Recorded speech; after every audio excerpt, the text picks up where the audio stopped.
welcome back to another video that no one asked for, but I'm gonna make anyway. Alright, before we actually get into the video, I just want to say a few disclaimers before we actually start everything. I will have on screen right now a written version of basically what I'm gonna say summarized, because I'm not reading a script, and I know sometimes following what I'm saying can be a lot to handle. So here it is on the screen. You can pause now and read it if you want. If not, I'll just listen to what I have to say.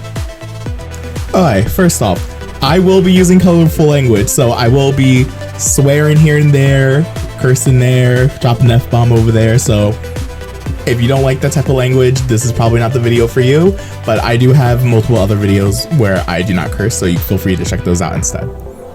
Secondly, spoiler warning. I will be talking about Rwby in great detail, and I will be talking up to the latest volume, which is volume 8. It just wrapped up like, I believe a month or 2 months ago. So I will be talking up until that point. I will be talking about it in great detail. I will be spoiling a lot about the show. So if you have not watched the show and you want to watch the show, I recommend go watching the show first and then coming back to this video and watching if you still want to watch at that point. Volumes, I believe 1 through 6 or 1 through 5 are on YouTube for free with ads, and then the rest you have to watch on the Rooster Teeth website. So do with that as what you will. I will also leave links down below to the YouTube links to where you can watch it, and I will leave the Rooster Teeth website so that if you want to go and watch it over there, you can watch it there. Just a warning is that the Rooster Teeth website, you need a paid subscription to actually watch their shows on there. So deal with that as what you will. Also, I will be leaving a bunch of timestamps in the description, and you'll see it on the time bar right now. So if you want to skip certain sections, if you don't want to sit here and listen to a bunch of stuff, then feel free to jump around and skip around. I will be going into full detail about everything. I will be talking about what a semblance is, how people get a semblance, what is aura, what is dust, explaining the ranking systems in thoroughly, and then I will be explaining every single character semblance that has been introduced into the series, and I'm gonna go from there. Then I'll go into the ranking. And I know some people probably don't want to hear about what a semblance and aura is, because official I guess OG Rwby fans would already know basically most of this information, and they don't want to hear it over and over again, because we've been listening about this since volume 1. So if you don't want to listen to all this, you can feel free to skip around. Also, another thing that I want to talk about is this is all my opinion. I'm not saying that necessarily one character is better than the other. I try to make this whole video as fair as possible, because it's kind of hard to rank characters' powers without having a set guideline or rules. Like for example, there are huntresses and huntsmen in the world. They protect everyone. They protect people. They're there to fight Grimm and stuff. Now you would usually want like a semblance, like for example, like John or Yang or Huais, someone who can fight, or someone who can actually support their teammates and everything with their semblances. You would want that type of semblance for fighting. But then like a character like, say for example, Robin Hill or Tyrion, where their semblances for fighting aren't really the best. Tyrion's is a debatable one we will talk about later. Robin's, her semblance is like a lie detector. It's not really meant for fighting. It's more for like a legal system, which she is a politician and everything, which I will talk about later. But yeah, it wouldn't be as fair to be like, oh, Robin's semblance is very horrible compared to Yang's, which is actually really good for fighting Grimm. So I made 3 categories for I made a category just for fighting Grimm. I made a category for huntsman, for what it is to be a huntsman, and then I made another category for fighting other humans. So I will get into that later in the video, but I just wanted to make sure that it's clear that this is my opinions, and I actually try to make this as fair as possible. And also to where I rank people, it is very debatable where I put certain people, or pretty much everyone. I tried my best to make it very even, and I was struggling trying to assign points to every single person in this show that has a semblance.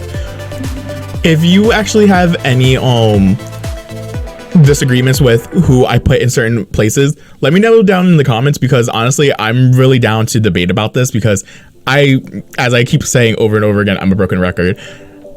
I really struggled with putting people in certain places, and I would like to hear other people's opinions, because I did this list all by myself. So yeah, tell me what you think down below. Along with that, I want to state that I'm only talking about characters that have appeared in the show and have their semblance basically confirmed on screen what their power does. There are some characters which I will talk about. I have a theories category for certain characters who have that have showed some type of semblance or some type of power, but it hasn't been confirmed. It hasn't been given a name yet. So I will not be adding them into the list, but I will talk about them though, because I feel like it is an honorable mention to at least mention those people. So for example, if they appeared in a book and they haven't appeared in the main show, then I'm not going to mention them. But if a character has appeared in the actual show, but their semblance has been explained in like a side novel or something, I will be including them. So Team Coffee, I think their name is, or Team Coffee, I believe. In the show, they're except only one person's semblance has been shown on screen, but their semblance went into detail in a side novel or something like that. So I will be including them, and I will not be including the other characters that appeared in that novel, along with I believe the Rooster Teeth team did a D&D Rwby themed live stream or something like that. I will not be including those characters, so because they are not canon and they are not part of the actual story. But besides that, I think we got everything out of the way, so let's actually get into the video. Okay, so now what is this video, you may be wondering? Okay, Timmy, I will let you know. In Rwby, characters have a thing called a semblance. Basically, it's a superpower that is unique to every single person, except a few, but I will get into that in a second. I pretty much wanted to do a ranking system and rank all the characters' semblances against each other, saying which ones are maybe a lot more useful. I can't speak. Seeing which semblances are more useful than others, and seeing which ones aren't really that well. Again, there are certain scenarios where a character semblance is more useful than the others. I will talk about the ranking systems a little bit later in the video, but I just wanted to make sure that everyone pretty much knows what this video is about. So yeah, this is the last warning for spoilers, so if you don't want to get spoiled, I recommend you leave now, but if not, let's talk about it. Okay, so for the three newbies in the background that are just here for the ride and just don't know what they stumbled into, hi, let me explain to you what Rwby is. Rwby is basically a 3D anime that was produced by a company known as Rooster Teeth. This show debuted on July 18th, 2013, and our story follows 4 young women who are trying to become huntresses to protect the world of Remnant from creatures known as Grimm. Grimm are soulless and evil creatures that are attracted to negative emotions, and they basically destroy and kill anything in their way. And these 4 women in question are known as Team Rwby, which is led by Ruby Rose. Next on the list is Weiss Schnee. Next is Blake Belladonna. And then lastly, we have Yang Xiaolong. And if you haven't noticed it yet, the first letter of every character's name is the letters in the acronym for the show's name. So Rwby is RWBY, but Ruby Rose, her name is actually RUBY. She even states in the show, yeah, it gets confusing, but you learn to figure it out and deal with it. But yeah, also too, another fun fact is that each character has a certain color palette, and their color palette relates to the first letter of their name. So like, for example, Yang is yellow, Blake is black, Weiss is white, and Rwby is red. And that also goes with the title of the show. But anyway, enough of that. Along with there being huntsmen and huntresses that defend the world and are basically to protect people from the Grimm, there are also each character also has a weapon, and usually the weapon tends to be not only a blade of some sort or some type of blunt weapon, but is also able to become a gun. There are certain characters in the show that do have a weapon that isn't able to become a gun, or isn't a gun in any way, shape, or form. It is just a blade. For example, Jean Arc, which we will talk about later, his weapon is just a sword and a shield. He has no way of shooting or firing any type of projectiles whatsoever. But every other character pretty much has a weapon that is like a blade and also a gun. For example, Ruby Rose, she has a scythe. Oh my god, I can't speak. Ruby, she has a scythe that is also a sniper rifle. Weiss, she has a rapier, which is also technically a pistol. Blake, I don't know how to classify her weapon. It's, in a way, it's kind of like a katana, but not really a katana. It's like a sword. Yeah, I'm just gonna say that. Blake basically has a sword, and it can basically compress itself into be like another little pistol. And Yang, she has two gauntlets. She fights fist to fist, but there's also a shotgun basically at the attached to both of her wrists. So when she punches, she can shoot you with the shotgun at the same time, which is really cool. I'm gonna have to do another video ranking all the weapons in Rwby, because there are some really cool weapons that I just like to talk about. So yeah, that's another video to look forward to. I'm sorry.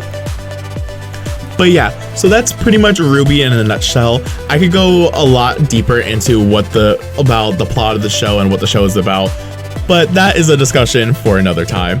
But as of right now, let's talk about something else.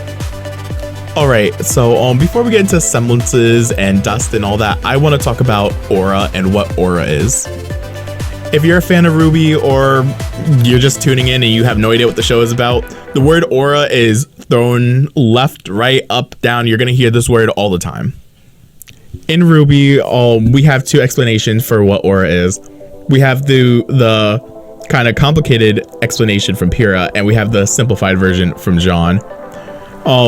Both are really funny, and so basically how it is introduced into the series is that Pyrrha and Jean were both in the woods in their team assignment mission, and Jean basically gets hurt and cuts his face, and Pyrrha asks him, why didn't you activate your aura?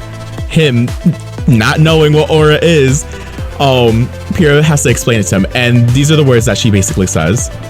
Aura is the manifestation of our soul. It bears our burdens and shields our hearts. Have you ever felt like you were being watched without knowing someone was there? And she goes into explaining that everyone has an aura. Anyone who at least has a soul. Humans have it, and even animals have aura.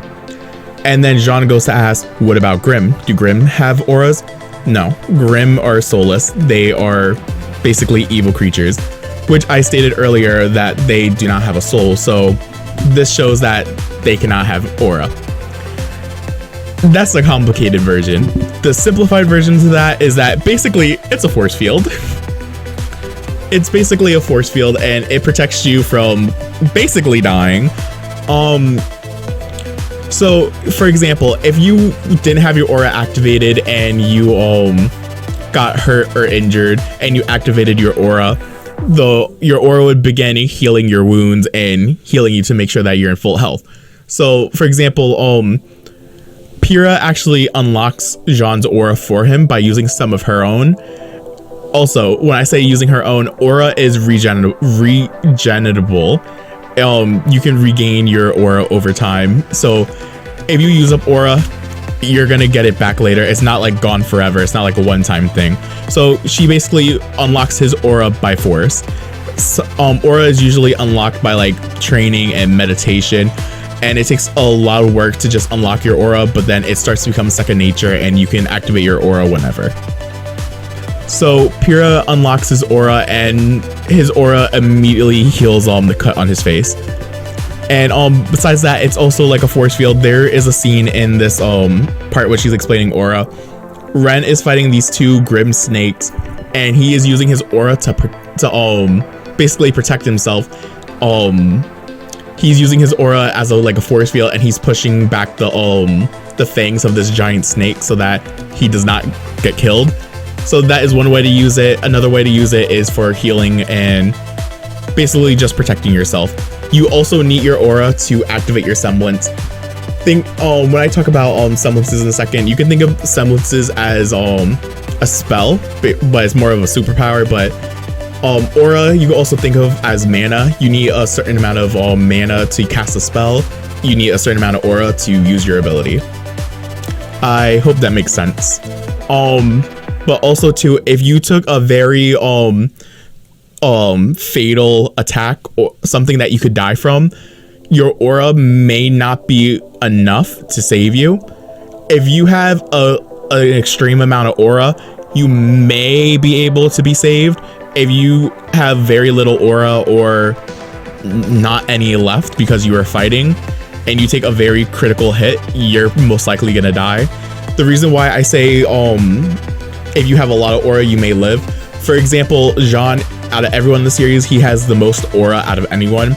There is not a quantifiable number for how much aura a certain person has, but Jean has an extreme amount, and it's basically said multiple times throughout the series.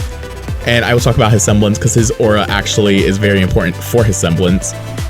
And then there are some characters like Hazel, where his aura is very quick to recharge. If he uses a lot of aura, he can regenerate his aura very quickly, unlike other characters who generate their aura very slowly, or characters like Jean who just naturally have a lot of aura. I just wanted to explain really quickly what aura is, because it is very important to know what aura is before you know what a semblance is. If you don't understand how I explained everything, I apologize. Feel free to go do some more research about what aura is. I try to simplify it as much as possible. But besides that, let's go talk about what a semblance is. But also, one thing I would like to point out is that when I go into the rankings, I am picturing everyone with the same amount of aura, the same amount of regenerable aura. Because basically how much aura someone has, and also some semblances use more aura than other semblances, so I'm taking into consideration that every character has the same amount of aura, their semblance uses the same amount of aura, and that they regenerate the same amount. Because it's also debatable, because how I said Hazel and Jean are exceptions. They have more aura, or they can regen aura faster. It wouldn't be fair towards the ranking. So for the ranking, I will be making sure I will be I can't talk. I'll be considering that everyone has basically the same amount of aura. All right, now we get to go to the fun part, and we get to talk about semblances. In the world of Rwby, semblances are basically a unique superpower that usually someone has, and how you get a semblance is very up for debate, and there's a bunch of ways how someone gets a semblance. I'll talk about that in a second. But yeah, so I hate to compare shows, but think about My Hero Academia. In that society, it's basically a world where everyone has a superpower, and only like 20% of the population does not have a superpower, and their superpowers are known as quirks, and each person has a unique one, or it's hereditary and they get it from their family members. It works pretty much the same way in Rwby. Every character has their own power, and how they get it is very up for debate. For example, some say it's based off your personality. Some say that it's based off your morals. A lot of ways how some people get it, they usually can get it during training. Some are born with it, which is a hereditary trait, which there is a family in the show that all have the same semblance. It also can proc when in like a survival situation, like you were about to die and you got your semblance, and that semblance was designed for you at that point in time to save you. Or you get your semblance when it's most needed and it's in the situation that you need it. Also, sometimes a semblance can also form out of stress and out of like anxiety and fear, which does happen to a character, or at least like multiple characters. It can also stem from your living situation and how your life is going. So there are many factors with a semblance. A semblance, once you get it, you're pretty much stuck with it. You can't change your semblance. It's not like for example, you control water, and then all of a sudden you can change it and decide to control fire instead of water. It has to go with each person has their very own unique semblance. A semblance does have a chance to evolve and gain more abilities as you go on, as you train, and as you work. And the evolutions in semblances, this is a new thing and not a lot of people really talk about it, but same thing like with how I was stating how a semblance is created. For a semblance to evolve, it has to have the same criteria. It could be either hereditary or it could be out of stress, out of fear. There are 2 people so far that actually have semblances that have evolved, and I also have a theory about a semblance being able to fuse with another semblance, but that I will talk about later. That is not confirmed. That's just my own personal theory. But yeah, you need a certain criteria to spark it. Everyone has the potential to pretty much have a semblance, but not everyone has a semblance. It's not something that pretty much everyone has.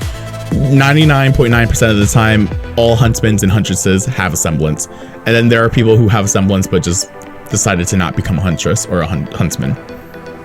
Okay, enough of that explanation. Back to semblances. For you to use a semblance, you have to have aura. If you lose all your aura and you're out of aura and you're drained, if you would like to think about it so it's easier to understand for some people, think of aura as mana and think of a semblance as magic. Oh, by the way, I need to clarify this. Semblances are not magic. There is magic in the show, but magic is its own thing. Semblance is not magic. I can't stress that enough. I'm kind of explaining it as if it is magic, but semblances are not magic in any way, shape, or form. They seem like magic, but it's not magic. Believe it or not. Hold on. Sorry, my cat was meowing at the door. He wanted to come in, but he didn't come in. So yeah, semblances are not magic. I can't stress that enough because I know Rwby fans will yell at me if I said semblances are magic. But yeah, you need aura to use your semblance, and if you don't have aura, you can't use your semblance whatsoever. There are special exceptions. For example, hold on, my cat is meowing again. Okay, my cat is now in the room. Can you stop meowing? There are certain circumstances where a character can use their semblance without aura. For example, Yang, I will talk about this later too, but her ability, basically her semblance, she takes damage and she can dish it out twice as hard. So that requires her to use her aura so basically it requires her to take damage with her aura so that she can use it. All the damage that she takes, she can dish it back. So for example, if she didn't use her semblance at all and she got her entire aura drained, she can still use all that energy that she had stored up and use it, and she can still use it basically. That is a special exemption from the rule of if you have no aura, you can use it. The only reason why I say this is because I believe in the volume 5 character trailers or chapter trailers. I just hit the mic, I'm sorry. It shows her training when she was about to go to Beacon with Rwby. Rwby passed out and everything because she used her semblance and she got scared. And she was fighting a Grim, and the Grim grabbed her and her aura drained, but she still used her semblance. And a way how her semblance is shown on screen is her eyes turn red and her hair basically lights on fire a bit. That is basically from what I'm saying is that she can still use her semblance.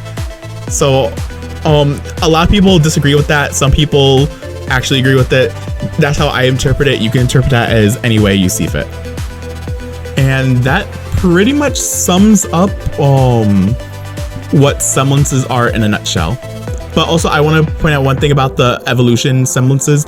Your semblance, when it evolves, it has to do something. It can only unlock abilities based around your actual semblance. I will also talk about this like further when I talk about Rwby and another character who actually have semblances that have evolved, and I will talk about the characters who have hereditary traits.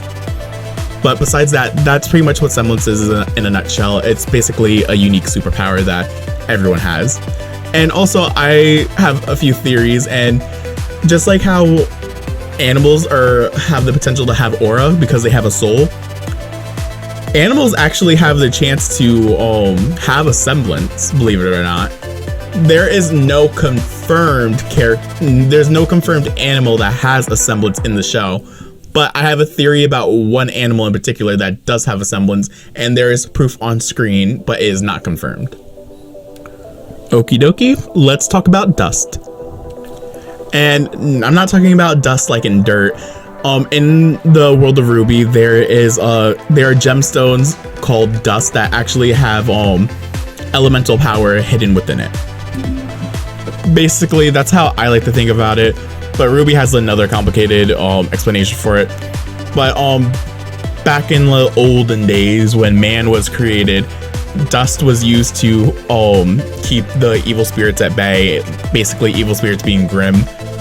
And it allowed them to start a society and basically have humanity actually exist.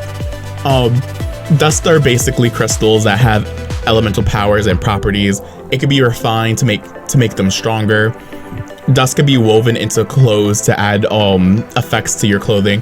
For example, you can add there's one character, Cinder. She weaves fire dust into her clothes so that she's able to use that dust with her semblance. And again, dust is very important because you can combine the properties of dust with your weapon to enhance your weapon. For example, Rwby, she uses these electric bullets for her sniper that allows her to shoot electrical shots through her sniper and add basically an electric effect to it. Hi, I can't speak. You can also infuse dust with your semblances to either make them stronger or to add various effects. For example, let's talk about Blake. Blake, her semblance, she can create shadow clones, and if she uses the dust, she can add various effects to them. If she were to add a crystal that has fire, I shouldn't call them crystals. If she added fire dust to her semblance, it would make oh my god, I can't speak. It would make a fire clone to her shadow, and once her shadow disappears, it would explode. She could add ice to where it basically makes an ice sculpture of her.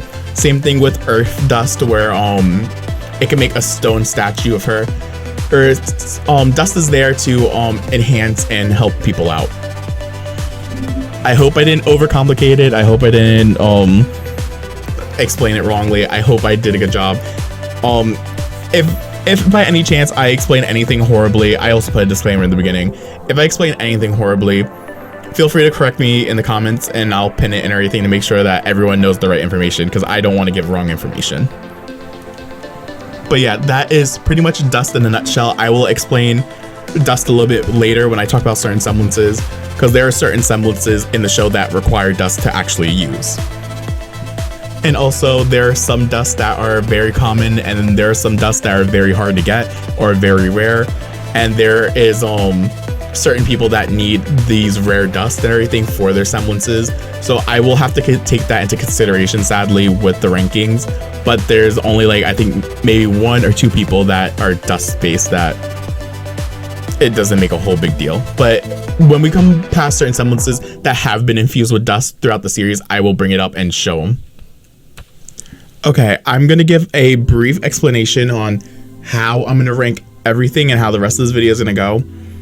When I go to do the individual categories, I will re-explain that category again. But I have 3 major categories. But before I explain that, after this, I'm going to explain every character's semblance that is in the show so that we know what we're working with.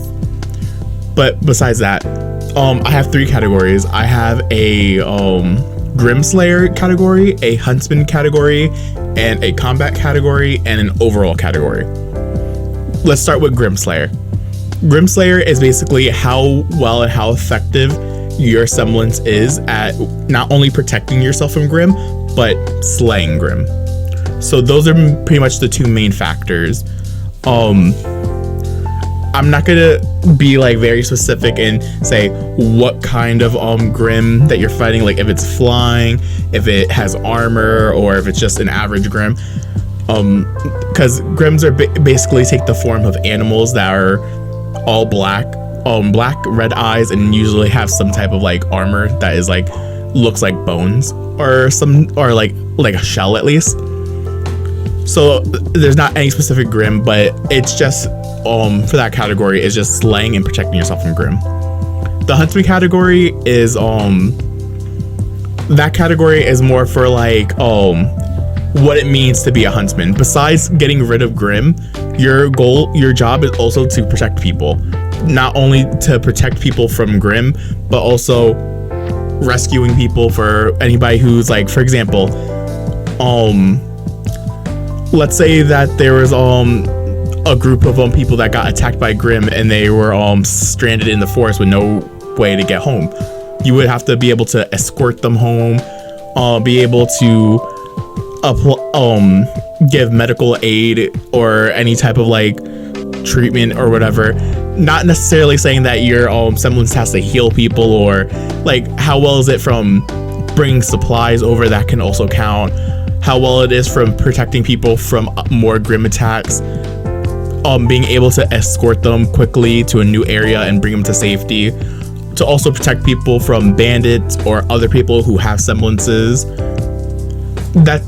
and also supporting your fellow huntsmen, because in this category I'm assuming that you're at least with one other huntsman, you're not by yourself, and it's you and another person. How well your semblance also is at protecting another person.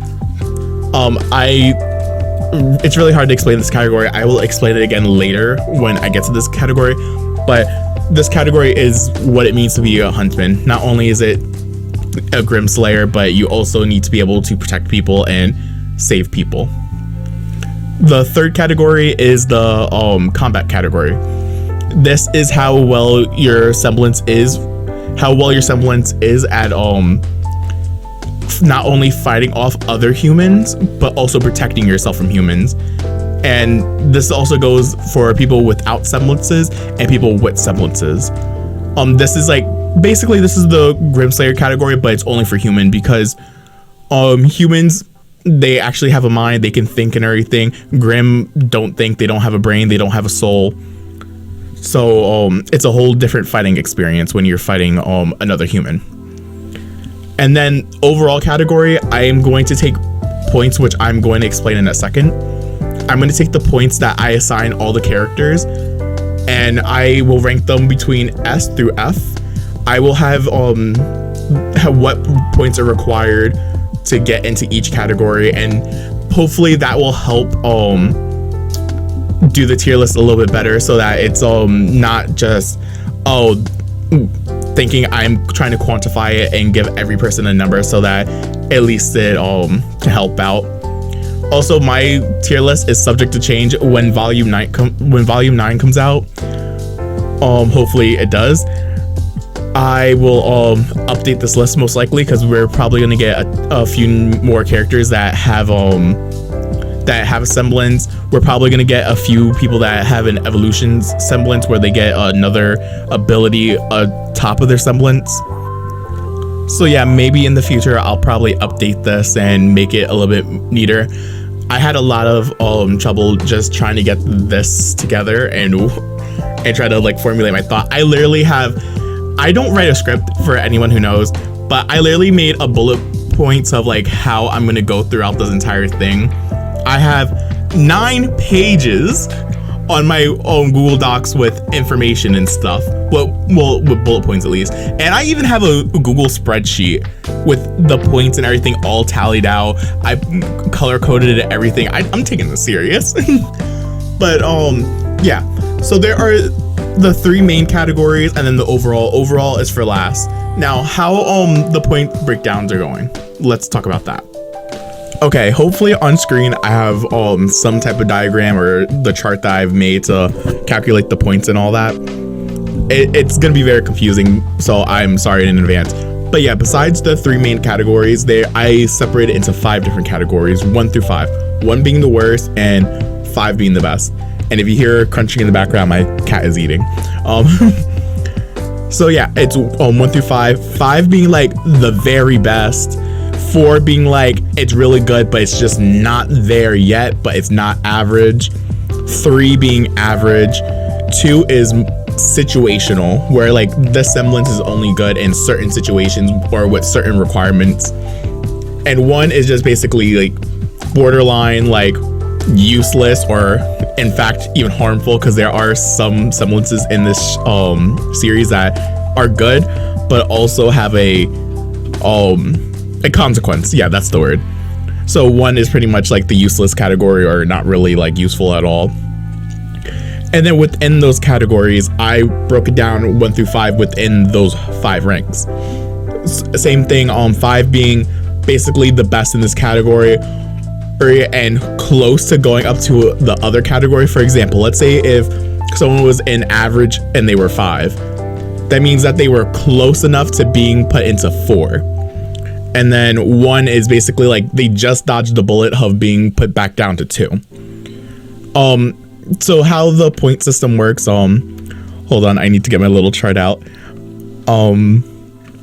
So yeah, first you get, so you get 3 numbers and each one's going to be multiplied, and that's your score for that category. So you have your first number, which is which category you land in for 1 through 5, and then the number that you get for within that category.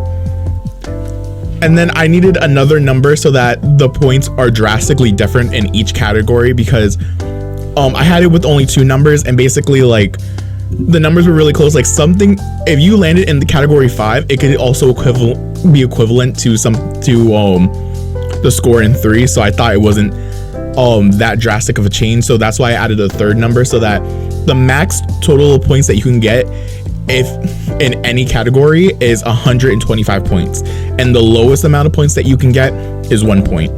So that means overall you can get a total of, I believe, 375 points, and the lowest you can get is 3 points. Hopefully I have something on the screen that explains all of this so that it's not as confusing as I'm making it. As we go throughout the video, it will start to make more sense, but I'm sorry right now if it just doesn't make any sense whatsoever. But yeah, besides that, I pretty much have all this wrapped up.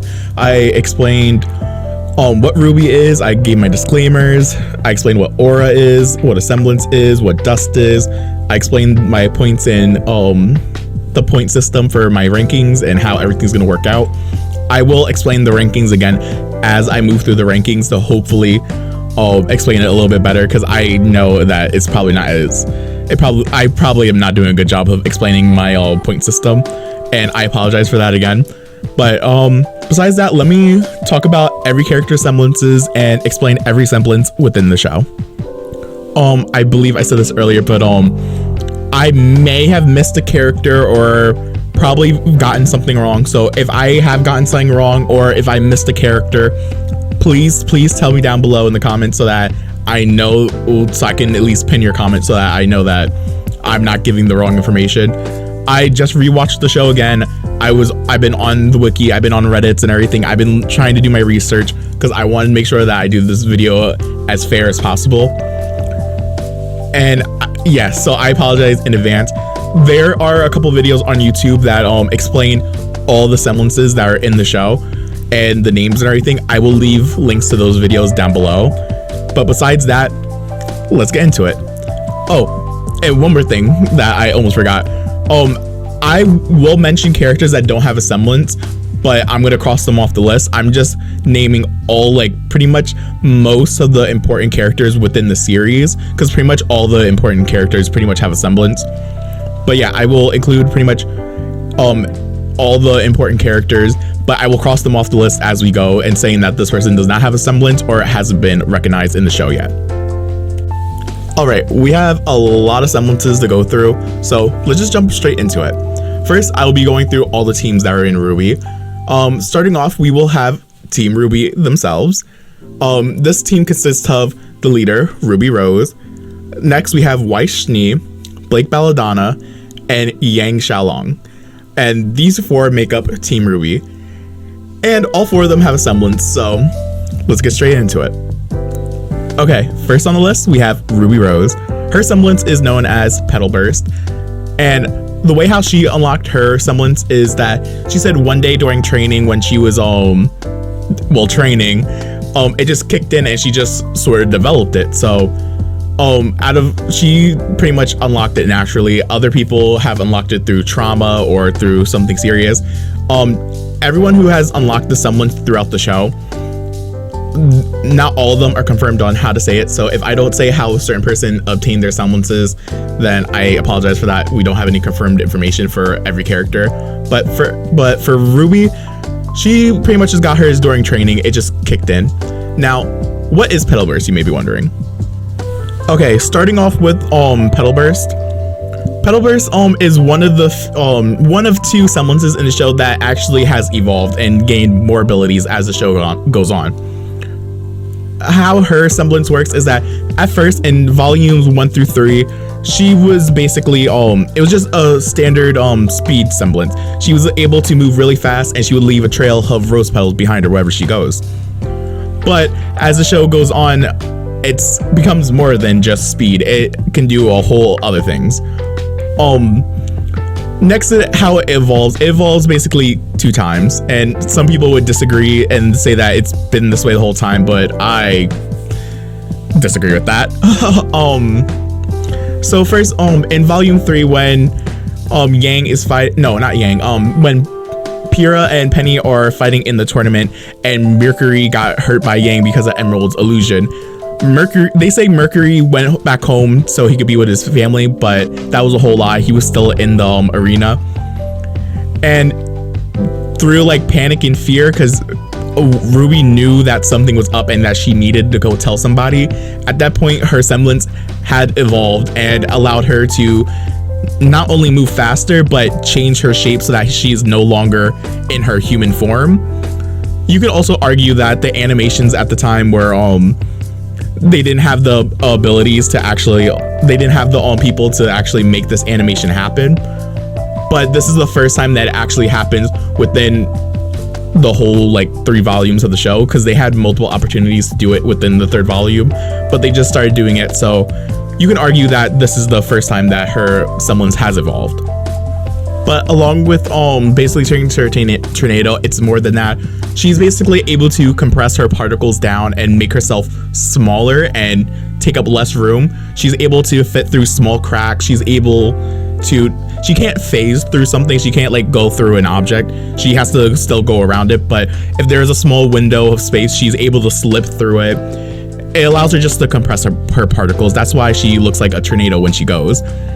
Along with that, it evolves a little bit further, and since she's able to compress her particles and make herself smaller, she's also able to separate herself into multiple parts. The way how I like to explain this is think about a slime from Minecraft. When you fight a big slime, after you kill it, it separates into 3 smaller slimes. That's kind of basically how how her semblance works. She can also separate herself into smaller parts. So for example, if there was a pillar right in front of her, a good example of this is when in volume 7, when their ace ops were training them, there is a scene where Rwby separates her body into 3 and she goes around the pillar. So if there is an object around her and she can't turn quick enough, she can separate her body into 3 so that she can dodge it and then reform around it. And then along with that, her semblance also has another ability where she is able to carry multiple people with her, or she can compress other people's particles down, and she's able to hold onto them as she uses her semblance, and she's still able to separate and move around and go through cracks with other people. Along with that, her semblance actually has another ability too through her evolution of being able to separate. She's able to carry people around with her by basically the same thing that she does is compressing her particles and rearranging them.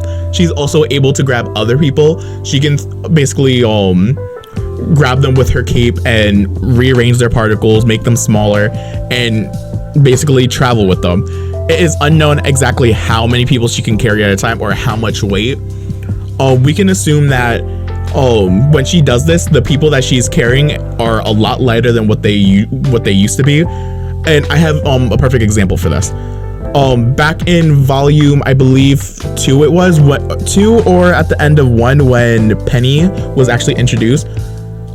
Rwby tried to use her semblance on Penny and try to carry her, not like with her particles, but when she was carrying her, Penny is a robot, so she does weigh a ton, and her semblance wouldn't let her move her as far. If anything, maybe let her move her like 20 to 30 feet. It wasn't a whole lot because Penny was heavy, but now she also carries Penny in volume 8. In volume 8, she was still a robot. She still weighs a ton. So we can assume that now, since she's rearranging particles and compressing people's bodies and stuff so that she can carry them, that they are 10 times lighter than what they already are.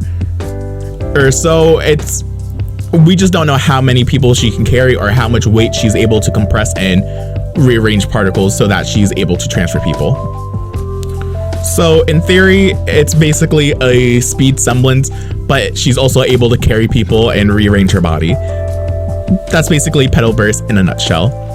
I do have a theory about Petal Burst and something else that it can do, but I will put that in the theories category later when I talk about other people who I think have a semblance, but these are just theories and not confirmed. That we will talk about later. All right, moving on. Next, we have Weiss Schnee. Also, apologies for if I take a long time to explain certain semblances. Some semblances are more detailed than others, so I apologize in advance. But anyway, let's talk about Weiss and her semblance known as glyphs. Weiss, apart from her mother and her sister, is pretty much the only character in the entire series that has a hereditary semblance, meaning that she got it from her bloodline, that everyone in her family is able to use this. As I said, her mother and her sister, her mother Willow and her sister Winter, they all have the ability to use the semblance of glyph. I will talk about this later too when I brush up on them, but when I go to talk about them later, they pretty much share the same semblance, and there's really nothing different. So everything that I'm going to explain here for Weiss is going to be applied to also Winter and Willow. I also have a theory with Weiss's semblance, but I will talk about that later when I go to my theories category. Alright, with Weiss's semblance, out of everyone in the series, she has maybe the most complicated semblance out of everyone, because there is so much utility and so many different abilities that she can do with just her semblance alone. First, let's start with her main glyphs, which are these 3 little summoning circles. There is a white glyph, there is a black glyph, and there is a yellowish glyph that she barely uses, which is her time dilation glyph. I will talk about that one in a second, but first let's start off with the white and the black glyph. Alright, first the white glyph. The white glyph has so much utility, it's not even funny. Like, honestly, I'm surprised that the white glyph on its own isn't its own semblance, and all these other goodies that she has makes her really overpowered. So the white glyph, the first ability that it has, it can basically create solid surfaces. So if she was in the air and she threw down her white glyph mid-air, she can basically walk on it as if it is a solid surface, as if she's walking on basically the floor. Also, it can be also treated as a shield. When she is in a fight with Vernal in volume 6, I believe, or volume 5, she basically catches Vernal with her white glyph and she throws her. So it can also be treated as a shield if she needed to. Along with that, it also has an anti-gravity effect to it. So she's able to lift and levitate things with this with ease. So I believe back in volume 5 when she is in or I think volume 6 as well. I don't remember, I'm sorry. I think in volume 5 when she is leaving Atlas in the dust cargo plane, when she's fighting the Queen Lancer, she uses her white glyph to lift up all the dust cargo that is on the plane, and she uses it to throw it at the Queen Lancer. So she also has an anti-gravity effect that allows her to levitate items with it. Her third ability is a projectile. She's able to shoot projectiles with this white glyph. Along with that, she's also able to infuse it with dust to shoot elemental projectiles. So if she were to infuse it with ice dust, she can shoot ice shards. If she has fire, she's able to shoot fire. If she has a wind type of dust, she can basically make a tiny tornado. And that's just with her white glyphs alone. I'm pretty sure I covered all the bases with her white glyphs alone. She also has her so much more like abilities with her semblance that it's really crazy. And let's move on to her black glyph. Her black glyph isn't as strong or as overpowered as her white glyph, but pretty much all it can do is it applies gravity to an object. So for example, if you were climbing up a wall, she could use that glyph to keep you on the wall and allow you to stay there. Along with that, she also does that with the white glyphs, but that is another thing. Also with the white glyphs, you're able to she does this thing with Rwby where she runs up a wall while she's fighting an Evermore, I believe, or that big bird that she fights in like volume 1, and it allows her to move fast on the wall. So there may be a speed boost element to the white glyph, but I'm not 100% sure about that. That's why I didn't mention it earlier. But the black glyph just basically allows gravity, so it allows her to stay in place. For example, when she's on the cargo ship and fighting the Queen Lancer, the plane is moving, flipping, turning around. She's able to stay in place with her glyph, and it basically makes it so that she's not moving around or flip-flopping everywhere. It allows her to stay in one place and without moving. Also too, she can use it on an enemy to keep them in one place to apply a lot of gravity so that they can't move as easily, and it allows her to strike faster and quickly. With her semblance, she can use it with one hand. She doesn't need to touch something. She doesn't need both her hand. But for some of her glyphs, for example, when she is infusing dust into her glyphs, sometimes she does need to take a second to charge her ability, or she's probably being fancy and everything with all these movements, like rubbing her fingers against her blade and everything. That could just be for show, but also we have to also take into consideration that some of her glyphs do also take charge time. But yeah, her black glyph isn't as impressive as the white glyph, because the white glyph has so much utility to it. The black glyph it just only allows her to apply gravity onto an object. Hopefully later in the future, in maybe volume 9 or something, maybe she gains another ability with her black glyph, but as of right now, that's pretty much all her black glyph could do. Also, I forgot to mention, with her white and black glyph, she can have multiple out at the same time. She can't just use one and call it a quit. She can use multiple, and I believe if she wants to make them stronger, she can focus and stay still, but she can use small ones and use them freely. But if she wants to use a very bigger one, she needs to focus and most likely stay still. And on top of that, she could also use her black glyphs and her white glyphs at the exact same time. She isn't stuck to only one glyph. Now, her time dilation, she only uses it maybe once, twice throughout the entire series, and a lot of Rwby fans are mad that she doesn't use her time dilation a lot more. She does talk to Winter about it, saying that she has been practicing time dilation, but time dilation is, I guess, a very hard and technical skill to master and learn, besides her summoning, which I will get into in a second.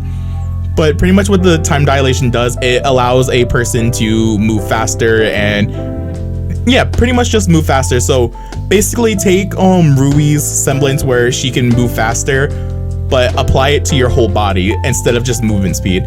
So if you were fighting, you can swing your sword a lot faster than what you could, or yeah, and just move faster in general. A lot of people are just mad that this hasn't been used more in the show. They just like pretty much forgot about it. But hopefully that they do bring it back in maybe volume 9 or maybe volume 10 or something, because I would like to see more of the time dilation, because there are so many opportunities where Weiss could use the time dilation to win a fight, but she just didn't. We could also argue that the time dilation glyph maybe uses way too much aura, so it's pretty risky to use it during battle.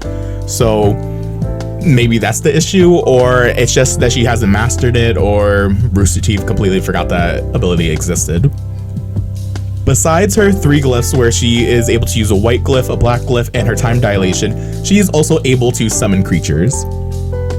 With this, with the past foes that she has defeated in battle and slain, this only applies to Grimm, I believe. I don't think it applies to humans.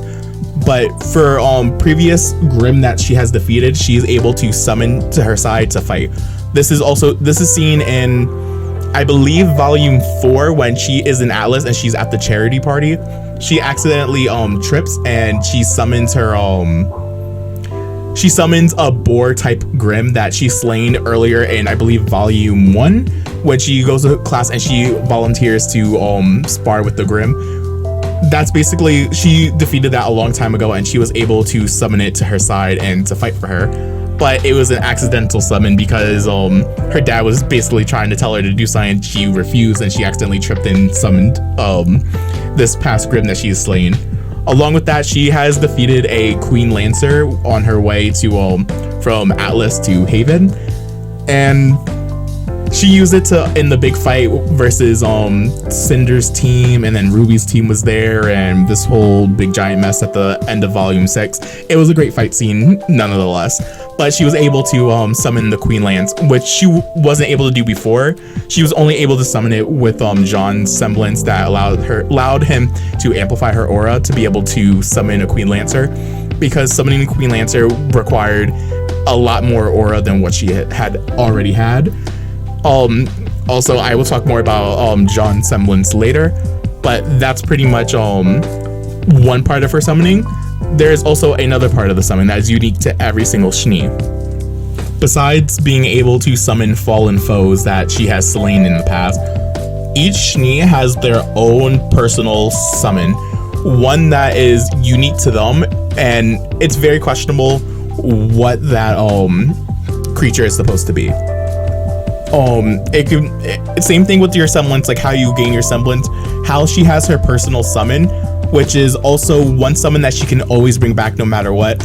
I'm pretty sure when she uses her summons of Fallen Grim, don't quote me on this, but I'm pretty sure when that summon is destroyed, it cannot be resummoned. You can only summon Grim that you've already slain at least once. So her Queen Lancer, if her Queen Lancer gets defeated, she can't resummon it. But her personal summon is one summon that she can always bring back to the field no matter what, because that is hers and it's attached to her soul. And when I say soul, aura is the manifestation of your soul, and you need your aura to use your semblance, so that's why I say soul. Now with the personal summonings, you can argue that it's based off personality, it's based off the character, it's based off maybe a role model or something. I have a few theories for who her actual personal summon is. First, I have it on the screen right now. It's this giant knight that is her personal summon, and I have a few ideas of who this summon is and why does she have it. My first reason is that she's basically a bird in a locked cage. She doesn't want to be where she lives. Her father, who married into the family and everything, who everyone basically despises, he would keep her on lockdown. Her main reason for going to Beacon is because she wanted to continue her family name as a huntress, because what her dad is doing is basically ruining her name, and she wants to make sure that her name actually lives on, because he wasn't the first Schnee. There was many more before him. He married into the family, and she does not want her family name to end with him. She wants to make sure that it continues and lives the legacy that it always has been. And since she's basically been like a bird in a locked cage, she's been waiting for her knight to come and rescue her and save her. And that's maybe what manifested her knight being her actual summon. But also too, that is kind of like stupid, because Weiss is a strong, independent woman. She doesn't need no man to save her, because she can do everything herself. So but that's one thing. The second one is that the first time she actually fully summons her personal summon is during the fall of Beacon, when she goes to save everyone. After Violet was protecting everyone, she gets hit by one of the mechas and stuff, so she runs without even thinking to go and save her, and she's able to summon at least the arm with the sword to protect her and protect Violet. So you can say that maybe in that time and situation is that she wanted to protect someone and she manifested a knight, because knights are there to protect people. My last theory for her personal summon, in volume 7 or I believe in volume 7, there is a giant painting in Weiss's house of a person in a knight suit and everything, in a cape and a giant sword, or it could probably be a lance, but I believe it's a sword. I will put the image on the screen. This is actually Nicholas Schnee, and what I think about what I said earlier is that she wants to uphold the legacy of her name. She wants to basically not let it end with her father, and maybe Nicholas is someone that she looked up to. Maybe she has heard a bunch of stories, and maybe this is what also inspired her to be a huntress. So maybe she manifests her personal summon to be Nicholas because she wanted to be maybe as strong as him and uphold his legacy that he has been passing down. So maybe she just wants to be just like him and manifested a knight, because that also explains why her knight summon looks pretty identical to what Nicholas Schnee's armor looks like. And that's pretty much it for Weiss's Semblance. I hope I got everything. And also on top of all of that, her personal summons, she's also able to make them gigantic or really small. So that's also another thing that I forgot to mention. But besides that, that's pretty much Weiss's whole Semblance glyph. All right, next on the list we have a girl, Blake. Blake, her Semblance is known as Shadow, and we currently do not know how she has attained her Semblance, and her Semblance is not hereditary. It is a unique Semblance, unique to only her. But there is a character who has a similar Semblance, which we will talk about later. So basically what Blake's Semblance does is that she's able to create a clone of herself, which she can also infuse with dust. But before I explain how she can infuse dust with it, let's talk about how she uses her clones. Blake's Semblance is very versatile. She's allowed to attack and defend with the Semblance as she please. Her base form with the Semblance is that she is able to create shadow clones of herself that can take hits, allow her to propel herself forward.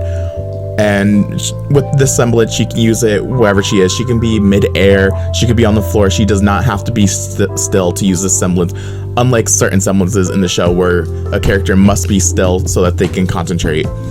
Oh, my cat just jumped on my lap. Hi, Trouble. Speaking of cats, my cat knew that I was talking about Blake, so he wanted to join in. If you hear purring in the background, I apologize. But yeah, so she can use it in the air, on the floor. She can use it to propel herself forward. She can use it to take a hit so that she could prepare for a second attack, or for just to get herself together, or if she needs to just run away. All right, let's talk about how Blake is able to use dust to infuse it with her Semblance to make her Semblance go from already a really good Semblance to next level. So as I was saying, she can make shadow clones of herself. If she uses a fire dust, she can make a fire clone of herself that explodes on impact or explodes within a certain amount of time. She can use ice dust, which makes a ice sculpture of herself. So if, for example, when she is fighting Roman on the train and she uses her ice Semblance, when he swings, his weapon gets stuck in the ice so that it keeps him immobilized, so that he's stuck where he is. She could also use stone dust that makes a stone statue of herself that can take multiple hits. Along with the ice one could take multiple hits.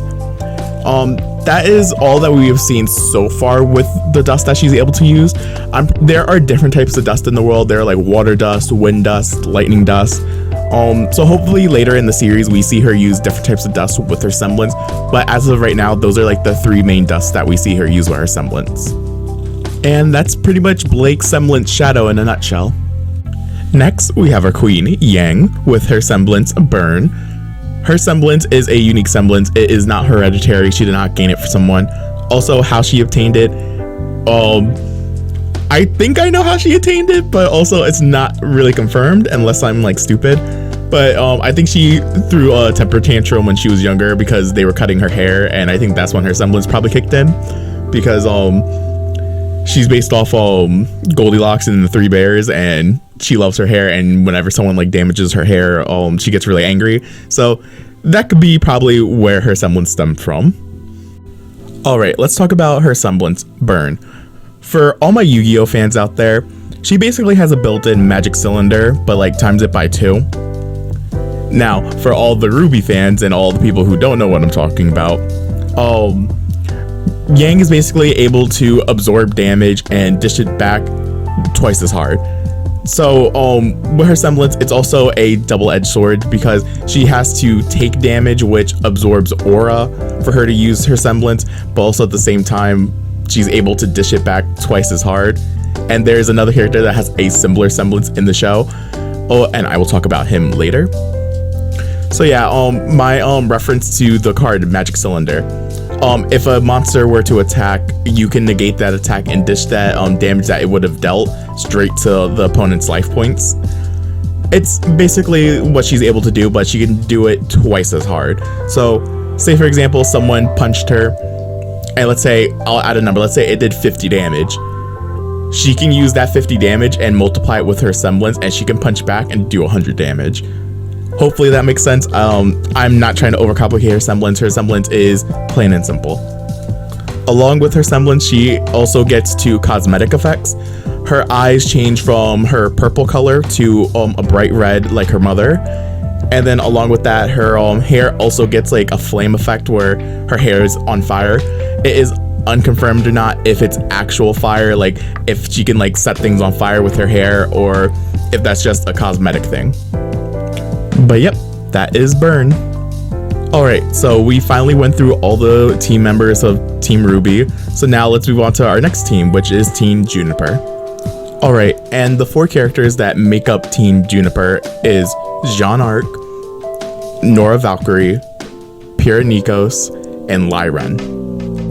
Alright, let's start off with Jean, and his aura is known as Aura Amplification. And his semblance, from what we know, is a unique semblance. It is not hereditary. It is his own semblance. And it also stems to what we talked about earlier in the video, where we talked about how a semblance is attained. Is it situational? Is it based off your personality, or were you destined to have that type of semblance?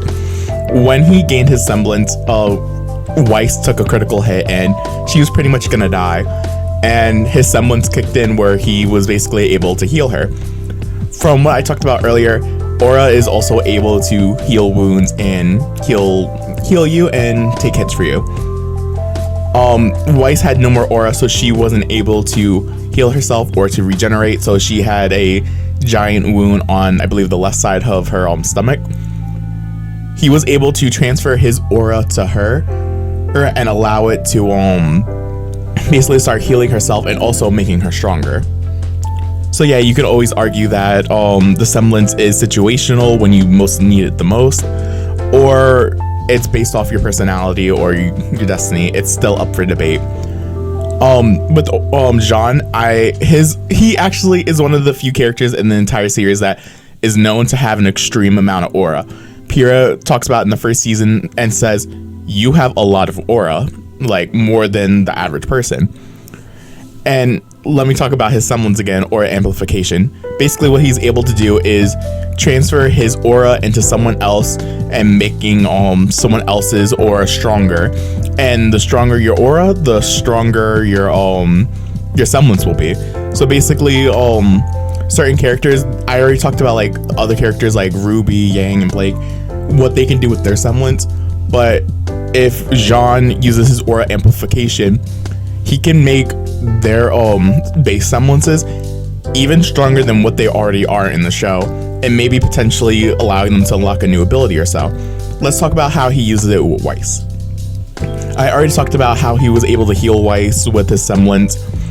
Also, when I say healing, the aura is healing, not him necessarily. And then along with that, Weiss was just starting to get the hang of summoning creatures, and earlier in that season she killed a Queen Lancer, so that means she's able to summon it later, but she needs a lot of aura just to make certain summons possible, because they do require a lot of aura. So that's something that she would have to work up to. But since Jean was able to increase her aura and help her regenerate and stuff, she had enough aura to not only summon a Queen Lancer, but to do it properly and strengthen it. Because to summon a Queen Lancer apparently is a lot of work. So it gives a lot of characters greater potential than what they already have in the show if Jean's there to support them. But his semblance is more of a support semblance. He can't really use it on himself. I think this is a personal theory of mine, I guess. He is able to amplify his own aura, so I think maybe if he takes a critical hit that his aura wasn't able to protect for some reason, or he wasn't paying attention and his aura didn't protect him, he can maybe recover his wounds a lot quicker than a normal person would, or than what his aura used to be. Along with that, maybe someone is extremely strong and his aura wouldn't be able to take a hit head on, so maybe he can amplify his aura to be able to withstand certain attacks.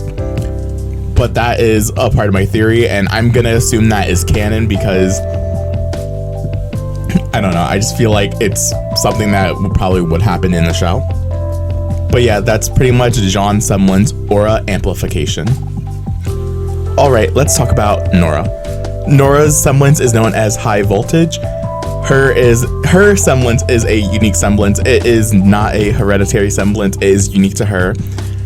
How she actually obtained it. We actually do get a backstory of how she obtained it. She got struck by lightning, and that's what kicked in her semblance. So instead of dying, she basically lived. What high voltage does is that it allows her to absorb electricity attacks and allows her to charge electricity through her muscles, making her stronger than the average human. Already Nora is stronger than the average human because she wields a giant hammer and stuff, because also, fun fact, she's based off Thor. But yeah, that's also another reason why her semblance is lightning based, because of the lore and stuff. But besides that, yeah, so she's able to absorb lightning and thunder and stuff like that, and she's able to charge it through her muscles, making her way stronger. For example, when she's fighting Hazel is a guy that towers, that is like maybe 3 times her size, and she's able to take him down with her hammer because the lightning attacks that she is able to absorb.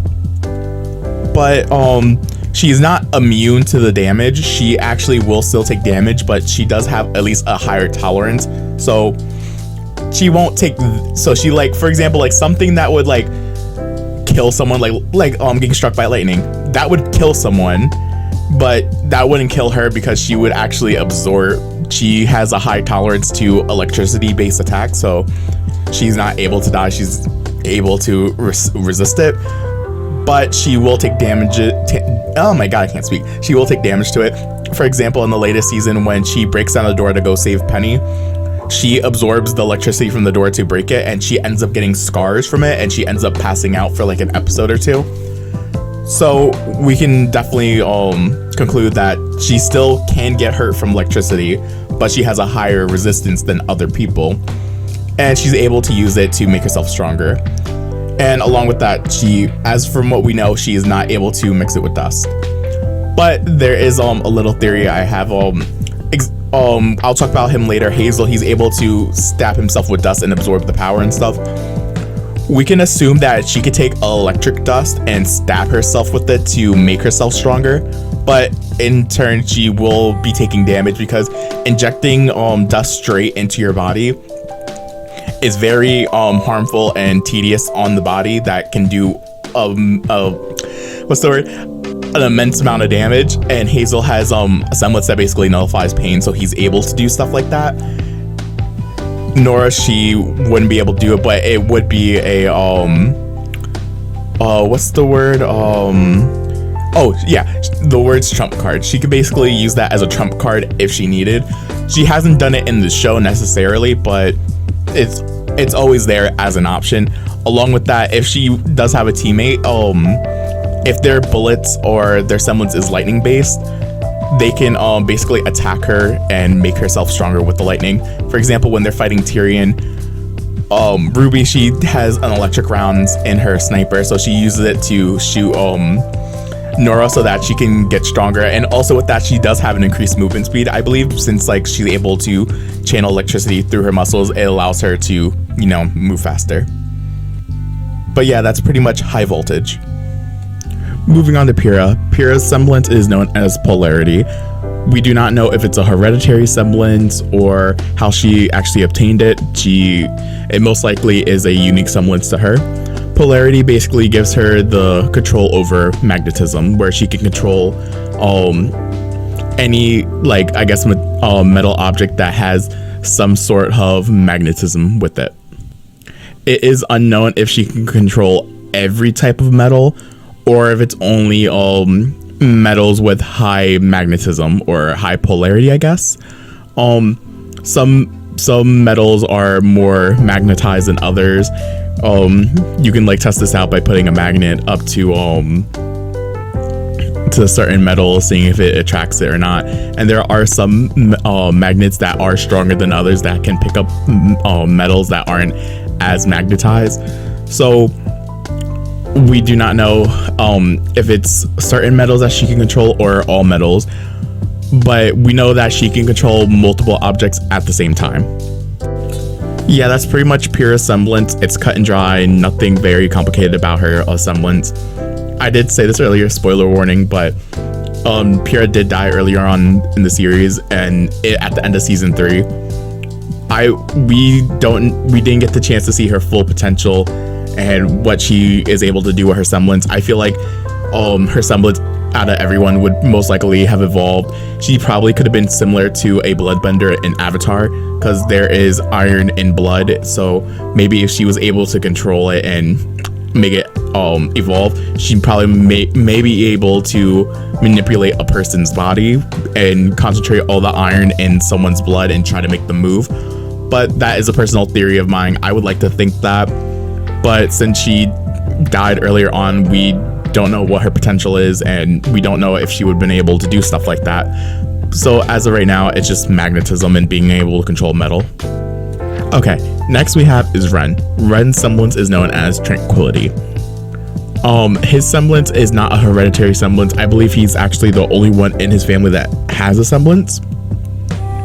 And along with that, we actually have some insight on how he obtained the Semblance. He basically attained it through like stress and fear.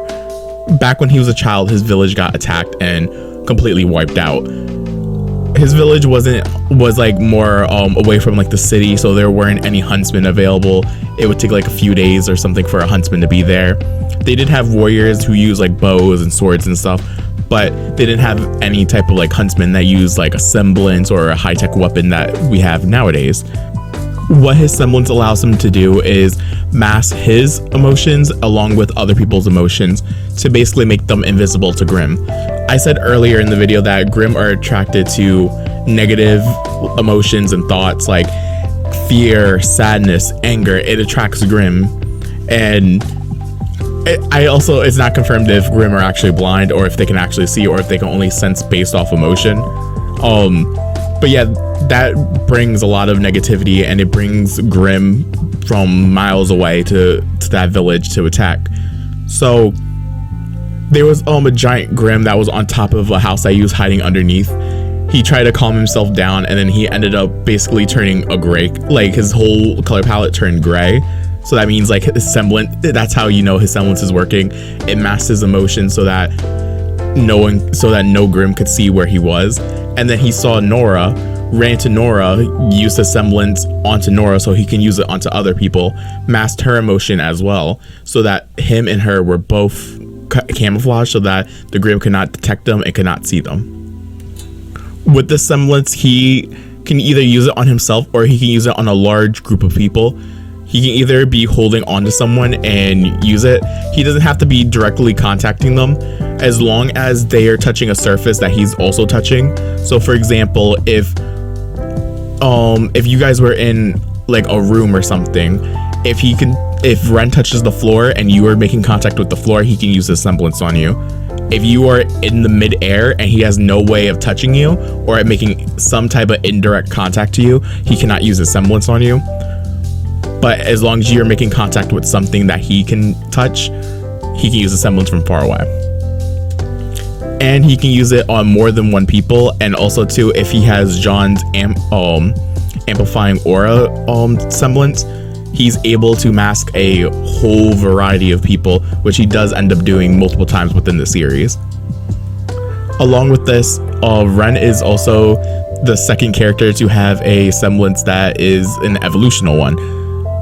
At the end of volume 8, I believe, he starts to actually be able to see people's emotions on the outside. So when he was talking to the Ace Ops and Winter, they were going to bomb Salem's big whale thing to blow it up and kill them, even though there were some of their allies still in there. So they were basically trying to convince them, hey, let us go in there. And Ren was able to see everyone's emotion. Like, Marrow just didn't want to be there anymore. He didn't think what they were doing was right.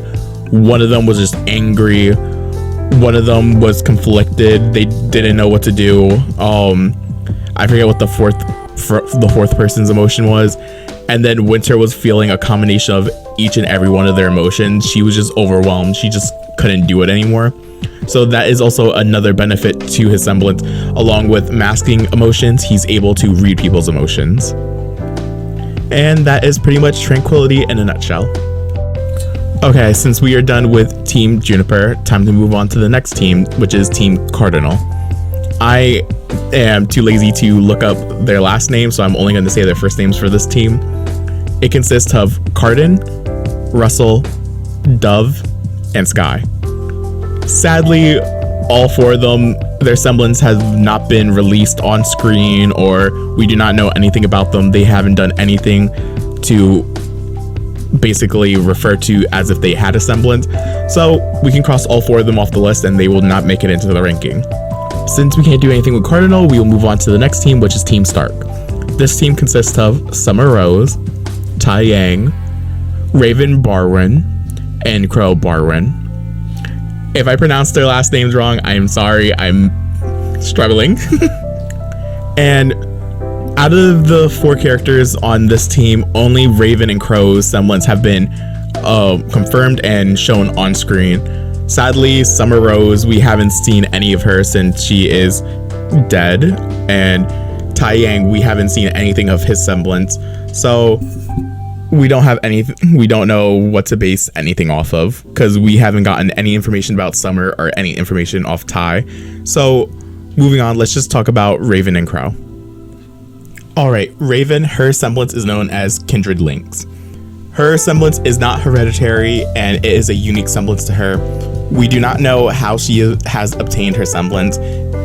But besides that, let's talk about what her semblance actually is. With Raven's semblance, Kindred Link, it basically allows her to create a portal between her and someone who she has a close bond with. It is believed that she has a bond with every member on Team Stark. So that would be Summer Rose, Tai Yang, and her brother Crow. And along with that, we also have her daughter Yang and someone from her tribe. I forget what her name is. Vernal. Vernal from her tribe. She has a bond with, so she's able to create a portal and teleport to wherever they are, whether it be 50 feet away or across Remnant. Teleporting between portals, it may take a long time or it may take a short time. That has not been specified in the series. If the distance is longer, or if they're farther away, if it takes longer to teleport through a portal, or if they're closer, if it goes really quickly. That has been unspecified. Another thing that I would like to talk about that is a little theory of mine. I feel like whoever she has a bond with, if they're in great trouble, she gets a sense, or she gets basically notified so that she can create a portal and go and rescue them. My reason for this is because back in volume 2, I believe, when Yang was fighting Neo and she was basically unconscious, was about to die, Raven came out of nowhere and saved her. So I feel like that maybe part of her semblance basically warns her if someone she has a bond with is in mortal danger and could possibly die. So that gives her a chance to rescue her. But yeah, besides my little theory right there, her semblance is cut and dry. She's basically able to create portals from one place to another only if someone that she has considered a bond with is there. The only thing about it is that we don't know what specifies or what a person has to do to get a bond so that she can create a portal. I believe that it has to be someone that she really trusts or has some type of connection to. If she is blood related to someone, I believe that it's automatically a bond, I believe, since she has one with her brother and her daughter, even though she abandoned her daughter. And then with Ty, that's her husband, and then Summer Rose, obviously she was she's the leader of Team Stark, so obviously they should have some type of bond. And Vernal, she trusted her with her secret of being the Spring Maiden. Moving on, we have Crow, Raven's sister. Crow does not have a hereditary semblance. His is a unique semblance. We do not know how he has gotten his semblance, but he's one of the few characters that doesn't have a actual action semblance, I guess, where he can actually do something with it. His semblance is more of a passive ability, just like some others that we will talk about later in the series. Well, later in the video. Crow's semblance is known as Misfortune. What it does is that basically it's a bad luck charm. It affects him and the people around him, including allies and enemies. He has no control whatsoever about it, which also it's hard to understand that, because semblance is affected by aura. So I wonder if he has no aura or if he is knocked out and incapacitated. Does his semblance stop working or not appearing? That is one thing that has not been specified in the series. But basically everyone around him has bad luck. So during a fight, it's a double-edged sword.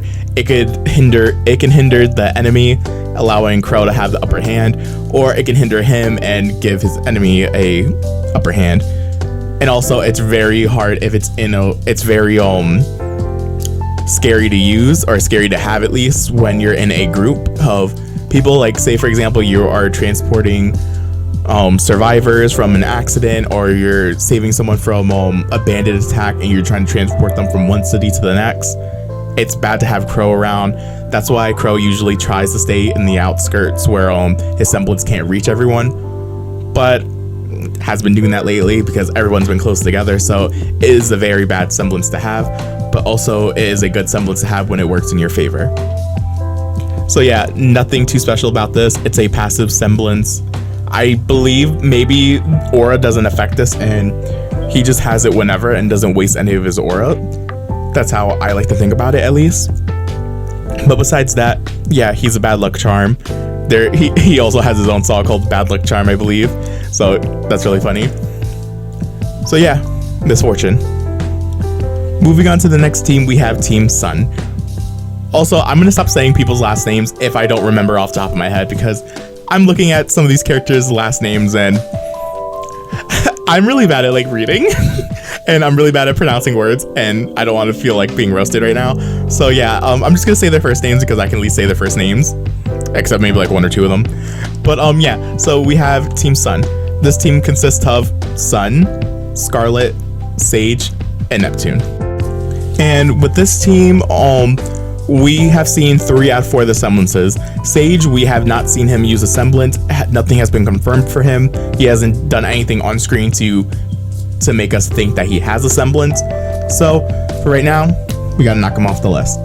But the other 3 are still on the list, so let's get into it. Okay, let's talk about Sun. Sun, his semblance is basically the same as Blake's, but there are some minor differences. His semblance is known as Via Sun. His semblance is not hereditary, at least from what we know. His is a unique semblance. We do not know how he has attained it, but his semblance is basically like Blake's. He can make clones of himself out of light. Like how Blake does hers out of shadows, he does his out of sun. So they're basically night and day. So here are the differences. With Blake, her semblance, besides them being made out of shadows and everything, they stay still and they take hits. If she infuses it with dust, they can stay longer and make a statue, but usually they're there for a split second, or they stay there until they take a hit and disappear. And Blake can still move around freely, and they cannot. With Sun, his Sun clones can basically run around, jump, and fight for him. But the only drawback is that he has to actually stand still, and the more that stress and pressure that is going on to his clones, he has to stay and concentrate even harder. If he breaks his concentration even for a moment, they can get weaker, or they can end up basically getting destroyed. So he has to keep up a strong mental connection with his clone, so that make sure that they keep going. Also, another thing is I believe that he can move around, but once he starts moving around, if his clones are still out, they have to stay still and they have to stay wherever position they were in. This is not confirmed. This is my little theory, because when they are fighting the Grimm, when it's I believe in beginning of volume 4, and it's Blake and Sun fighting that big like sea creature while they're on the boat, when he sends his 2 clones to go and grab onto like the strings of like the little face of what, I'll have the picture of the Grimm on the screen hopefully, but while they're holding onto like the antennas or something, Sun is actually moving and jumping around now, but his clones are staying completely still, and they're only staying still because they were grabbing onto the like tentacles or antennas or whatever they are. So yeah, that's pretty much like the main difference, is that, oh, and also too, instead of creating 1 clone at a time, he can actually create 2. I think he can make more, but we haven't seen him make any more than that. So far, we have only seen him make 2 clones that can move around, jump around, they can fight. They do not copy the weapon that he has, his little staff shotgun thingy, nunchucks or whatever they are, or they only copy his body. Also, talking about dust, we haven't seen Sun use any type of dust or anything infused with his clones, so as of right now, we only know that he has his normal Sun clones.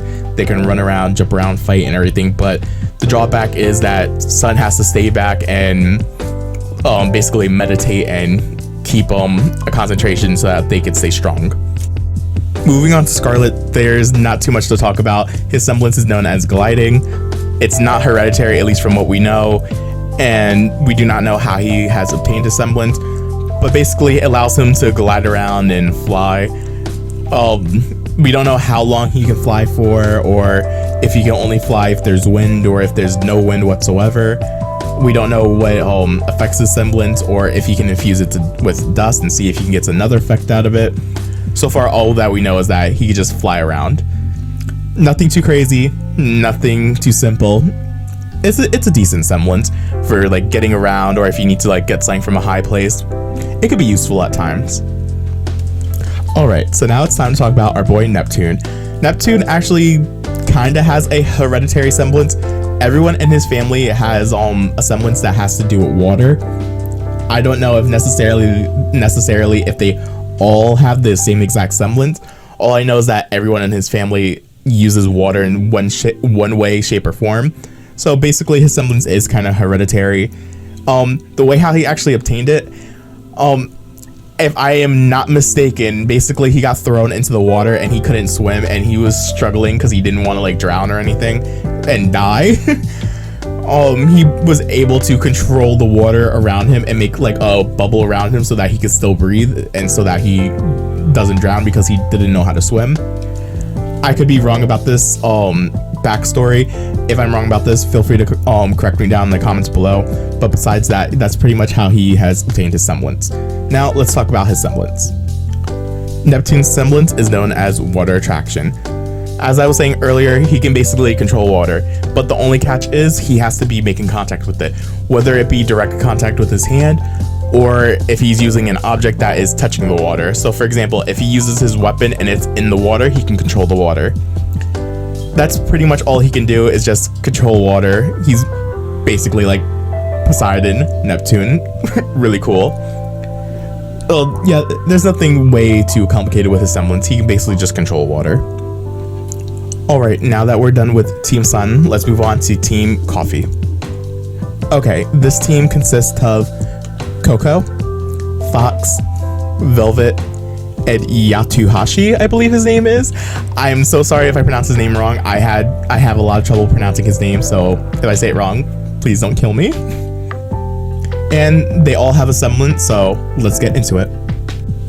Also, another disclaimer, I haven't read the side material where Team Coffee actually appears in. That goes more into detail about their semblances and stuff. From what I know, I did research, I read the wikis, I read Reddit posts and everything. So if I get any information wrong with these 4 characters, I apologize in advance. But anyway, let's actually start getting into it. Okay, starting off with the leader, which is Coco. Coco's semblance is known as hype. From what I can tell, it's not a hereditary semblance, it's a unique semblance to her. And I do not know how she has gotten her semblance because I haven't read the side material. But anyway, her semblance. What it does, it basically amplifies the power of dust and its effectiveness and usage.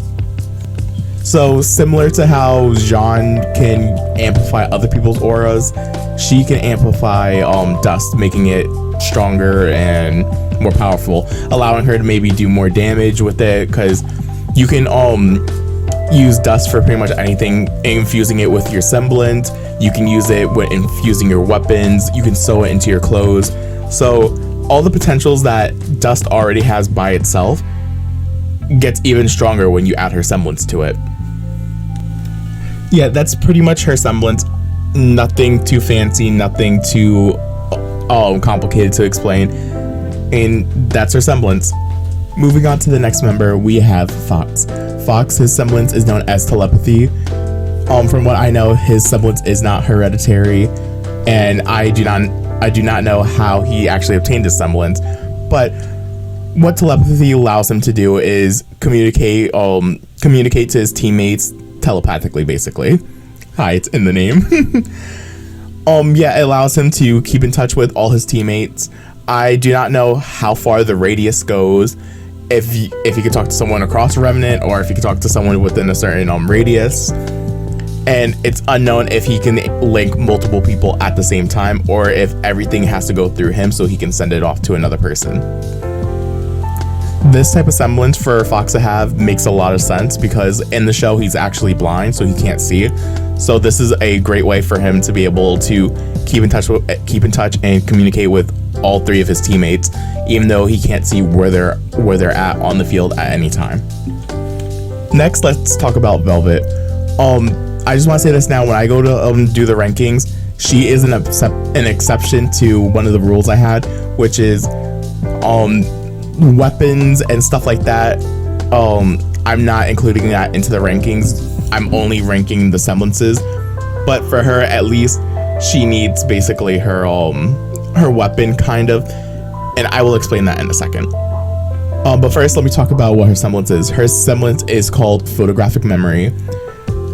I believe it's not a hereditary semblance. It's a unique semblance to her, and I do not know how she actually has obtained it.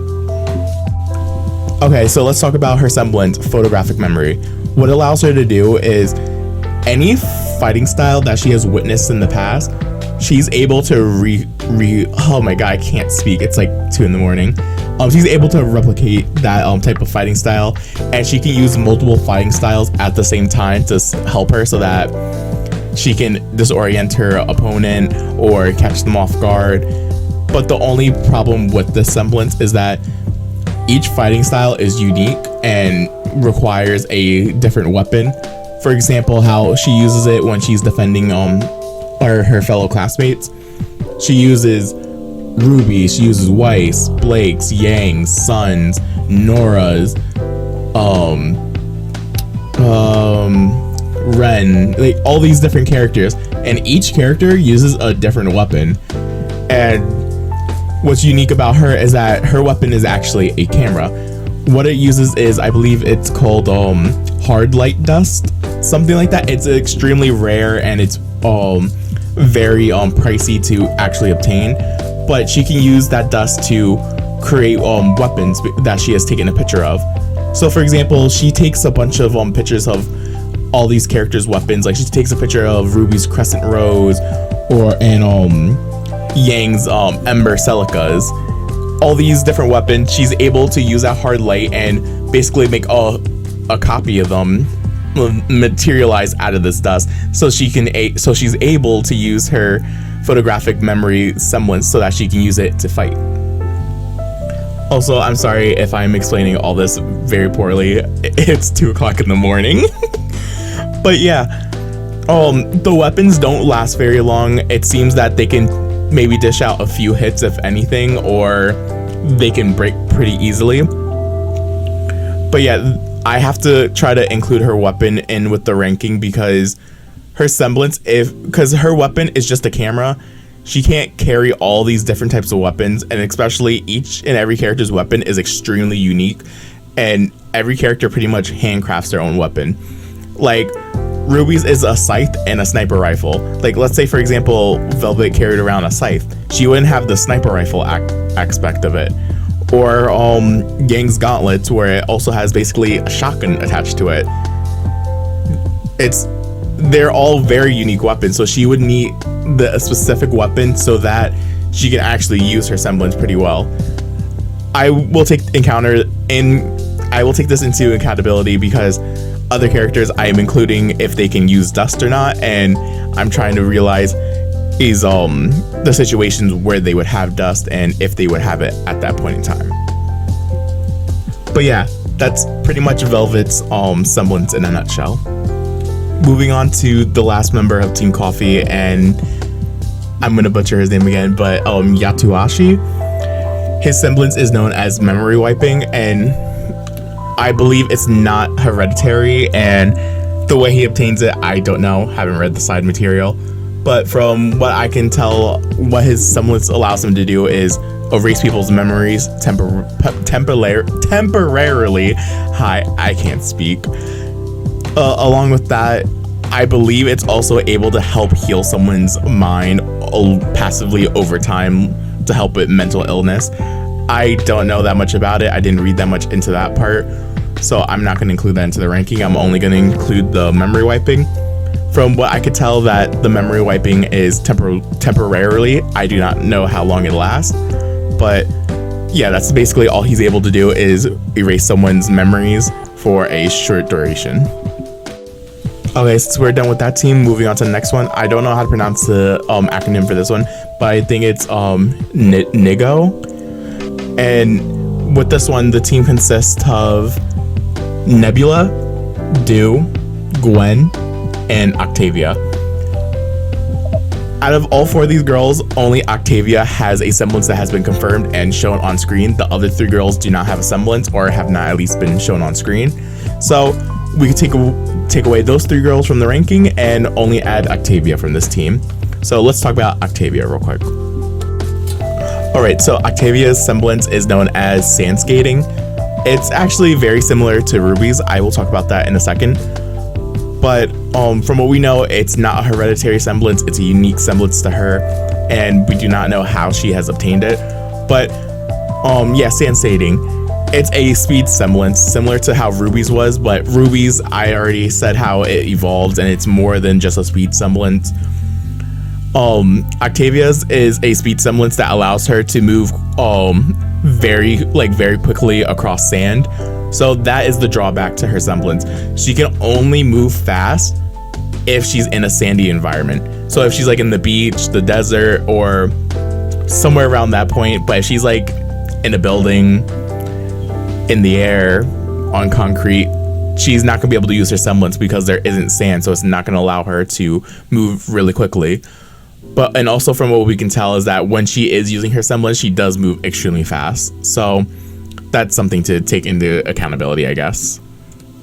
And I forget where this character is from, but where she's from, I believe there is a lot of sand, so she does get very good use out of her semblance. But anywhere else in the world of Remnant, she's probably at a major disadvantage. And that is sand skating. Alright, let's get into the next team. I don't know how to pronounce her acronym, but I think it's Barnes. It's BRNZ, which kind of is confusing because the last team member, her name starts with an M, but they switched it out for a Z, unless May isn't the girl's real name. But anyway, this team consists of Barn, Roy, Nolan, and May. Sadly, none of them have a semblance or have been confirmed on screen, so we will move on to our next team, which is Abrn. ABRN. Hi, I'm bad at reading, bad at spelling. Welcome to the channel. The team consists of Arcian. I'm sorry, I'm really bad. Bolin, Reese, and Nardi. I'm butchering all their names. I'm so sorry. It's like 2 o'clock in the I just hit the mic. It's like 2 o'clock in the morning. I'm too lazy to figure out the pronunciation. But anyway, their team does not have any semblances, or at least have been confirmed on screen. So we will move on to our third team, which is Team Funky, which consists of Flint, Neo, Cobalt, and Ivorio. I don't know how to pronounce their name. Sadly, Cobalt and Ivorio, they do not have a semblance, or at least have been confirmed on screen. Neon has a semblance, but hasn't been actually confirmed, so I will talk about her later in the video. But at least Flint, his semblance has been confirmed on screen, so let's talk about Flint real quick. Alright, so let's talk about Flint. His semblance is known as Killer Quartet. His semblance, we do not know if it is hereditary, and we do not know how he has attained his semblance. But basically what his semblance does is turns himself into a quartet. He can make 3 clones of himself that all mimic and do the exact same thing as him. The only difference is that each character is a different color. And when I mean color, I mean outfit wise. For example, he'll be blue, and then the other 3 colors is yellow, green, and I believe purple or pink. One of those 2 colors. Each one copies and mimics exactly what he does. And for him to maintain all 3 of those clones, he has to concentrate and to maintain all 3 of them. So that means he can't really do anything too tedious or strenuous. He's more for staying put and attacking from far range, and using all three of his clones to do the same things as him, so that in fact apparently amplifies his normal base attack. But yeah, that's pretty much his semblance, is Killer Quartet. He makes 3 clones of himself. They all have to mimic what he does, so it's monkey see, monkey do with that one. Alright, we're moving on to Penny's team. During the Vale Festival, it was at the doubles round, so we only got to meet Penny and her teammate. So this team consists of Penny and CL.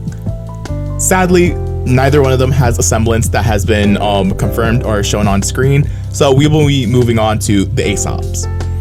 The Ace Ops consist of Clover, Vine, Elm, Harriet, and Marrow. And each one of them has their own semblance that has been confirmed on screen, so let's move on to them. Alright, so let's talk about Clover. Clover's semblance is Good Fortune, and his semblance, from what we know, is not hereditary, is unique to him, and we do not know how he has obtained it. But Good Fortune is basically the opposite of Crow's semblance, Misfortune. As I said earlier, Crow's semblance basically applies bad luck to everyone around him and his enemies, his teammates, everyone. It doesn't discriminate.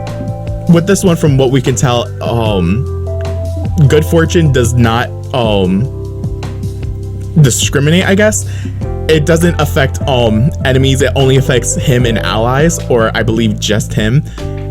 It allows him to just have increased good luck. Whenever he also is using his semblance, he also flicks the pendant on his chest.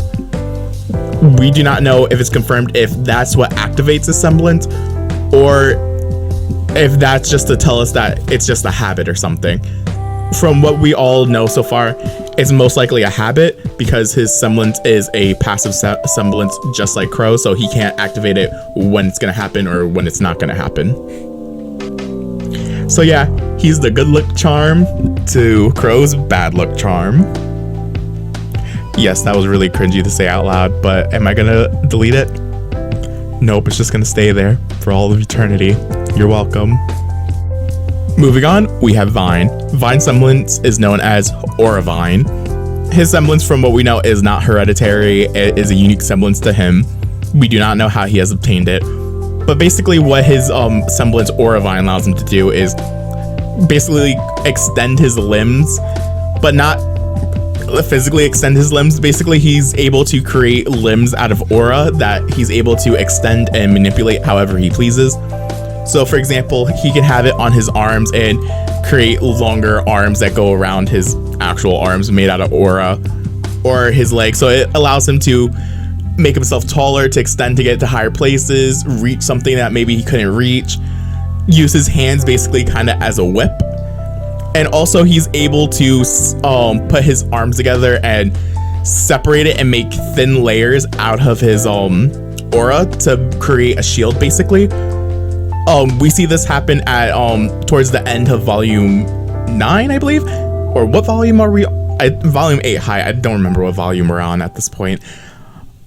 Basically there is a bomb that was going off, so to protect everyone, he creates a giant shield around this ship that is able to withstand the bomb's explosion, which the bomb is apparently supposed to be devastating. So his aura limbs are very strong and they can withstand like high pressure and high damage.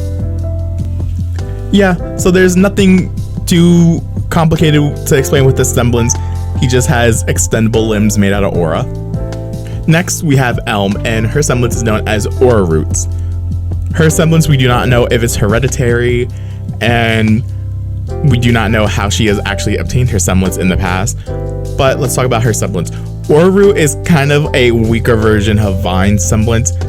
Similar to how Vine can make limbs out of aura, she can do it, but only at her feet, while Vine can do it with his hands and feet. The only thing that she's able to do is basically turn the aura around her feet into like tree roots and stick herself into the ground so that she can stay in place and not move. It's useful in certain cases, but if you're, say for example, during her tag team fight with Vine versus Blake and Yang, Yang destroyed the floor, so she had nothing to grip onto, so it's not as useful as say Vine's or other semblances, but it's still a decent one at that. Moving on, next we have Harriet. Harriet's semblance is known as super speed. We do not know if it's hereditary, and we do not know how she has obtained it, but basically her semblance is what Rwby's semblance used to be. How we all thought that Rwby's semblance was just super speed and she left rose petals behind, but then she can also separate and compress people and transport people. Harriet's semblance is just super speed. She is allowed to move extremely fast, and she leaves a trail of electricity behind her. So yeah, it's pretty much a weaker version of Rwby's semblance. She can still move fast, maybe just as fast as Rwby, and instead of leaving rose petals, she leaves electricity behind. Okay, last of the Aesops we have is Marrow. Marrow's semblance is known as Freeze. We do not know if it's hereditary, and we do not know how he has obtained it.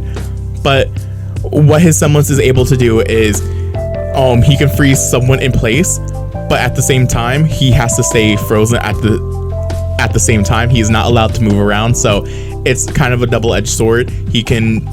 He also has the ability to make multiple people freeze at the same time, but he has to concentrate and focus more. A lot of these semblances require a lot of focus and a lot of training. So yeah, pretty much it's like a command skill. He can make one person do something, but he has to do it himself. And the only action he's able to do right now is freeze. Maybe in the future his semblance might evolve and he might be able to give more commands, like, I don't know, jump, do a cartwheel, do a backflip. But yeah, so pretty much right now all he's able to do is make people freeze, but when doing that he affects himself. Next on the list we have the Happy Huntresses, and the Happy Huntresses consist of Robin, Fiona, May, and Joanna. Joanna is the only one out of these 4 girls that does not have a semblance or has not been confirmed on screen, so we will be taking her out of the ranking, and let's talk about the other 3 girls. Alright, next on the list we have Robin. Her semblance is known as Lie Detection, and we do not know if her semblance is hereditary, and we do not know how she has obtained it. But basically what she's able to do is tell if someone's lying or telling the truth. How she does this, she has to be making physical contact with someone by hand, so she will have you hold her hand, and as she's using her semblance, both of your hands will glow the color of the person who's being asked a question, the color of their aura. I believe it starts off as white and then it will change colors. I could be wrong about this part, but I'm pretty sure that's how it is, because Blake's aura is purple and Robin's hand turns purple when she's asking Blake a question. And I think this is also a unique way because your aura is a manifestation of your soul, and everyone's soul has a different color, so it makes sense that everyone's hand will be a different color when she's asking a question. If you end up telling the truth, her arm will glow green, signifying that you are in fact telling the truth. And if you are telling a lie, the hand will glow red and signifying that you are lying. Next we have is Fiona, and her semblance is known as Pocket Dimensions. We do not know if it's hereditary, and we do not know how she has obtained it, but basically what her semblance allows her to do is to store stuff in her wrist. Basically she has a mini dimension in her wrist where she's able to take things and shrink them and put them into this dimension that she has within her wrist. Or not necessarily shrink them down, but at least she's sort of like Urza from Fairy Tail. Urza, her magic is called re-equip magic. She's able to switch her armors in and out, and she has another dimension where she has all of her armor and all her weapons, and so that she's able to re-equip really quickly.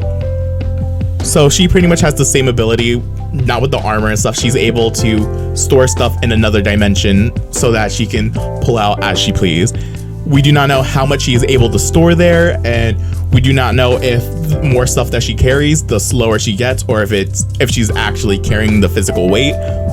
I'm pretty sure this is false because she ends up, I believe, carrying like a huge like car or a tank or something in her wrist like it's nothing. So I'm pretty sure that there's no weight counter to it or anything like that. I'm pretty sure everything becomes weightless and she's able to store it in her wrist.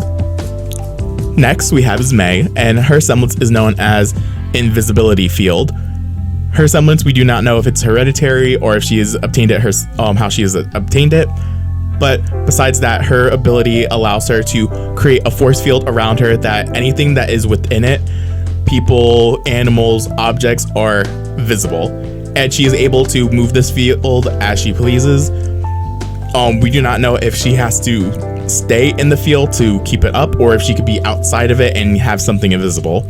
That we do not know, but pretty much she can just turn anything inside of it invisible.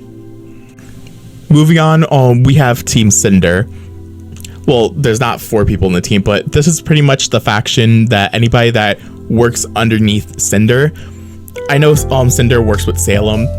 Salem has her own section that I will talk about later, but I want to talk about Cinder's faction. In Cinder's faction, we have Cinder, Emerald, Mercury, Neo, and Roman. Mercury and Roman do not have a semblance, so we will be taking them out of the ranking, but I will talk about Mercury later because he in fact did have a semblance, but his father took it away from him, but we do not know what his semblance was and it was never confirmed on screen, so he will not be included in the ranking, but his dad will, and I will talk about his dad in a bit. Next we have Cinder. Cinder's semblance is known as Scorching Caress. Her semblance is not hereditary, and how she obtained her semblance is due to all the stress and anger and pain that she has been put through throughout the years of abuse living with the family that quote unquote adopted her, aka forcing her to be a slave. Through all that anger and pain, that's how her semblance was born. What her semblance allows her to do is she's allowed to heat objects to a very high temperature, and also manipulating dust and not dust like in elemental dust, I mean like dust like in dirt and like sand. She's able to transform that into glass, and not just any type of glass, black glass to be exact. With her semblance, she can heat stuff very close to her so she can make contact with it, and she's also able to heat stuff from far away. This is up for debate because she also is the Fall Maiden and she's also able to use magic, but I'm pretty sure that she's able to heat stuff and from far away because we have seen her do it before, so it's kind of hard to tell if it's magic or if it's just her semblance. And the turning dust and sand into black glass, that she does not have to be in contact with. She could do that from far away. She can explode the ground around you and turn that dust into glass. She can also basically control that and like levitate it and shoot it towards people and recreate more dust into said glass. So yeah, that's pretty much her semblance, known as Scorching Caress. Next, we have Emerald, and Emerald's semblance is known as Hallucinations.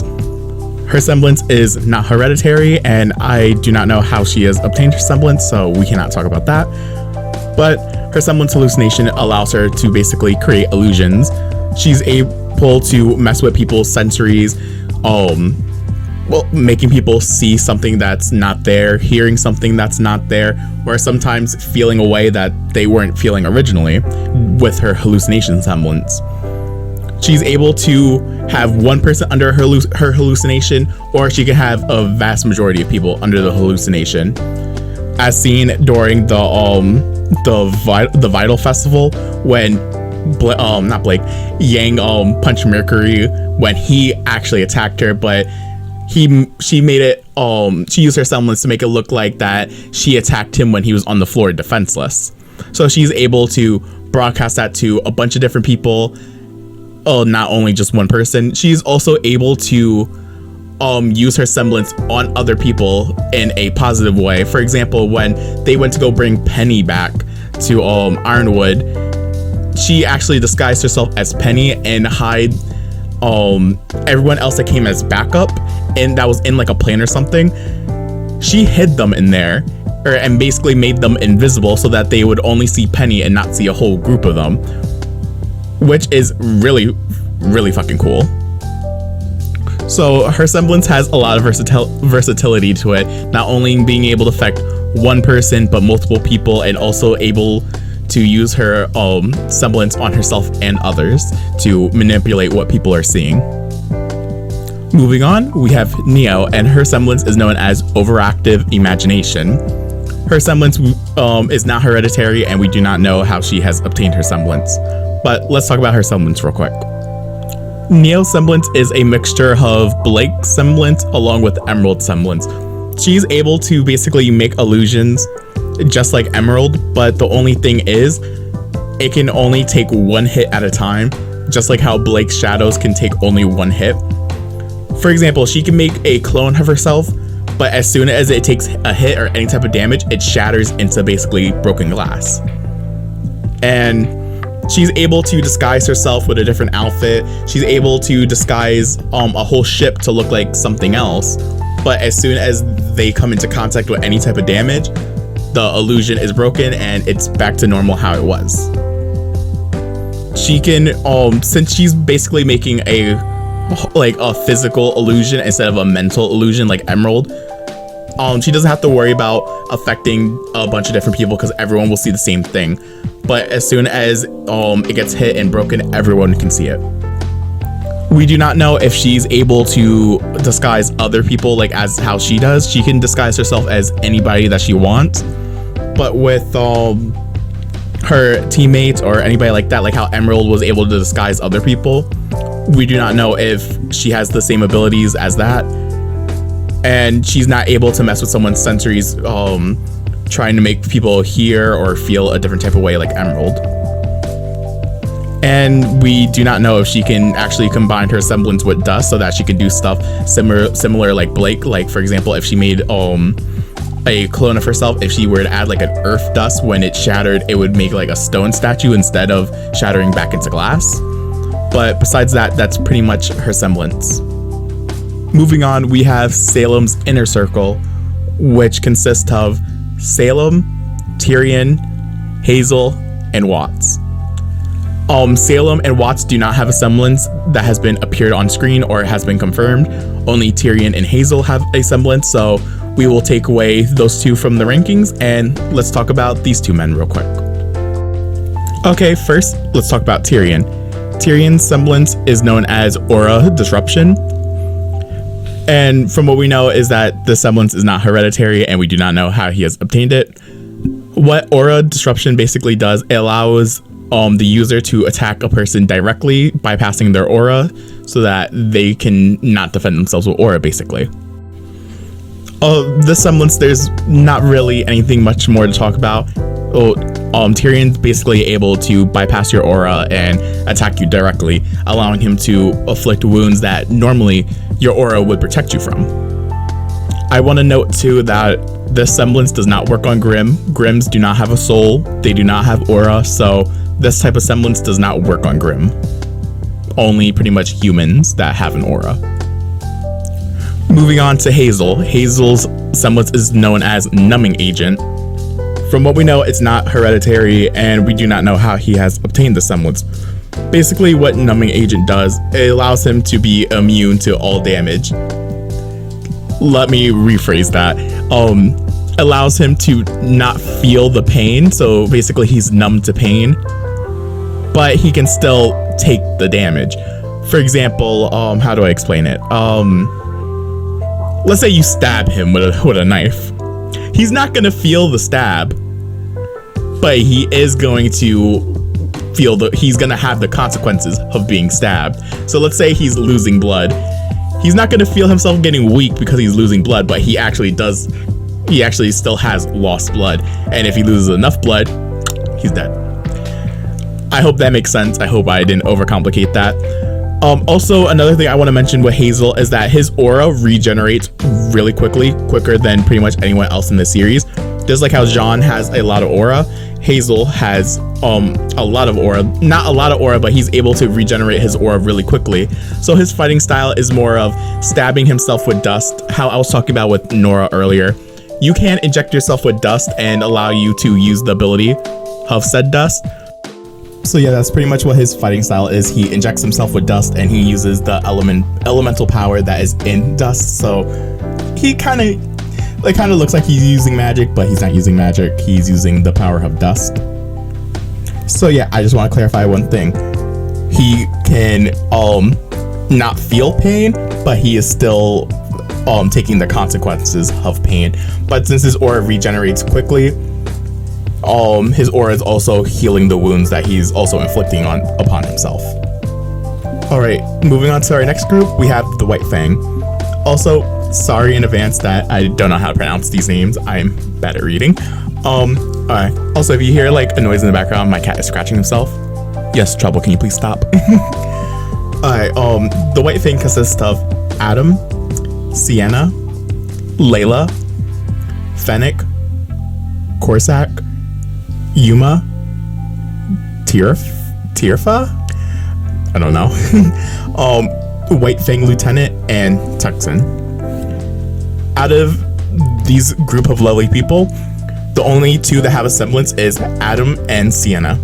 Layla has a semblance. In my opinion, I feel like she does have a semblance, but I will talk about her later in a theories category, but she will not be included into the ranking. All we are going to talk about for this group is Adam and Sienna.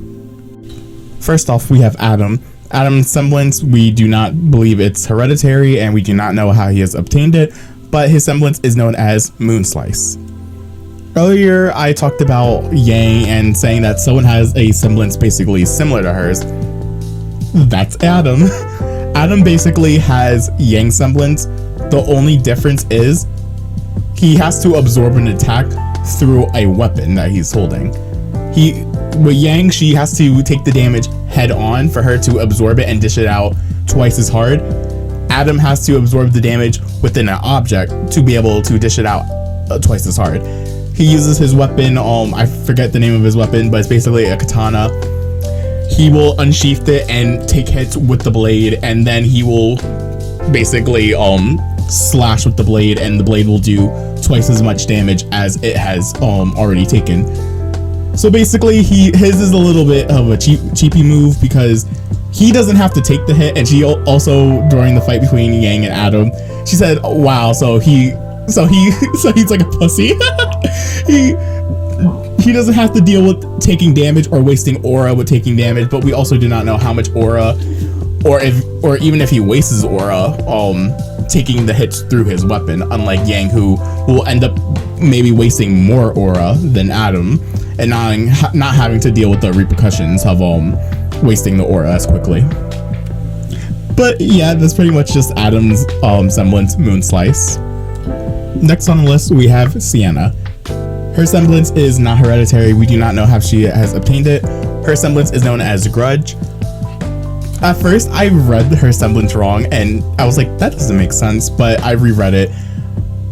So apparently, when an opponent's aura is weakened or broken, it basically makes her stronger, faster, or when she's going in for the kill, when she's going in to basically do the final blow or to finish the job. If your aura is weakened or broken, she basically has the advantage, but it's kind of not that good, because when someone's aura is weakened and broken, they are typically weaker. They can take a fatal if they take a fatal hit, they can't really recover from it without their aura, so they pretty much need their aura if they want to actually like fight and do damage. So yeah, it's kind of like, I guess it's very situational. I'm like trying not to like be like opinionated with this right now until later, but yeah, I kind of wish that there was a little bit more to the semblance, because when someone's weakened, it's easier to do the final kill than when if they had full aura, or like their aura was like very high, and if she did more damage against aura, that would be, I feel like that would be like maybe a more useful semblance than what it is, but it's still pretty good, I guess. But yeah, that's pretty much her semblance, grudge. Okay, moving on to the next group of people, we have the Barwin tribe. There's not really anybody important from this one. I just would like to mention them because they are pretty much like the only like main characters that appear from the Barwin tribe, besides from Raven and Crow. We have Shady and Vernal. They both sadly don't have semblances or been like shown on screen, so we aren't going to include them in the ranking, and we're not really going to talk about them. I just wanted to mention them. The next group of people that we have is the Schnee family, and besides Weiss, we have Winter, Whitley, Willow, and Jacques, whatever his name is. Sadly, Whitley and Jacques don't have a semblance. I will talk about Whitley later because he is a Schnee, and the Schnee family, all their semblance are all hereditary. They all have the same semblance. So Winter and Willow have the exact same semblance as Weiss. I will briefly say what their semblance is again, but it's pretty much identical to Weiss, so I'm not gonna touch too much on that. Whitley is a Schnee, so he has the potential of getting the semblance later, but as of right now, he does not have a semblance. But also, even though the glyph semblance is hereditary, doesn't necessarily mean that he will have it. There's a chance that he could also get his own semblance. Jacques, on the other hand, is not a actual Schnee. He married into the name. He does not have the blood in his body, so he in no way would be able to get the glyph's semblance. So let's talk about Winter and Willow real quick. Okay, so talking about Winter and Willow, I'm gonna put them both in the same category real quick next to each other, so that I don't have to explain the glyph semblance twice. But I already said it in detail earlier, so I'm just gonna quickly brief through it. Glyph is a hereditary. Oh my god, I can't speak. It's like 3 o'clock in the morning again because I only record at night. Winter and Willow, their semblance is known as glyph. It is a hereditary glyph known to the Schnee family and only the Schnee family. No other characters, as we know, does not have this type of semblance. Only the Schnee family can have it. Okay, first starting off, I want to talk about the unique. Since this semblance is hereditary, there is a uniqueness to it for each Schnee. Each Schnee has a personal summon. The summon is unique to each Schnee. They're able to basically summon a creature whenever, as long as they have the aura for it, whenever, wherever they want to fight for them. They can they can summon it in the air, on the floor. They can grow it to be really tall. They can make it really small. But each summon is different. For example, Weiss has like a knight that I talked about that might be Nicholas, or at least supposed to be the embodiment of Nicholas because the whole bloodline and everything. The other person that I talked about it earlier. I'm not gonna explain it again. I forget what Winter's is, even if she had her own. I think I believe her personal summon, I could be wrong about this, is when it was a fight between Cinder and Penny and Winter. She had this monster that she was flying around on. That could be her personal summon. I do not know for sure if it is, or if that is a Grim that she has slain in the past, which also moves into the second part of the Semblance. They are able to summon and call upon fallen foes to fight for them. So, for example, I talked about how Weiss killed a Queen Lancer and was able to summon it later to fight for her. And I believe once these summons are destroyed, they cannot be brought back. You have to go and kill one again. Yeah, so that's another part of the summoning and everything, because and these summons, you can make them really big or really small. For example, hi, I really can't speak right now. Winter has these miniature I think Evermores they were called, or something like that. These big bird-like Grim that she uses to fight. Hi, my cat is like walking on me right now. Hi, Trouble. And then also there are colored glyphs that they can infuse with dust. The base regular white glyph, if they infuse it with fire dust, they can shoot fireballs. If they do ice, they can make ice. And then the white glyph, I believe, talked about how it basically has like anti-gravity. It can like make someone faster, and like they can also use it as like a flat surface and all that. And then the black glyph is basically like anti-gravity. No, not anti-gravity, more of like a gravity glyph where it can hold someone down and make sure that they like don't get stuck. Not get stuck. Hi, I can't. If you need a refresher, just basically go back to the beginning of the video and click on the one where I talk about Weiss, because yeah. Whatever score I give Weiss, I will also be giving the same to Winter and Willow. This may not be fair, but because Willow isn't a Huntress, but she does have the semblance. She shows in the show that she has the same exact semblance, even though we haven't seen her do much fighting, because we don't really know her fighting skill.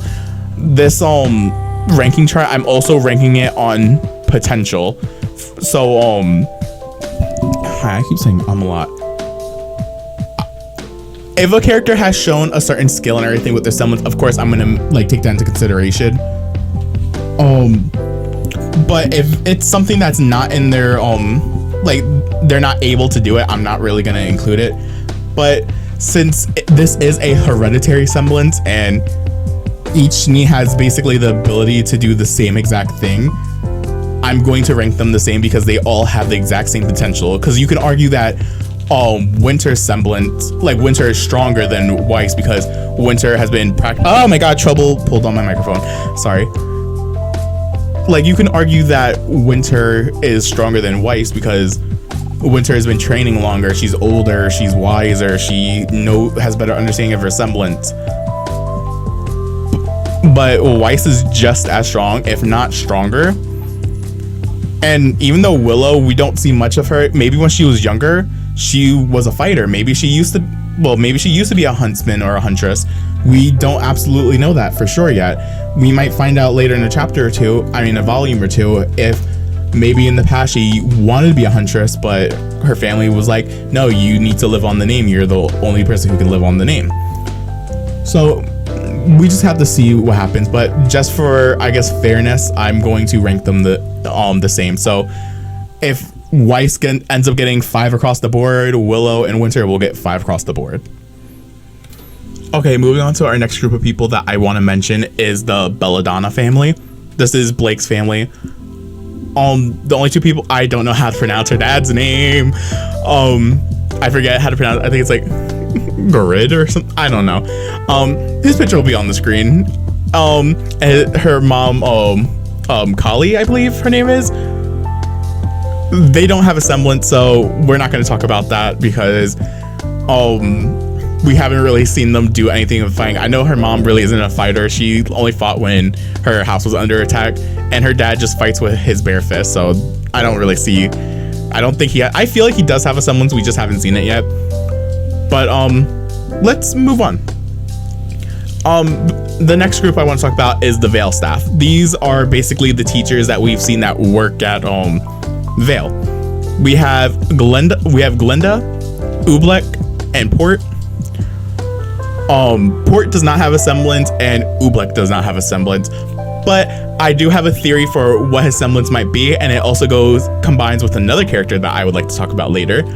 But as of right now, only Glenda has a semblance that is confirmed on screen, so let's move on into it. Alright, moving on to Glenda. Glenda's semblance, we do not know if it's hereditary or how she has obtained it, but her semblance is known as telekinesis. She basically has all the essences of telekinesis. She's able to move objects basically with her mind. She's able to repair and manipulate objects. So for example, if how do I explain it? Let's say part of a building was destroyed and it was made out of like rocks or something. She can repair it with her telekinesis. She can levitate the objects and put it together. If her aura is low, she's not going to be able to maintain the concentration necessary for this semblance, and the building will basically just fall apart where it was ruined. If she has a high enough aura, she can basically repair it and make it brand new as if it was never broken. She can levitate stuff. She can let's say that rubble, she can take it and basically turn it into an arrow and throw it at something. But she's not fusing it together at that point. The only way she can fuse stuff together is if it's going back to its original form. So yeah, she can manipulate it, she can levitate it. She's also able to control people, basically moving them along with Grim as well. During her and Rwby's fight against Cinder in the very first episode, when Cinder goes to attack, she throws Rwby. She uses her semblance to throw Rwby, and she rolls out of the way. Along with that, she's also able to, I believe, create force field. There is a Beowulf that ends up attacking her in volume 3. She reflects it, so it's either she tossed the Beowulf away from her, or she made a shield and protects herself from the hit. That pretty much covers all the bases for her semblance known as telekinesis. Moving on to the next two groups, we have Mistral, which has Lionheart. Sadly, Lionheart does not have a semblance, or it is not shown on screen, or it hasn't been confirmed, so we are going to take them off from the list and not talk about them. Next, we have the Atlas Staff, which is... I don't know if I just said it. Hi, I have bad memory. The Mistral Staff is where Lionheart is coming from. Moving on, we have the Atlas Staff, and the only person from the Atlas Staff is Ironwood. And Ironwood does have a semblance, so let's talk about him. Alright, moving on to Ironwood. Ironwood's semblance isn't hereditary and we do not know how he attained it. But basically his semblance is known as metal. Not metal like in the material, mettle. This one is more of like a passive semblance like Clover and Crow's. It's not really that good. His semblance basically explains why he's been acting the way he's been acting for the past 2 volumes, and also how he was in the past. Basically what his semblance does is whenever he makes a decision, he stays with it. He doesn't change his decision. If there is multiple options, instead of dealing with the paranoia of choosing which semblance instead of like meddling, which is the name of his semblance, instead of meddling on which choice he should make, he's going to stay with the one that he initially picked. The one that is pretty much like the one that he thinks will be the best. Even though the other option is a better option, his semblance will not allow him to pick a different choice. Like, in the past 2 volumes, like when Ironwood was only worried about the Atlas in the sky, not worried about the lower half, the poorer half, like Team Rwby and everything were trying to like save them. He wasn't trying to meddle on like both of his choices. He will stick to the choice that he originally made. He's not going to change his mind. So that's pretty much the only benefit to his semblance, is that he doesn't have to deal with the like anxiety and paranoia when it comes to making a choice. I understand that, because whenever I'm making a choice or something, I always dull on it. Like, for example, when I go to the store at my friend's, I always stare at the options I can get for like half an hour to an hour before I make my choice. But yeah, besides that, that's pretty much the only like benefit to it. But the major drawback is that he can't switch his choice and he can't pick the better option. And that is Ironwood Semblance, known as Metal. Okay, finally, almost 2.5 hours in, and we are at the last group of people to talk about. This category is the side characters. These are characters that didn't really fit into any of the major groups, like how I had the teams and the school staffs and the families. These people just didn't fit in any of those categories, so I put these as the side characters. And these are pretty much characters that have appeared on screen that have either had a fight scene or played some type of significant, you know what I'm trying to say. But they play like pretty much like a somewhat of a major role, even if they're on the screen for like one episode or on the screen for a few minutes. They pretty much have added something into the show, just like how the other characters I added that didn't have a semblance, they pretty much added onto the show, even if they were on the screen for 5 minutes.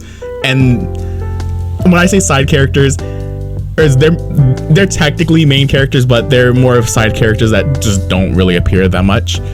Okay, let me stop explaining myself. Let me just talk about this group. So the side characters for this group is Tak, Oscar, Maria, Rode, I believe his name is, Petro, I'm sorry, I can't read,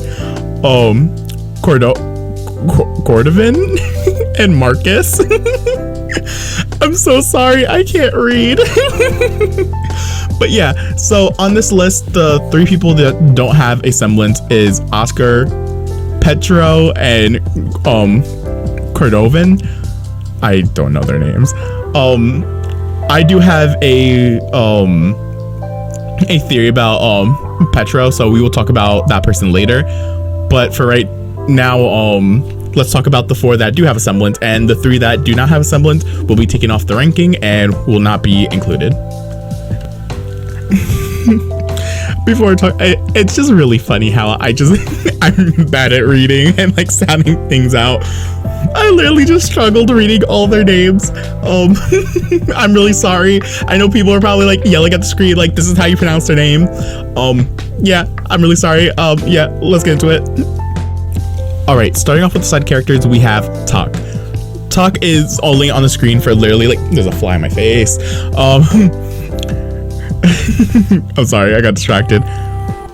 Tak is only on the screen for 1 episode, and she's only on there for like 5 minutes the most. She does it, or I think like actually like 2 minutes if anything. The only reason she's included in this is because her semblance has been confirmed and is on screen and everything.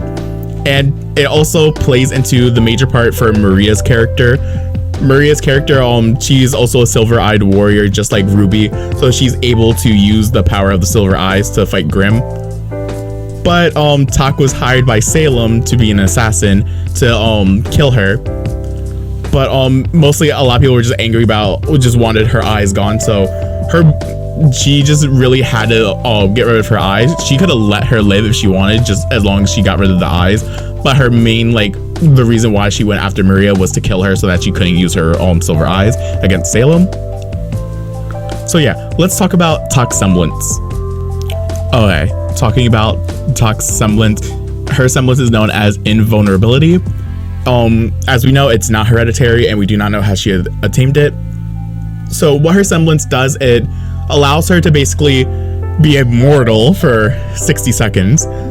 So she is unable to be injured, she can't die, she can't be pierced or penetrated, she can't get a limb torn off, nothing. She is literally invincible. Her aura from her semblance, everything creates the most basically creates the perfect defense for her. She cannot be killed, she cannot be harmed, she can't be harmed, or this allows her to just focus on attacking, focus on fighting, and not having to focus on what happens.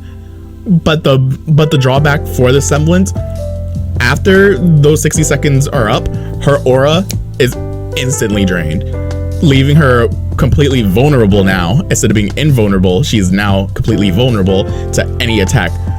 So now her aura can't protect her from getting a limb ripped off or getting killed or stabbed or slashed or anything. So it's more of a like trump card semblance, if anything. There's a lot of questions I have about the semblance. Like, for example, does the amount of aura affect the time? Because it is a minute. What happens if she has low aura? Does her semblance only work for like 15 seconds, 10 seconds? That's one thing I would like to know, but Tok is actually dead now, so we aren't gonna get these answers. But yeah, it's more of a like final trump card, or it's better to use this at the end when things aren't looking your way, because at least if you have your aura, it can protect you from taking hits, and this one makes the perfect defense so that you can't die. So this is perfect for a battle when it's not leaning in your favor, to use this to try to finish it very quickly.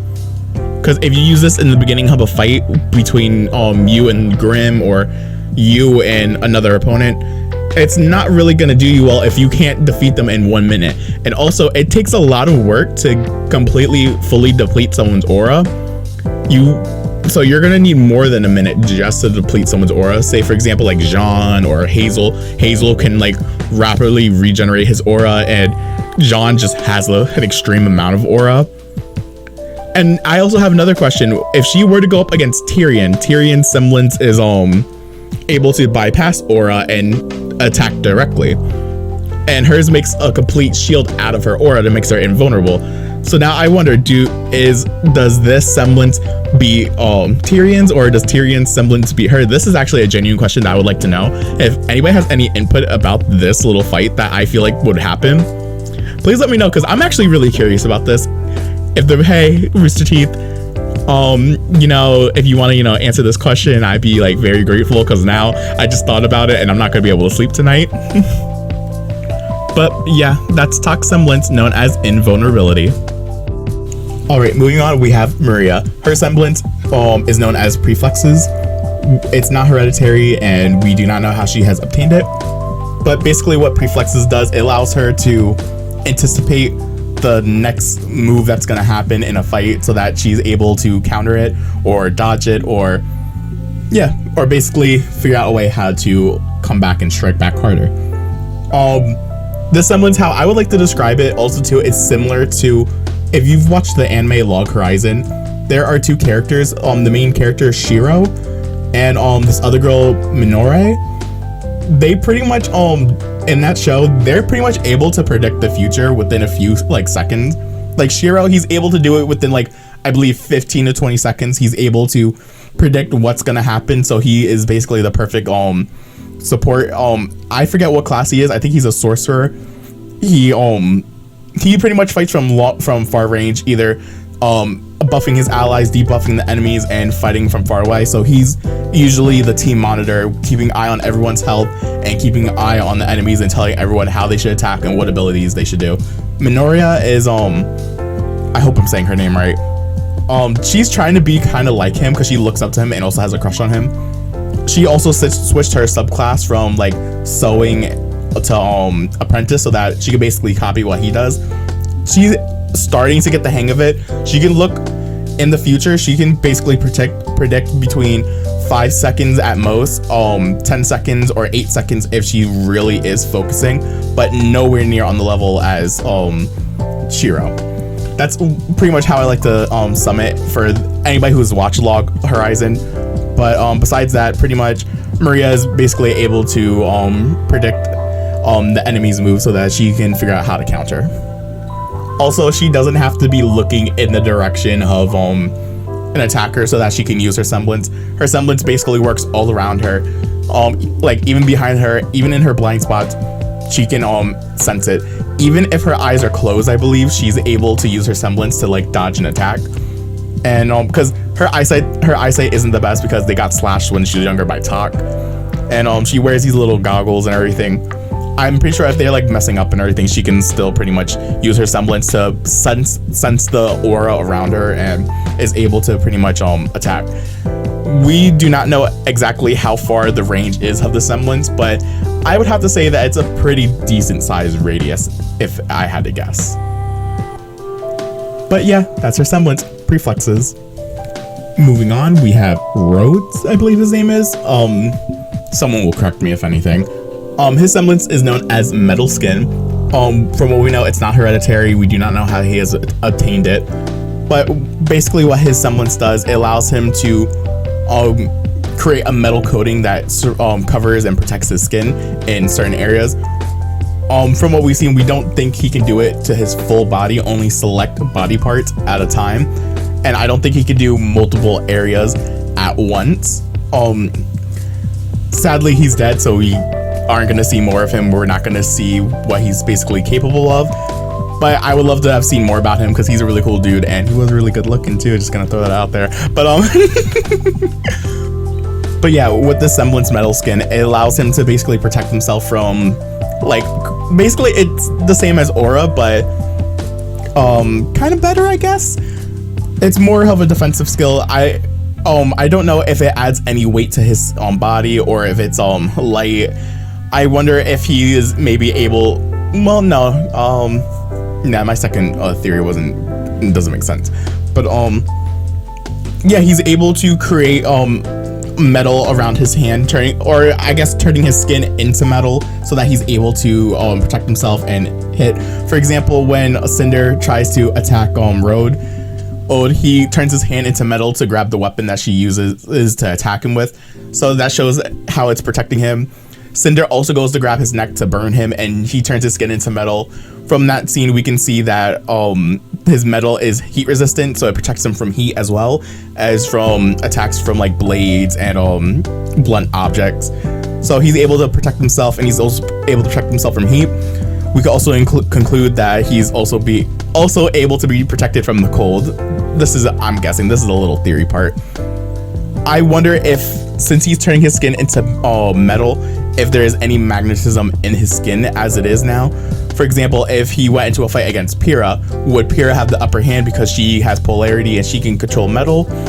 And he has his metal skin that he could turn. Would she be able to grab him and fling him around and stuff? That's something I want to know too. So, Rooster Teeth, if you're out there. But sorry for the scream. But yeah, that's pretty much a semblance. Metal skin. Okay, the last character before I go into the theories. This one is gonna be really funny just to add. This character hasn't even appeared on screen. This character is dead, but his semblance has been confirmed on screen and is also a big driving point for one of our antagonists. This one being Marcus, Mercury's father. Mercury and Marcus, they're both assassins. They're both killers for hire. And Marcus's semblance is the ability to get rid of someone's semblance. And that's what happened to Mercury. He basically said to Mercury, a semblance makes a person weak. Prove that you can fight without using your semblance, or fight without needing a semblance, and I will return it to you. And basically, Mercury ended up killing his dad, showing that he didn't need his semblance because his dad was a ruthless killer and was basically the top assassin. And since he ended up killing him, Mercury ended up getting the new title of the top assassin because in Cinder's team, her little posse, it was her, Emerald, and Mercury. It was actually supposed to be Marcus. But since that went down the drain, she looked at Mercury and was like, you know what? I'm going to take you since you killed your father. So yeah, it's very hard to understand what Marcus's semblance is because we have two situations. We have it's either a Mr. Aizawa situation where he can take someone's semblance. Like for example, in My Hero Academia, Mr. Aizawa, his semblance, he's able to erase someone's semblance. Oh my god, I'm sorry, I choked. He's able to erase someone's semblance, but he can only do it at one person at a time. And but if he blinks, but we're not going to include the blinking part. But so maybe Marcus's semblance is that he can take only one semblance away at a time. Or my other theory is that for anybody who's watched the anime Charlotte, the main character, I think his name is Yu Otosaka.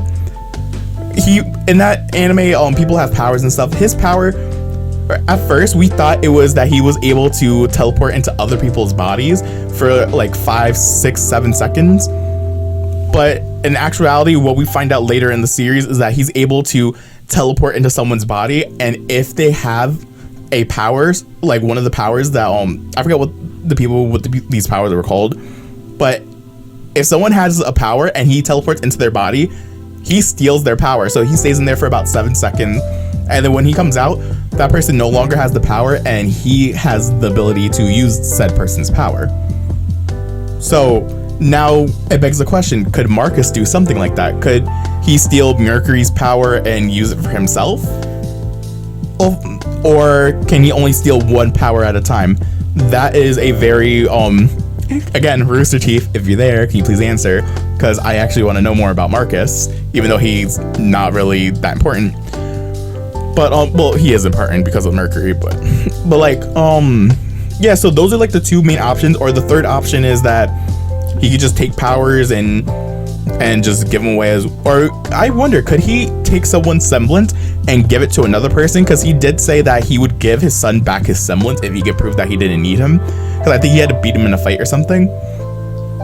Or so yeah, that really does beg another question. Can he steal a semblance and give it to another person? Because if that's a really scary semblance just to have, because you could basically wipe out an entire like team that way. For example, if you just brought random people with you and you could just, oh, and then also that's another, like, you can make a black market and everything and like selling people's semblances and everything, giving them to people who don't have a semblance.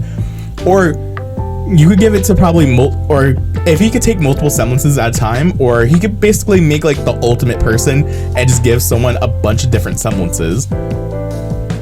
See, I'm sorry, now I have a lot of questions. See, I wanted to add him to the list because he's not really on the screen. You only hear his name like once or twice, but there's a lot of questions and a lot of mystery behind Marcus and his semblance and what he's able to do. And I'm really curious. I really would like to know. So, if Rooster Teeth wants to, go out there and, confirm all this, or if someone actually knows that has been confirmed, I just don't know. Please tell me, because I'm actually curious.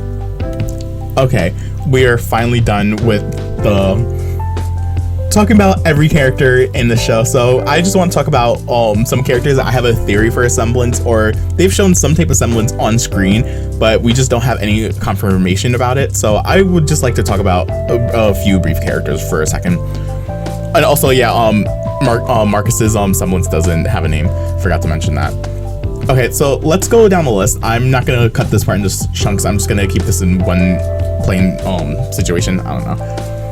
Okay, with Rwby, I think I talked about this. Her semblance keeps evolving, and I feel like we have a situation where maybe semblances confuse. For example, in Naruto, when Sasuke and Naruto, they basically fuse their jutsus together. Naruto fuses his Rasengan, and Sasuke fuses his Chidori, and they both are able to use that attack together. There are two scenes where Rwby's, basically when she does her little cloak thing and she uses her semblance and separates and stuff, there's a part when she grabs Weiss, and there's two of them. There is the red one, which is hers, and then a white one, or a bluish white one, that is Weiss. That's the color for aura. So now that makes me think, can she actually fuse with other people? Because if you can actually end up fusing your semblances with other characters, that would actually be game changing and would make people pretty much overpowered. Because now that also begs another question: would Rwby be able to use some of Weiss's power, and how would that work? Like, could Weiss use her white glyphs that add like a little speed bonus, I guess, to a character, and add it to Rwby to make her even faster? Or could she add the gravity one to Rwby to make her a solid object where she can basically use the force to attack an opponent or to break something? Or could Weiss use her semblance as she's in Rwby's cloak? That I have a lot of questions about this. For example, with Nora, you could argue that this was the electricity from her hammer, but also there was like a pink lightning around Rwby when they were fighting that big stone creature in Volume 4. So that makes me beg a question: could Nora use the electricity that she uses in her muscles and fuse it in with Rwby's semblance to make her even faster than what she already is? I need to know. And then I think I had another idea for how her semblance could probably evolve further, but I don't remember off the top of my head. If I said it earlier, I'm sorry. Another character. Who was the next character? Going down the list, there was another character I wanted to talk about, but I forget. Okay, Neon. I want to talk about Neon for a second. Neon basically has a speed semblance same as Harriet and Rwby. Rwby, when she's moving, she leaves rose petals behind. Harriet, she leaves electricity behind. Neon, when she was going fast, she was leaving a rainbow behind because she's based off Nyan Cat or whatever. So pretty much she does have a speed semblance. It just wasn't confirmed on screen, and we don't really know that much about her. She does end up appearing again in volume 8, so we're probably gonna see more of her in volume 9, hopefully. Hoping, because a lot of people actually liked her. I didn't really like her haircut in volume 9 though. I kind of hope they switch it. But yeah, she does pretty much have a speed semblance, and I hope we get to know more about her. Next on the list we have Lila. I talked about her earlier for a split second. I think personally, I feel like she has a semblance similar to Tyrion's, because when Sun and Blake were fighting her and like basically trying to retain her, whatever the word is, arrest her, she attacked Sun straight where the heart was, and his aura should have protected him. But because we talked about in the show how aura basically becomes second nature and you usually always have it on and ready, you could argue that either in this section either he just wasn't prepared for that attack, or she has a semblance where she's able to bypass aura and attacks similar to Tyrion, or maybe in vital areas she's able to bypass aura, so it'd probably be a weaker version of Tyrion's. That's what I'm trying to wonder, because maybe there'd be like certain areas like the neck, the wrists, like certain arteries and organs, because she attacked straight for the heart and she was able to go through and bypass his aura, so that makes me feel like she does have a semblance. Also, I don't know if I mentioned, but this is a theories category. These are all my opinions. These are not confirmed. These are just things that I'm thinking of. Okay, next we have is Whitley.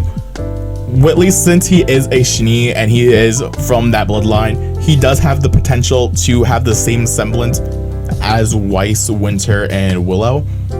But I feel like too, there may be a chance that he gets his own semblance that isn't hereditary. Just because you're from the same blood doesn't mean you're gonna get the same semblance. You have a high chance of getting that semblance. But I don't think they're gonna give him. I feel like personally, because Whitley is starting to be on camera more and getting more screen time, I feel like he's gonna be his own person. I feel like he's actually starting to be a good person. He's not trying to be a dickhead anymore. He's actually trying to help everyone. So I kind of hope that they give him his own semblance so that he is different from them, because he is the younger brother. He is in his sister's shadows. He was gonna end up being the businessman because he wasn't anything like them. He was just in their shadows. He's kind of jealous of them. Weiss even calls him out and it's like, are you jealous? Like that she can fight, that she has these powers and you don't? So I would love to see that Whitley would break the tradition of having the hereditary semblance and being his own person, because I feel like that would make Whitley a more likable character if he wasn't just a carbon copy of his mother and both of his sisters. Sorry that I went on a little tangent right there. I had something else to say about Whitley, but it just literally escaped my brain. Okay, I want to talk about Professor Oobleck for a second. Oobleck, I'm gonna combine his with Zwei, because one of them has a semblance. It's hard to explain, but basically when they're fighting on the train and Oobleck basically Zwei turns into like a fireball and he hits Zwei with his hammer or his like weapon or whatever, and Zwei goes flying as a flame ball. So now this begs the question, does Oobleck have the ability to turn people on fire but not hurt them? and just basically add fire to their attacks? Or is ZY fireproof and he's able to absorb fire, kind of like how Nora can absorb lightning and electricity and make her muscles stronger? Can ZY absorb fire and just become stronger? This is something I want to know, because the teachers are already familiar with Taeyang, because they already taught him and everything. He used to be a student there, and his so they would pretty much know about his dog and if he had a semblance and everything. So, and that's also another reason why Oobleck was probably okay with ZY coming with the girls on that mission, because he says, oh yeah, they're good for like hunting and smelling and everything, but maybe he already knows that the dog has a semblance, so he could be able to use that. Or I'm overthinking this and they just did this for fun because they're like giggles. So that could probably be another choice, but that's something I would like to know, if they could actually like touch light on that, because I'm actually been thinking about that for a while. I want to talk about Pietro for a second. I forgot his name. I don't know how to pronounce his name, I'm sorry. But basically Penny's dad. I have a theory that his semblance is that he's able to give aura to a non-living object, because they talk about in the show how, because he's the one who created Penny. For all of you that don't know, Penny is a robot. She's the first artificial life form to basically create and generate their own aura. And also we talked about earlier how aura is the manifestation of one soul. It's basically your soul. So, and we show in the show, every time he repairs Penny, it takes more aura than the last time. So when she got destroyed during the Vital Festival, he had to repair her, and it took a lot more aura than what he used to create her in general. So, and it also makes him sickly and makes him weaker. So enough times if he does that, I feel like he could end up dying. So that makes me think. So I feel like, because we don't really get a direct answer for how he was able to make the aura, basically make Penny with his aura. So I feel like his semblance is that he's able to take an object and give it life to make it its own person. It will take his aura, and he'll take his aura and with his semblance basically make it their own person. Or you can argue that I'm overthinking this, and they basically use that machine that they were going to use with Amber for Pyrrha, how they were going to transfer Amber's aura into Pyrrha to basically make her the next Fall Maiden. You could argue that he went in that machine and transferred it into the robot. Or it's that it's a semblance and he's able to create life. Next I want to talk about is Ozpin and Oscar. Ozpin, during his fight with Cinder that he ends up losing, he ends up striking Cinder really fast. So that makes me feel like he does have some type of speed semblance where he's able to attack really fast. But you could argue that since he has been alive for many years, he was alive before semblances were even a thing. So he might actually just not have a semblance and that was magic. Or since all these other people were alive in the era of semblances, he was able to absorb semblances, since basically every time he reincarnates a soul that he is infused with, the more magic he uses, and over time their souls end up intertwining and becoming one. So the old people would become a part of him. This fly needs to get out of my face.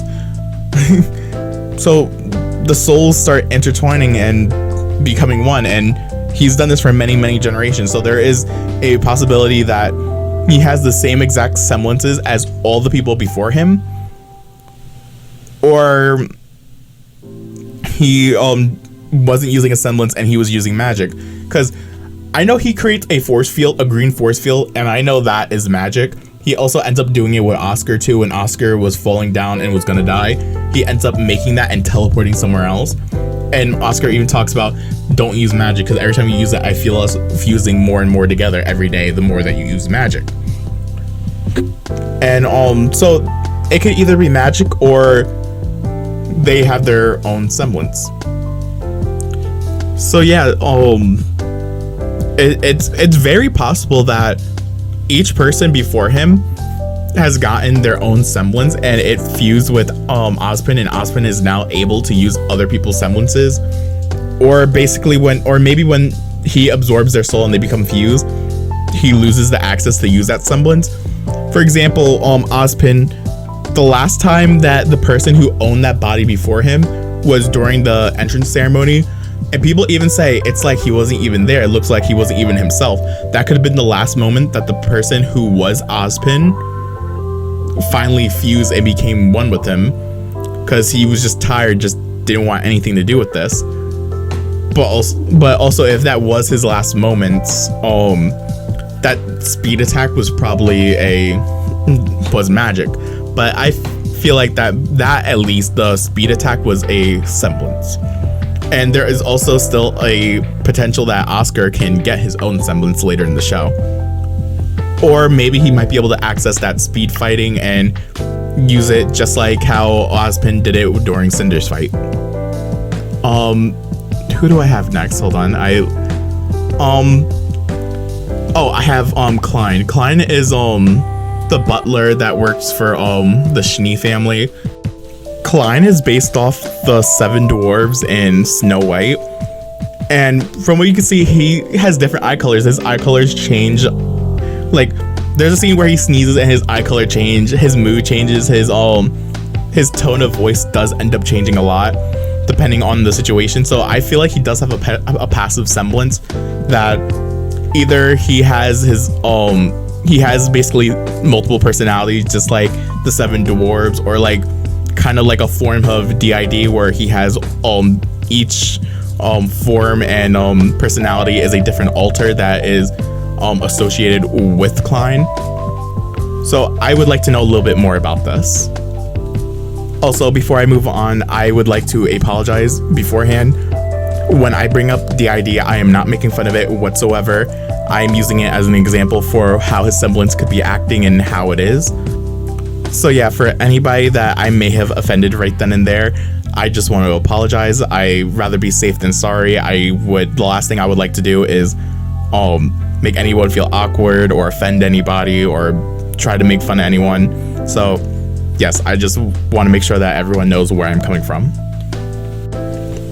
And with that being said, we are officially done talking about every character with a semblance and every main character. Of course, I haven't talked about every single character because there are some side characters that I could have mentioned, but they weren't really important enough to be on the list. I pretty much only mentioned people that have been on screen that have made some type of significance or pretty much has added to the overall plot. Yes, if I forgot or missed any character that has a semblance, please let me know, so I can pin the comment at least, because I really just don't want to miss any character, because there are a shit ton of characters in Rwby and it's really hard to keep track of all of them. So yeah, anyway, let's start getting into the ranking situation. Okay, I'm gonna make this part sweet, simple, straight to the point, because I recorded and explained this part in 3 minutes and it made no sense. Okay, this section is the Grimslayer category. All of that I am taking into consideration for this category is how effective is your semblance at killing Grim, and how well can you use your semblance in protecting yourself, increasing your survivability so that you do not die to a Grim. Simple, straight to the point. I am not considering anybody's weapons. I'm only considering the semblances, and if you can use dust, I will take that into consideration. But the only character that I will consider her weapon is for Velvet, because Velvet kind of needs her weapon for her semblance. But to be fair, she needs I believe it's called hard light dust to use her weapon effectively, so that she can make photocopies of other people's weapons so she can use her semblance. So I will take that into consideration with how rare and how expensive hard light dust is. But besides that, that's pretty much the only exception. And I will not be taking into consideration aura level. Also, Hazel, he can regenerate aura really quickly. I'm not going to consider that in. And for Jean, I know he has a lot of aura, but I'm not going to consider that. everyone has the base aura, everyone has access to the same amount of dust, and the only person whose weapon is being considered is Velvet's. But yeah, I would like to say it again. This category is only for how effective your semblance is for slaying Grims and how effective it is for protecting yourself so that you do not die. Okay, for the points and everything, there's gonna be 4 categories. There is the 3 main categories that I had, and then there's gonna be a general category where we'll talk about the points and stuff. But first, let's actually talk about the point system for a second. For this category, there are 5 different categories, like, or subgroups you could say in there. I have a picture on the screen, hopefully, to explain it. First, you will get an initial number standing for it'll be 1 through 5. 1 being the worst, 5 being the best. 1 stands for useless / harmful. 2 is situational. 3 is average. 4 means it's a really good semblance, but just not perfect. And 5, perfect. It's pretty much like the best in that category. Keywords in that category. And then within those 5 categories, I break it down even further and I rank it again 1 through 5. But it's a little bit different. So if you got a 3 and then I gave you a 1 for 1 through 5.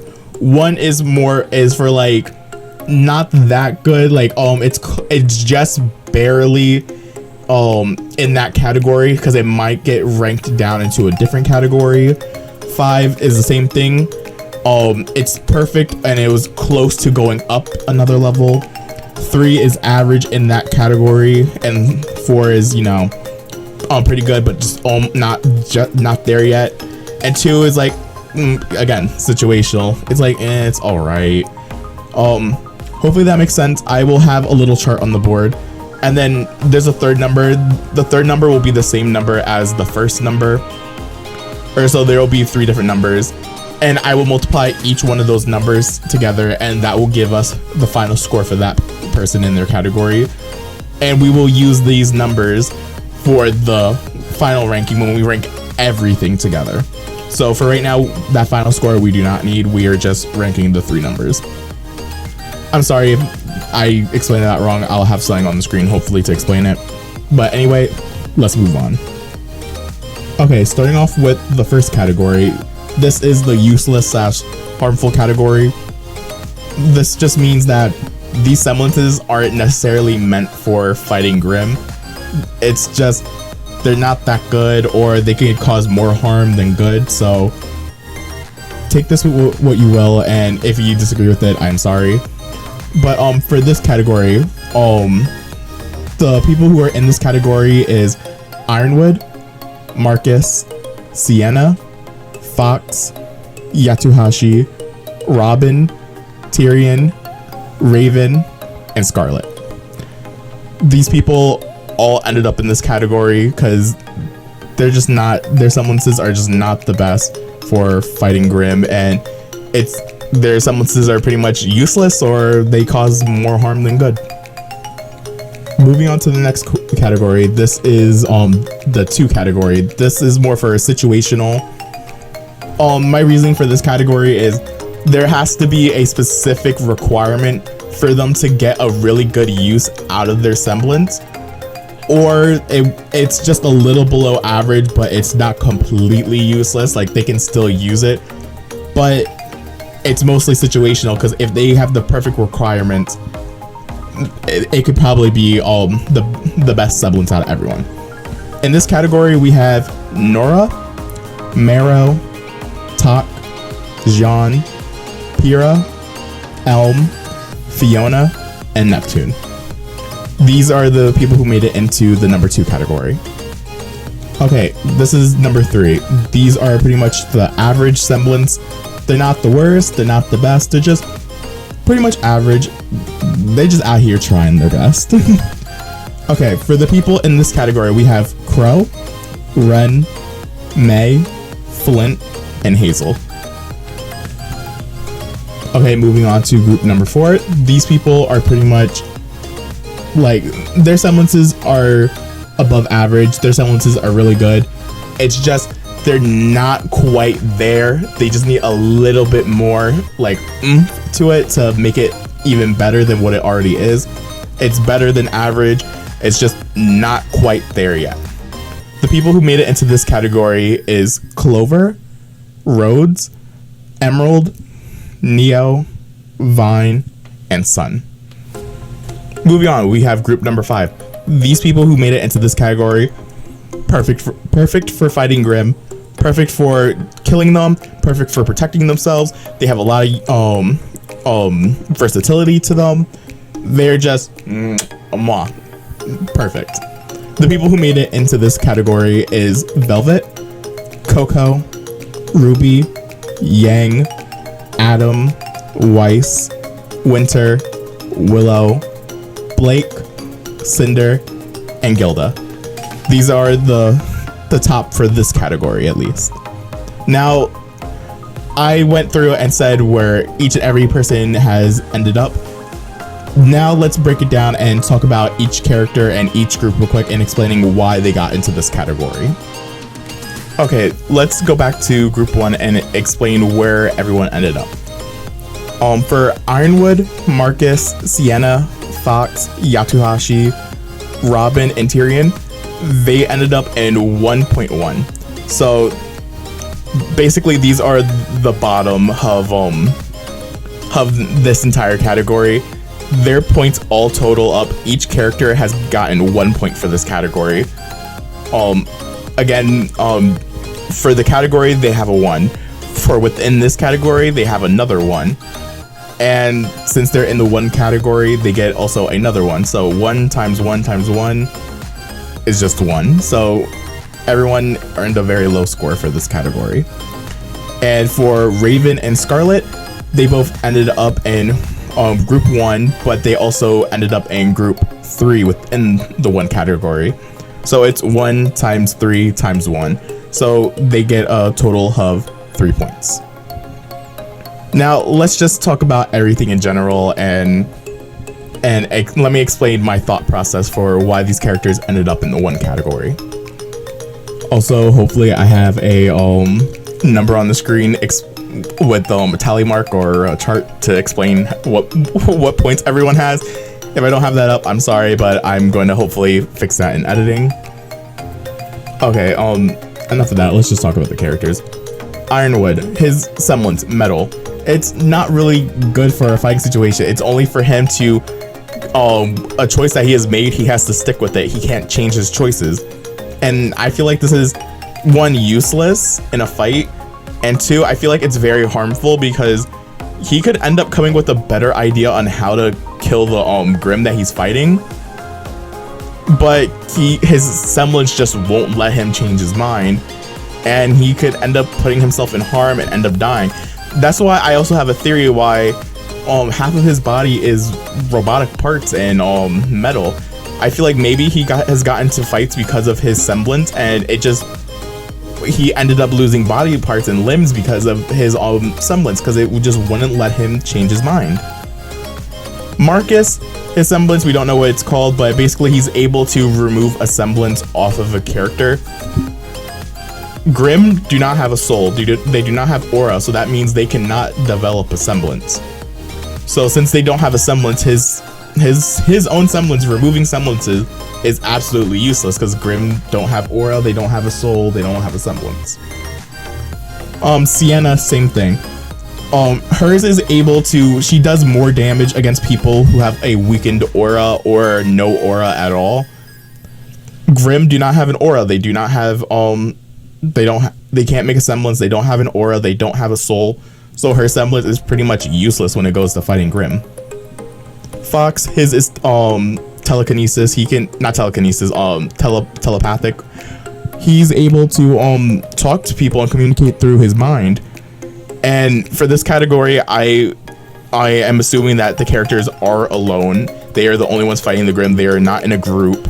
So when it goes onto a one-on-one match versus a Grim, who is he gonna talk to? He can't talk to anybody because he's by himself. He just has to work. He has to count on his other senses since he can't see.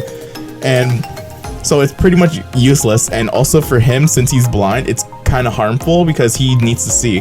Fox has proven that he can fight without his vision, but like just for technicality reasons, it is kind of harmful for him. Yatsuhashi, he's able to erase people's memories. I'm pretty sure that since the Grimm don't have a soul, they don't have a memory, so I don't think that they're gonna remember and everything.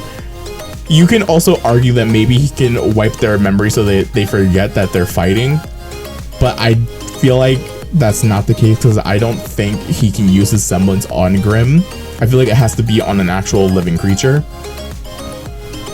Hi, Trouble. Do you have something to say? Hi. My cat just meowed at me. And Robin, her semblance is a lie detector. Ow, Trouble, your claw. Robin's semblance is a human lie detector. It's for my cat just jumped on my lap. Hi, Trouble. Robin, her semblance, it's just a lie detector. Being able to, first of all, I think she can only use her semblance on like living creatures that have an aura, because I believe you have to fuse your aura with another person's aura, because when she has her hand glowing, her hand is glowing because of her aura, and whoever grabs her hand, it all, like when she grabbed Blake's hand, it fused, like her arm was you can see the color of her aura. So I believe you can only use the semblance on a person who has an aura. And knowing if someone could tell the truth or not isn't like, especially like say if you ask the Grimm, are you gonna attack me? And the Grimm like lies or whatever. It's not useful, and it's not harmful, but it's just not useful for fighting Grimm. Tyrion, again, why? Similar to like the aura situation, his semblance allows him to bypass aura so that he can attack a person directly. Grimm do not have an aura, they don't have a soul, so the semblance is just utterly useless in fighting. Hey, Trouble. Raven. Let's move on to the 1-3 category.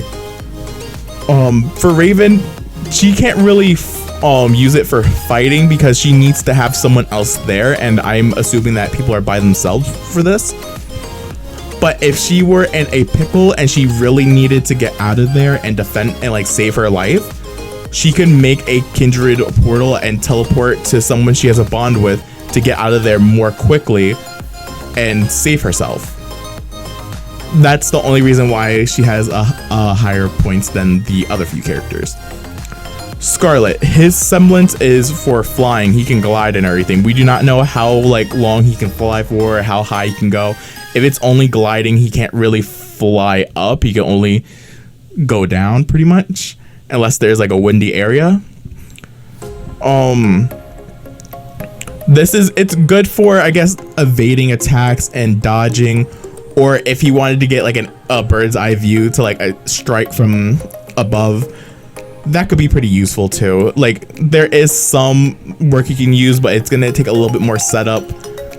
So yeah, it can help with ambushing attacks and surprise attacks, and helping him get out of the way so that he doesn't die or take a critical hit. But pretty much that's this entire category, and this is why they all ended up in the one category for Grimm Slayer. Let's move on to group number 2. Again, we are at the situational category. This category is for the people who I said earlier, their semblances aren't necessarily bad, but it's very situational and they need certain requirements for their semblances to actually be useful and overpowered. So they ended up in this category. Let me tell you what everyone has earned in this category. Okay, so since this is the second category, everyone has gotten a 2 for their first multiplier. For the first group in this in the situational category, we have Nora, Marrow, and Tok. And since they are in the first category and they are also in the second grouping, their points are 2 times 1 times 2. So that gives them a total of 4 points, and each one of those characters has earned 4 points. In the second category, we have Jean. Jean has 2 times 2 times 2, so that gives him a grand total of 8 points. For the third grouping, we have Pyrrha, Elm, and Fiona. and that is 2 times 3 times 2, which gives them a grand total of 12. And then we have Neptune, who is in the 5th category, so this gives him 2 times 5 times 2, which gives him a grand total of 20 points. Now let me just talk about this real quick. Okay, so let's talk about the first group real quick.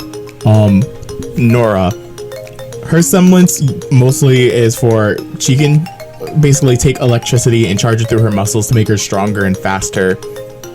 But this is very situational, because if there's not like electricity around, like if it's not like a thunderstorm, and also the chances of getting struck by lightning is very low, so it's very situational. She could possibly use like lightning dust and inject it into herself, but when you're injecting dust into your body, it is very excruciating and it does a lot of damage to the body.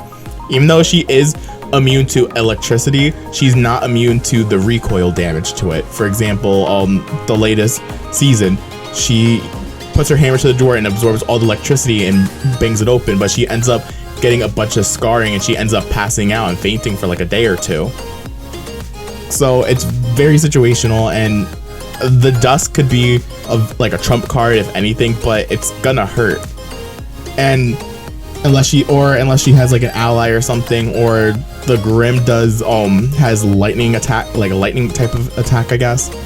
But pretty much it's very situational. Marrow, he can use the command and make people freeze, and it also works for Grim. He can do it to a large group of he can do it to a, not a large group, but like he can do it to a group of Grim, or he can do it to one single Grim.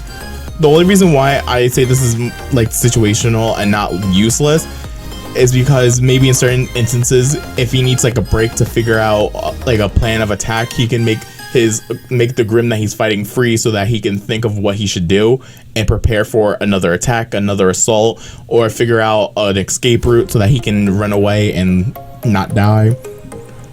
And then Talk is very low because as I was talking about earlier, her semblance isn't that good, because it's more of like a trump card, because it makes her basically immortal for a minute, and then she loses her aura completely. It completely drains her aura. So if she can't kill the Grim that she's fighting within a minute, she's extremely screwed. So that's mostly the main reason. That was my Xbox. That's the main reason why she's very low on the list, but it's not completely useless, because I feel like it could help her out in a pinch. And moving on to number 2 in this one, we have Jean. Jean's semblance is more for like support and healing, not really a fighting semblance. But I figured maybe if he's able to use his semblance on himself and amplify his aura and make it stronger, maybe he can take more critical hits, so maybe like your aura can only protect you from a certain amount of like force from a hit. Maybe he can amplify his aura to basically make himself like immortal, or like not immortal, but like extremely strong. For example, how Vine's semblance, he can basically thin out the vines and make a shield around him. Maybe he can make a shield similar to that, but it would use up his aura rather quickly. Moving on to the third group in here, we have Pyrrha. Pyrrha can only her semblance is for magnetism, so unless she's in an area where there's metal, or because Grims aren't in metal, there are some Grims that, for example, the ghost spirit that they fought in were Team Ranger, or yeah, Team Ranger fought that big like Titan looking thing. It was a ghost that was able to like put its body into limbs and create limbs out of like trees and stuff. So unless she's going up against a Grim that infused itself with metal, or there's metal around, she really can't fight. She can. The only reason why it's a little bit higher than the other ones is because it can allow her to keep her weapon with her, because sometimes maybe she loses her weapon, or the Grim, or maybe she can throw her weapon and everything to the side, so like she can distract the Grim and then use her semblance to have her spear come from behind and stab the Grim, and maybe she can attack with her shield. That's pretty much the only reason why she's a little bit higher, but it's very situational because there's barely any metal when you're fighting Grim. Moving on to Elm.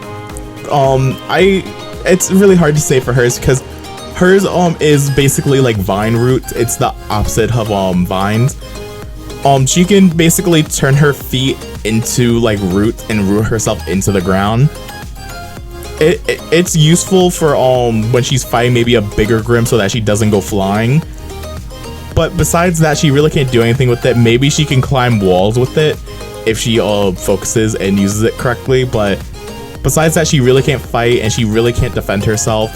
The only reason I am putting it a little bit higher than the other ones because I had trouble placing this one. She can keep herself in place so that she can take a Grim head on that would maybe like fling her back or something. But pretty much besides that, that's really the only reason. Fiona, she has her pocket dimension. She's able to bring stuff with her.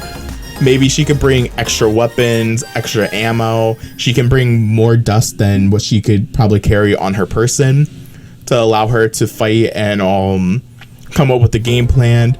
Maybe she gets attacked, and if she's able to get away, she can bring medical supplies with her so that she can tend to her wounds so that she doesn't like bleed out or bleed to death or something. Yeah, it's all right. It's not the best semblance, but it will do. Moving on to the last one is Neptune. The main reason why this is not average is because Neptune semblance requires water. He has to have water around him. And also he has to be touching the water. I'm not gonna include that his fear of water, but he has to be making direct contact with the water, and along with that, he just needs water nearby. Like for example, if he's in a desert situation or a forest and there's no lakes nearby, how is he going to use his semblance to fight? So this is why it's very situational, but it is very powerful when he does have water. So that's why he has a little bit more of it. That's why he's close to being average, but since he needs water to use his semblance, that's where he will stay. Oh, I also forgot to mention how many points everyone got in this category, or I forgot. For Nora, Mero, and Tak, all three of them got 4 points each. Jean, he got 8 points.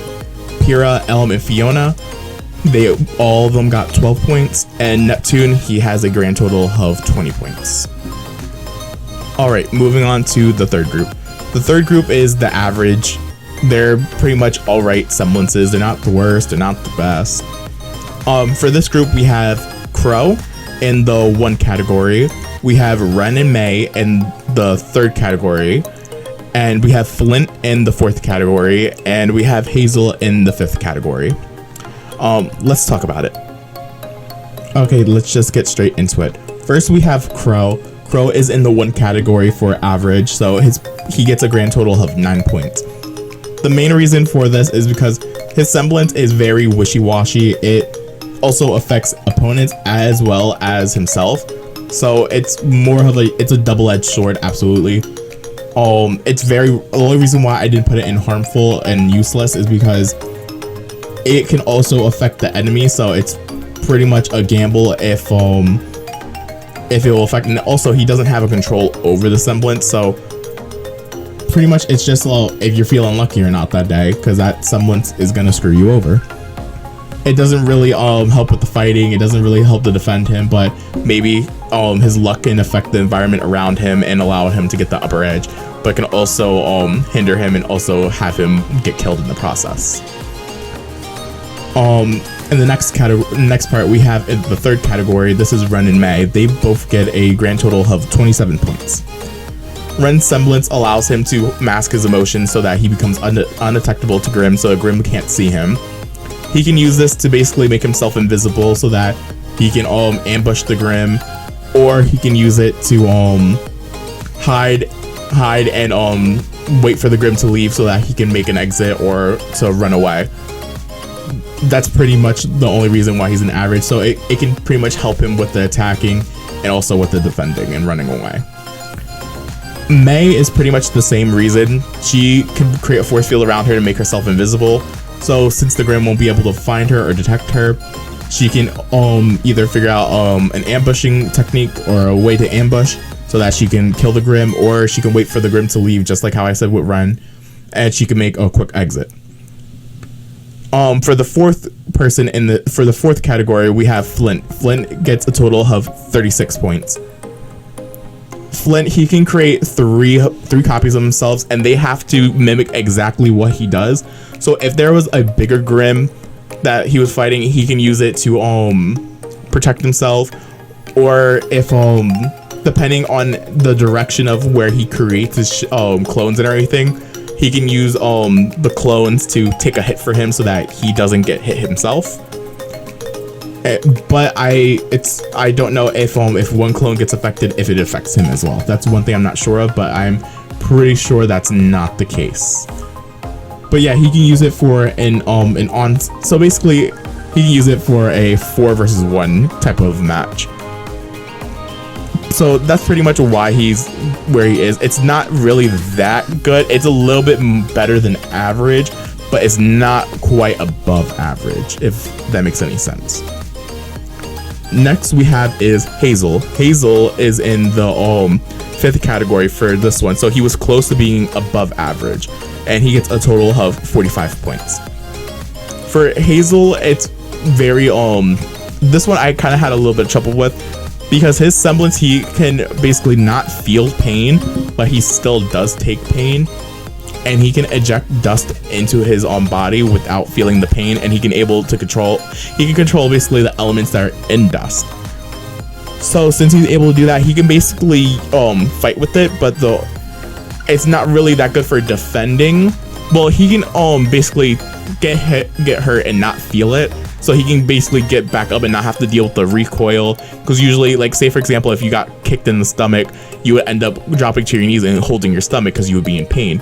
He can just get straight back up and continue fighting. And since he's injecting dust into his body, like even like the most common ones like fire, wind, water, and all that, those aren't that like rare to come by, and you can just buy them at pretty much any shop. So with that, pretty much the amount of dust that he carries on him will be pretty useful, and he won't have like a hard time getting it. The only reason it's not above average is because it's very crucial for this type of semblance, because if you take too much damage, your semblance is gonna go away, and if you have dust injected into your body, you're gonna start feeling the pain and the repercussions from it. I'm not including how his aura regenerates really quickly, just so that everyone's on the same playing field. But yeah, if I feel like that there just needs to be a little bit more with his semblance just to make it like top notch. But for right now, I'm going to keep it in the average category. All right, moving on to the above average category. For the first slot in this category, we have Clover, and he gets a total of 16 points. Clover allows him to have extremely good luck. From what we can tell, it's the opposite of Crow's, but the only difference is that it only affects himself, and I believe his teammates. It doesn't affect the enemy, so it's not very wishy-washy. It's only for him. He can't control when it happens though. So since the main reason why he is another category above Crow is because it doesn't affect enemies, it only affects himself. In Crow's, it affected him and the enemy. From what we've seen, we don't think that Clover can control it, since it is a passive semblance. But besides that, it doesn't really help with the fighting or defend or being a good defense semblance. But it does turn it in his favor, so that he has the upper edge of winning a fight or coming out unscathed or running away, so that he doesn't die. And the next part in this category, we have Rhodes, and he gets a grand total of 32 points. For him, his semblance, he's able to create metal over his skin, so pretty much basically he can use it as a shield. So instead of having a shield with him, he can block attacks with his hand. He can turn his hand into metal so that he can block attacks. Maybe if he needs to if he loses his weapon, he can turn his hands into metal, and he can use that as weapons to fight. If he's gonna get slashed by a claw or something, he can basically turn his arm into metal so he can defend himself. Or if if they're using a type of fire or elemental type of power the Grim High, I can't talk, he will be able to protect himself. He's gonna be able to be resistant from it. The only reason why it's not perfect is that I feel like there should be more, because also he died very quickly in the show, so we didn't really get to see much of him. But maybe he maybe would be able to, if he can basically turn his hand into like a blade, or make his hand like sharp so that he can basically pierce or cut someone, I feel like that would be a little bit more useful. So, but besides that, it's a pretty good semblance. It's not over the top crazy, but it's a good semblance overall. In the third category for this one, I'm gonna get yelled at for this one. Emerald and Neo get into this category, and they both get 48 points. They both pretty much have the same exact semblance. The only thing is Emerald makes illusions that either one person or everyone can see. Neo makes solid illusions. So the only difference is that if they take one hit or any type of damage, they instantly get destroyed, instantly disappears. With Emerald, on the other hand, she's more able to distract with it. Like, her illusions can actually move around. From what we see, Neo's mostly stands kind of still. Like, for real, if she's changing her outfit and everything, she can move around with it, because that's not moving, she's the thing that's moving. But if she makes an illusion of herself, it pretty much stays in place, because every time she used it, like when she was like falling out of the bar, or the saloon or whatever it is, she was in a certain position and she wasn't like moving and everything. As soon as it hit the ground, it shattered. When she went to go block a hit from Yang, she completely stopped moving when she had her umbrella out. So, and it ended up shattering. So pretty much Neo's illusions or images have to stay still and basically get destroyed on impact. Emerald, hers can move around, but really can't fight or do anything, or it can't really take a hit. So that's pretty much why they're both here. If Neo's could probably move around and not break instantly, or at least just move around, I would give her a higher point. And if Emerald's could actually do something physical, well, she would go up higher. Next, we have Vine in the fourth category, and he gets a total of 64 points. The main reason for this is because his semblance, not only can he attack from far range, slash, fight, pick things up, restrict them, he's also able to defend himself. He can make a shield out of his vines that in the 9th volume before he dies, he basically sacrifices himself and puts a shield around the aircraft that he's in with the bomb, and the bomb is supposed to be devastating, and he was able to contain the whole explosion with his semblance. So that shows extremely how defensive his semblance is and how well it can take damage and how well it can protect him. So that's why it's really high. I just wish that maybe he is not as offensive though. I don't feel like it can do as much. It's like a vine. It doesn't, if it could like sharpen and slash something or penetrate something, it would definitely be in the perfect category. But since it's not that offensive, it's in the above average. And the last slot in above average, we have Sun, and he gets a grand total of 80 points. The main reason for him being this one and not being perfect, because Blake is in the perfect category and he is an above I can't read, above average. Him and Blake basically have similar semblances. The only thing is he can't move. His clones can move. Blake, she can move, but her shadows can't move. But with Blake and everything, she can actually fling around and fight with them and infuse it with dust. All we see Sun doing is that he can create 2 light clones, but they can't be infused with dust, from at least from what we know. And they really don't really do that much. I believe they don't get a weapon. It's just them jumping around. So it's basically to help him like fling himself around, or to be very defensive or block an attack. So yeah, pretty much, yeah. He can use the his clones to restrict an enemy so that basically he can switch real quick to himself and strike the enemy down and try to kill it, and also restrain the enemy so that he can figure out a game plan to get away and leave.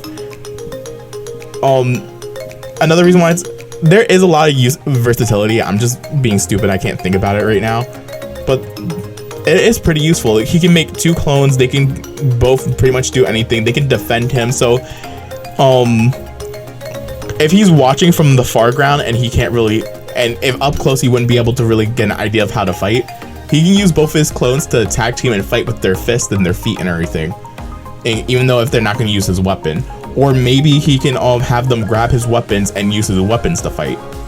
But that's also going to take a lot of concentration on his part so that he can actually fight and deal damage. But yeah, that's pretty much this category. Alright, now we are at the perfect category. Now let's get into this, because now this is the category that I really want to talk about. Alright, first in this category we have Velvet, and Velvet gets a grand total of 25 points. For Velvet, the same thing, I said I will take her weapon into consideration, but since Hard Light Dust is very rare to come by and very, very expensive, she would have a limited amount, not an unlimited, a limited amount of Hard Light Dust so that she can actually use her weapons. Like, because her weapon is a camera and it creates basically solid copies of other people's weapons. But she's able to memorize a fighting technique of someone and able to use it whenever she wants freely. And she can switch between fighting styles very easily. So if anything, she can always fight barehanded with like her hands and feet. And like, for example, Tai Yang, from what we know, he uses his hands and feet. Yang, she uses her hands and feet, but she does use her gauntlets. That's the only difference. She can copy those types of fighting styles so that she's able to not only confuse the opponent by what she's actually doing, but she can also be very versatile and come up with a very specific like game plan when fighting a Grim. Also, it could be very defensive because there are a bunch of different defensive fighting styles that she could use to help her get out of the way. Or maybe if someone's fighting style is like a gymnast type of way or like a ballerina type of way, she can use it to dodge and not take hits. For example, Weiss, her fighting style is very like kind of elegant and very like effortless. So she can fight something like that, some way like that, so that she doesn't take any damage. She can like do flips and like jump around and twirl around, similar to how Neo fights. Neo kind of fights elegantly and kind of effortless because she's very slim, she's very flexible, she's able to dodge hits, she's able to do backflips, flips, and everything. So this just gives her a lot of like options to do. The only reason why it's not perfect is because she needs specific weapons to use certain fighting styles. So since Hard Light Dust is hard to come by and it's very rare and expensive, she's in the one category. But if it was common, she would be absolutely perfect. Okay, in the next part in this category, we have Coco. She gets a grand total of 50 points. Her semblance allows her to amplify the power of dust and make it more effective. So for example, if she was, this isn't part of it, but if she was with Coco, Hard Light Dust only lasts for a certain duration. So if Coco was there, she could basically make her dust even stronger so that she can keep the weapon that she's using for the fighting even longer. And if you even added Jean into here, it could amplify Coco's semblance, that could amplify the dust that so it would be even stronger and make Velvet impossible to kill. But yeah, dust is very useful. You can infuse it into your clothing, into your armor, so that you can be more defensive. You can infuse it into your bullets to make them stronger, so that your bullets do a lot more damage. From how I'm saying it, it doesn't really sound like that wow, but when you're fighting and you're using dust, being able to have that extra defense and that extra attack really does give you a very big benefit to being able to fight and come out alive. This one was very short, sweet, and to the point. I don't want to overcomplicate her semblance. It's actually very good. The only thing is, I just wish that she could do a little bit more. I feel like there's something missing, but it's hard to put my finger on it. Next, we have the third category in this group, and we have Rwby, Yang, and Adam, and all three of them get 75 points. Now let's talk about this. Rwby, she has basically the speed semblance, but then she can also like separate her body and stuff. So with that being said, she's able to use the speed to dodge attacks and come from different angles and strike really quickly. In a way, she can kind of fly, because she can separate her body and go upwards and then go with her scythe and strike down. And with that being said, she's able to attack very fast and make the opponent disoriented.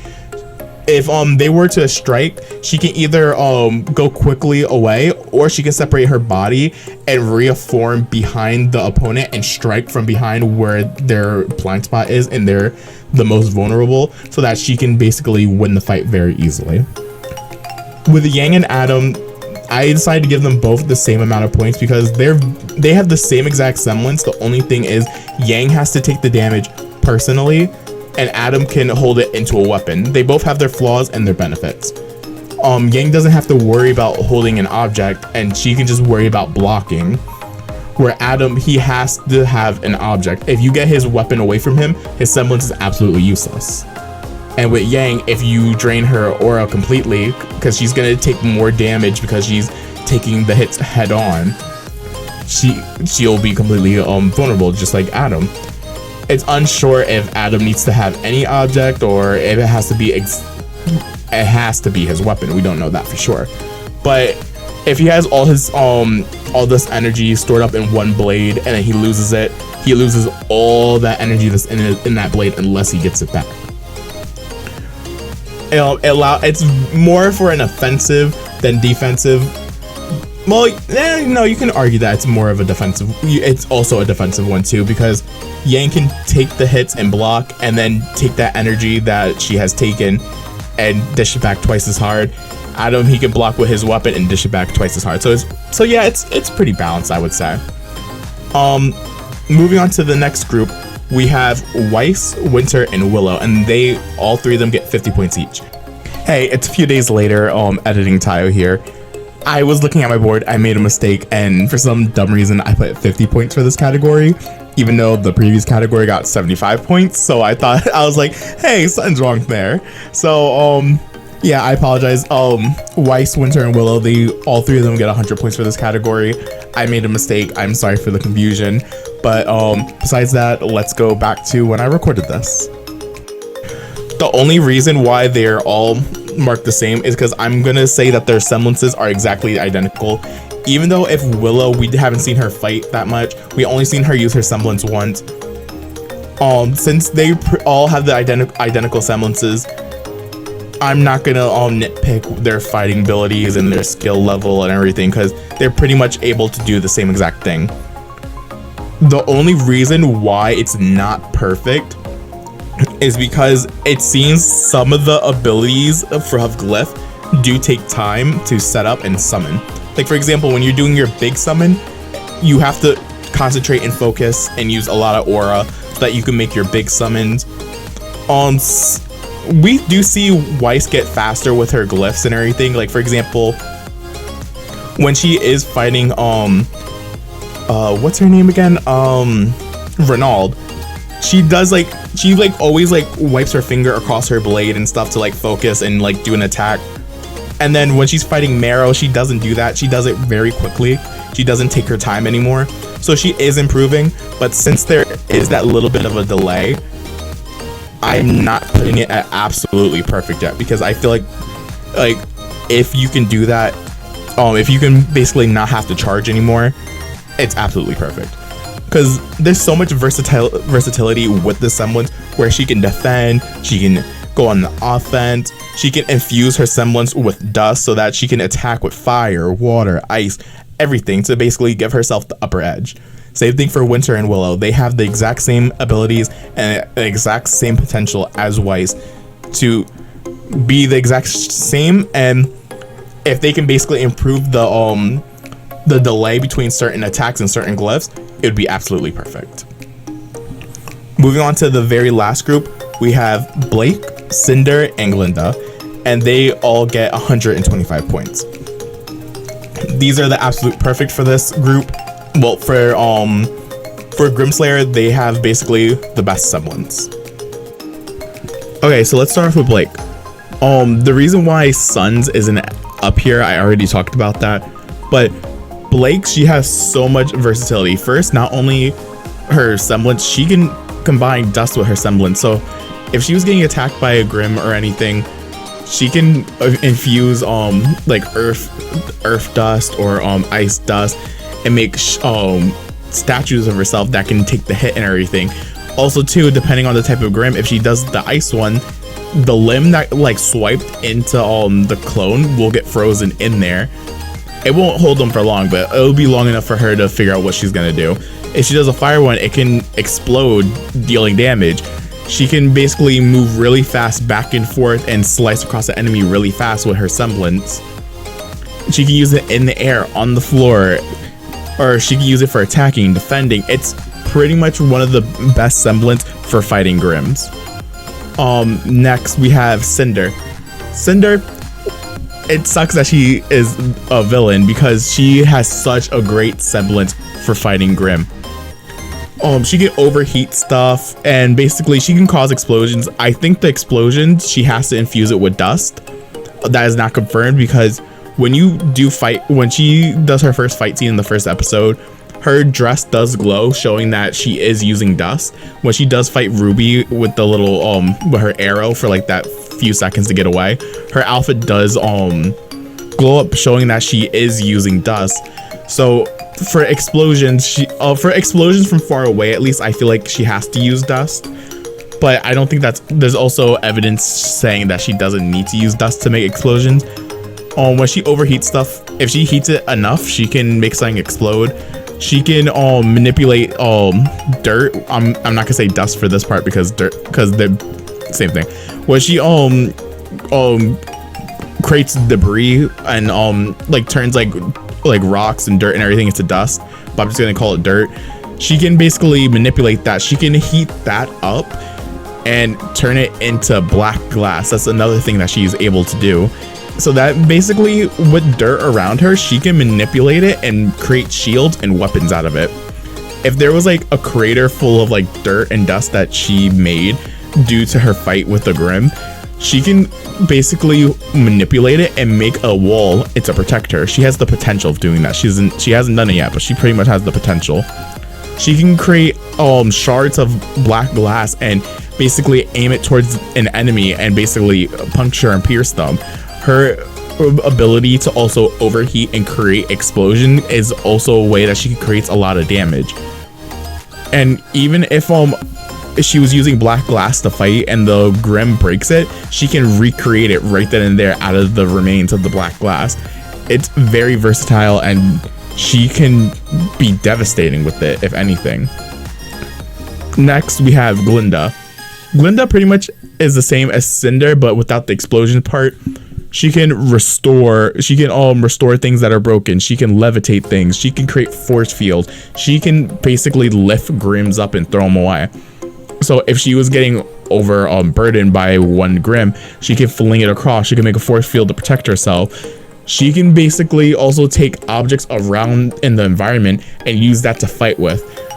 And pretty much, let's say if there was like a tree or like an object or like some rocks or whatever to protect her, she can basically reform it to make a barricade between her and the Grim.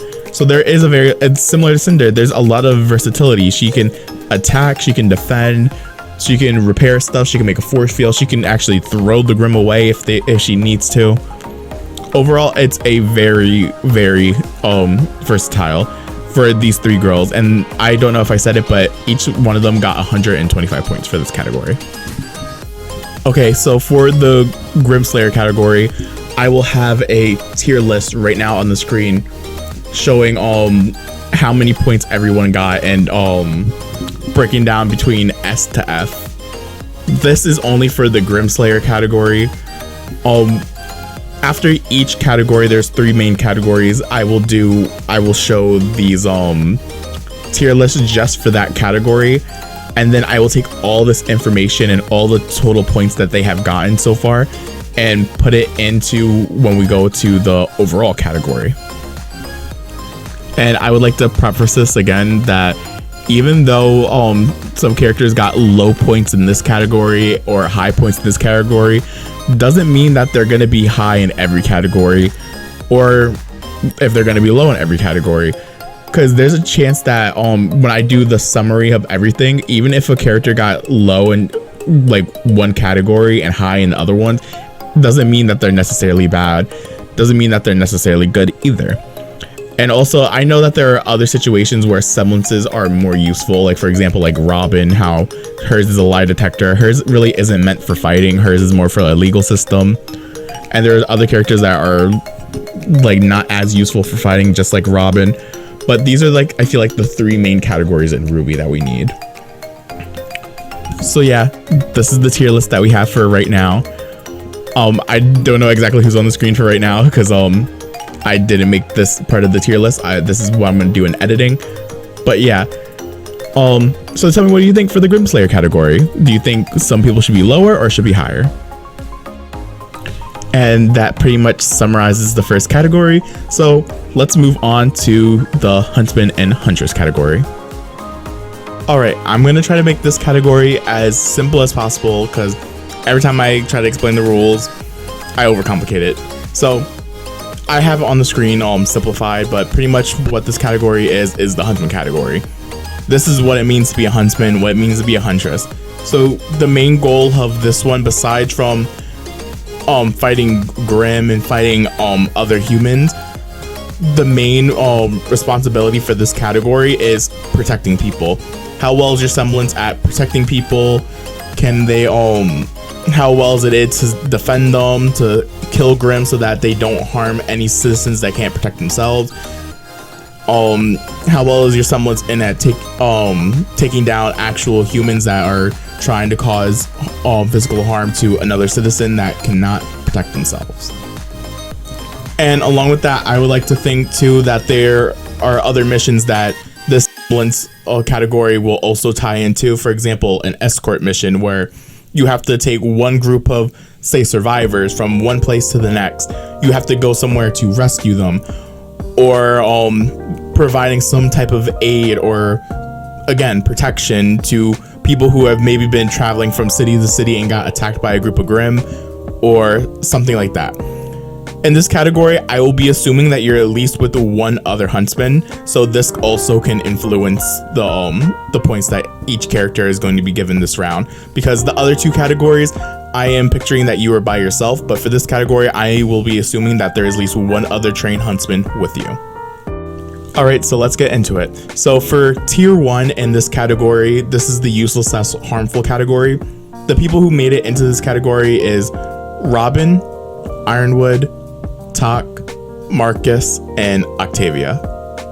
Alright, moving into tier 2, this is the situationals department. Basically, the people who made it into this grouping is Crow, Scarlet, Fox, Elm, Tyrion, Sienna, Road, and Pyrrha.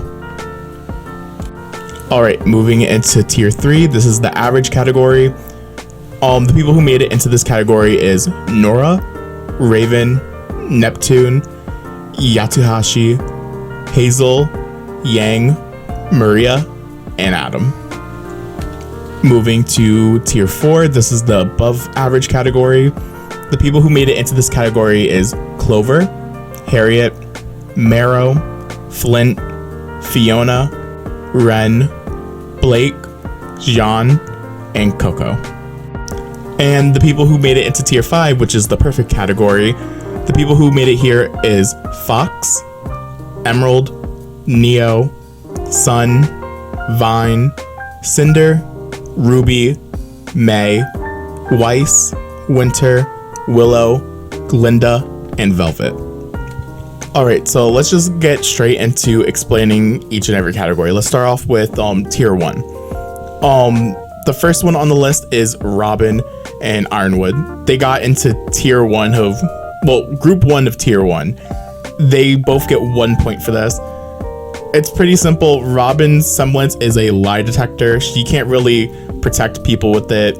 She can't really kill things with it. Like, I don't think a Grim is gonna die if you ask it a question. Along with bandits, and also you have to be making physical contact with them. A bandit could easily like pull something sneaky and like try to harm you, and it's not really the best. I can see where some cases where it could be useful, but honestly there's like almost like zero opportunities where it could actually be very useful in this type of situation. Ironwood, his semblance, once he makes a choice, he's set with it, and that's kind of really risky because seeing how what has happened in volume 9, he could have saved so many people, but he chose to let lower mantle die. Lower Atlas mantle, I forget what the place is called. I'm gonna call it lower Atlas for now because I think it's called mantle. Forget it. He was willing to let all those people die just to save the people in the air. When there was literally Rwby and Team Rwby and Ranger June, whatever the other team is, they literally had a plan to save everyone, but Ironwood just wouldn't like cooperate because of his semblance.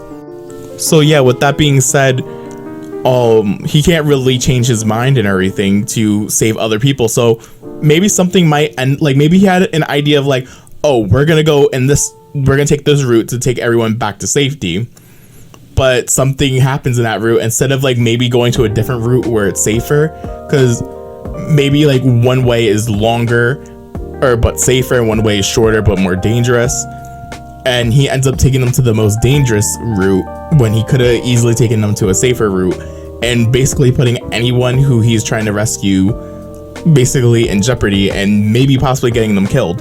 And also you can't really use the semblance for fighting Grim or bandits. Moving on, we have still in tier 1, in group 2 we have Tok.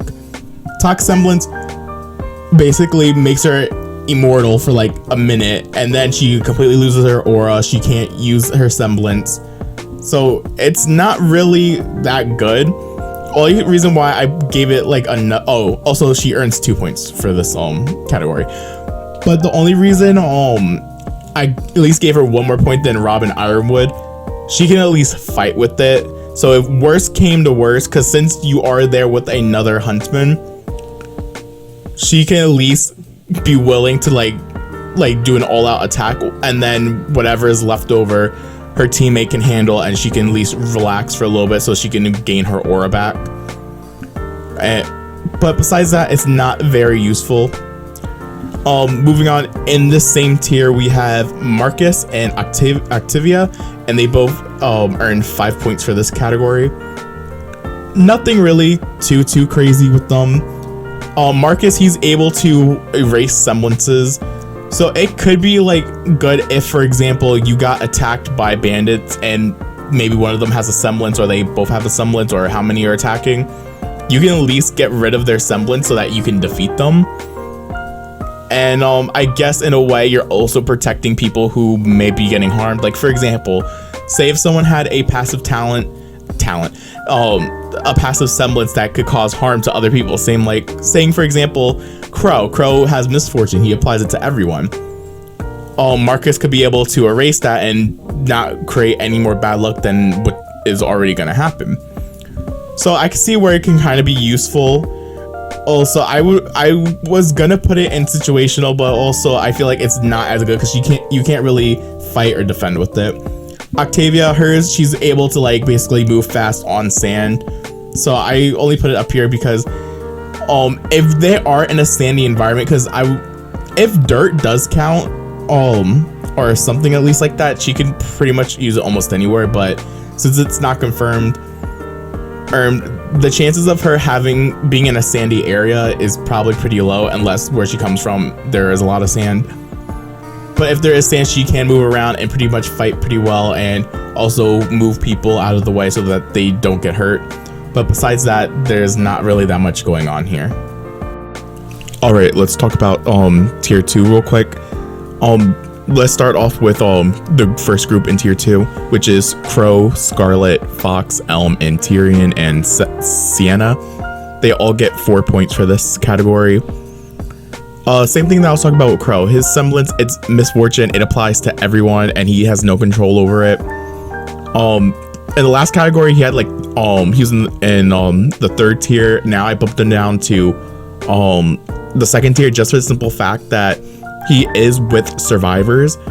If he, like, for example, he's protecting civilians, his misfortune could apply to them and put their life in danger. And since there are going to be more survivors than like enemies, the chances of his semblance affecting someone that he's trying to protect is greatly increased. The only reason it's not in tier 1 is that there is a small chance that it can affect the enemy. But besides that, that's why he's here. Scarlet, he can like just fly around and glide. So I put it in this one is because maybe someone is high up or they're in a situation where they can't get out of. Scarlet can go and fly and save them and bring them to safety. But besides that, he can't really like fight and protect with his semblance. He can only perform like rescues. So in certain situations, he could be like a really good semblance to have, but just in general, it's not really the best to have in a survival situation. Fox gets into this category because he can telepathically talk to his teammates and everything. And so say if there was like a situation where they can't get to the survivors or the people that they're trying to save, he can communicate through an object to talk to them, to calm them down, to tell them that everything's gonna be all right, to figure out a game plan. Or if him and his teammates are all separated, depending on how long the range is, he can coordinate with his team and try to figure things out.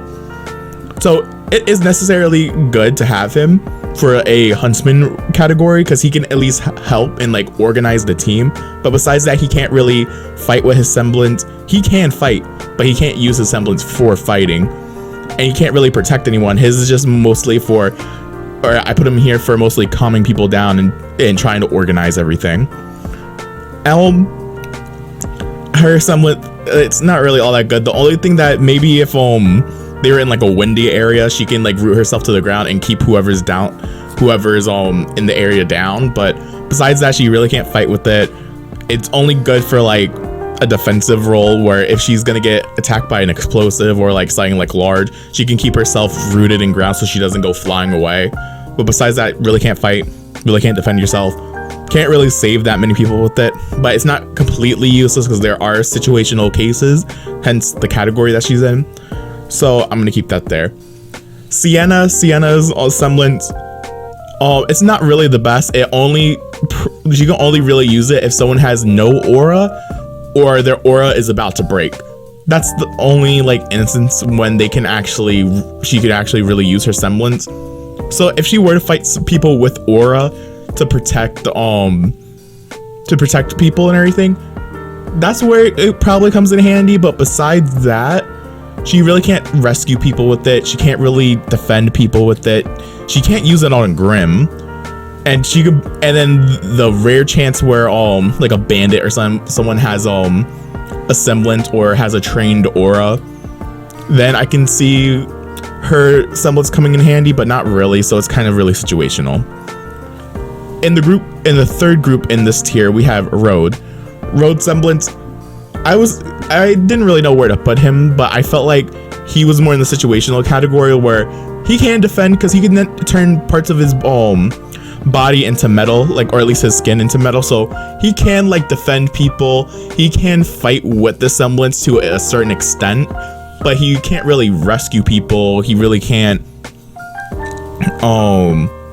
he really just can't rescue people, but he can sort of fight, but it's not the most effective for fighting. So that's why I put him more in the situational, because I don't think it's if he could if there was a little bit more about his semblance and he can actually really fight with it, I would put him into the average category at least. But it's not really the best semblance for a huntsman to have, for at least for like rescuing and stuff.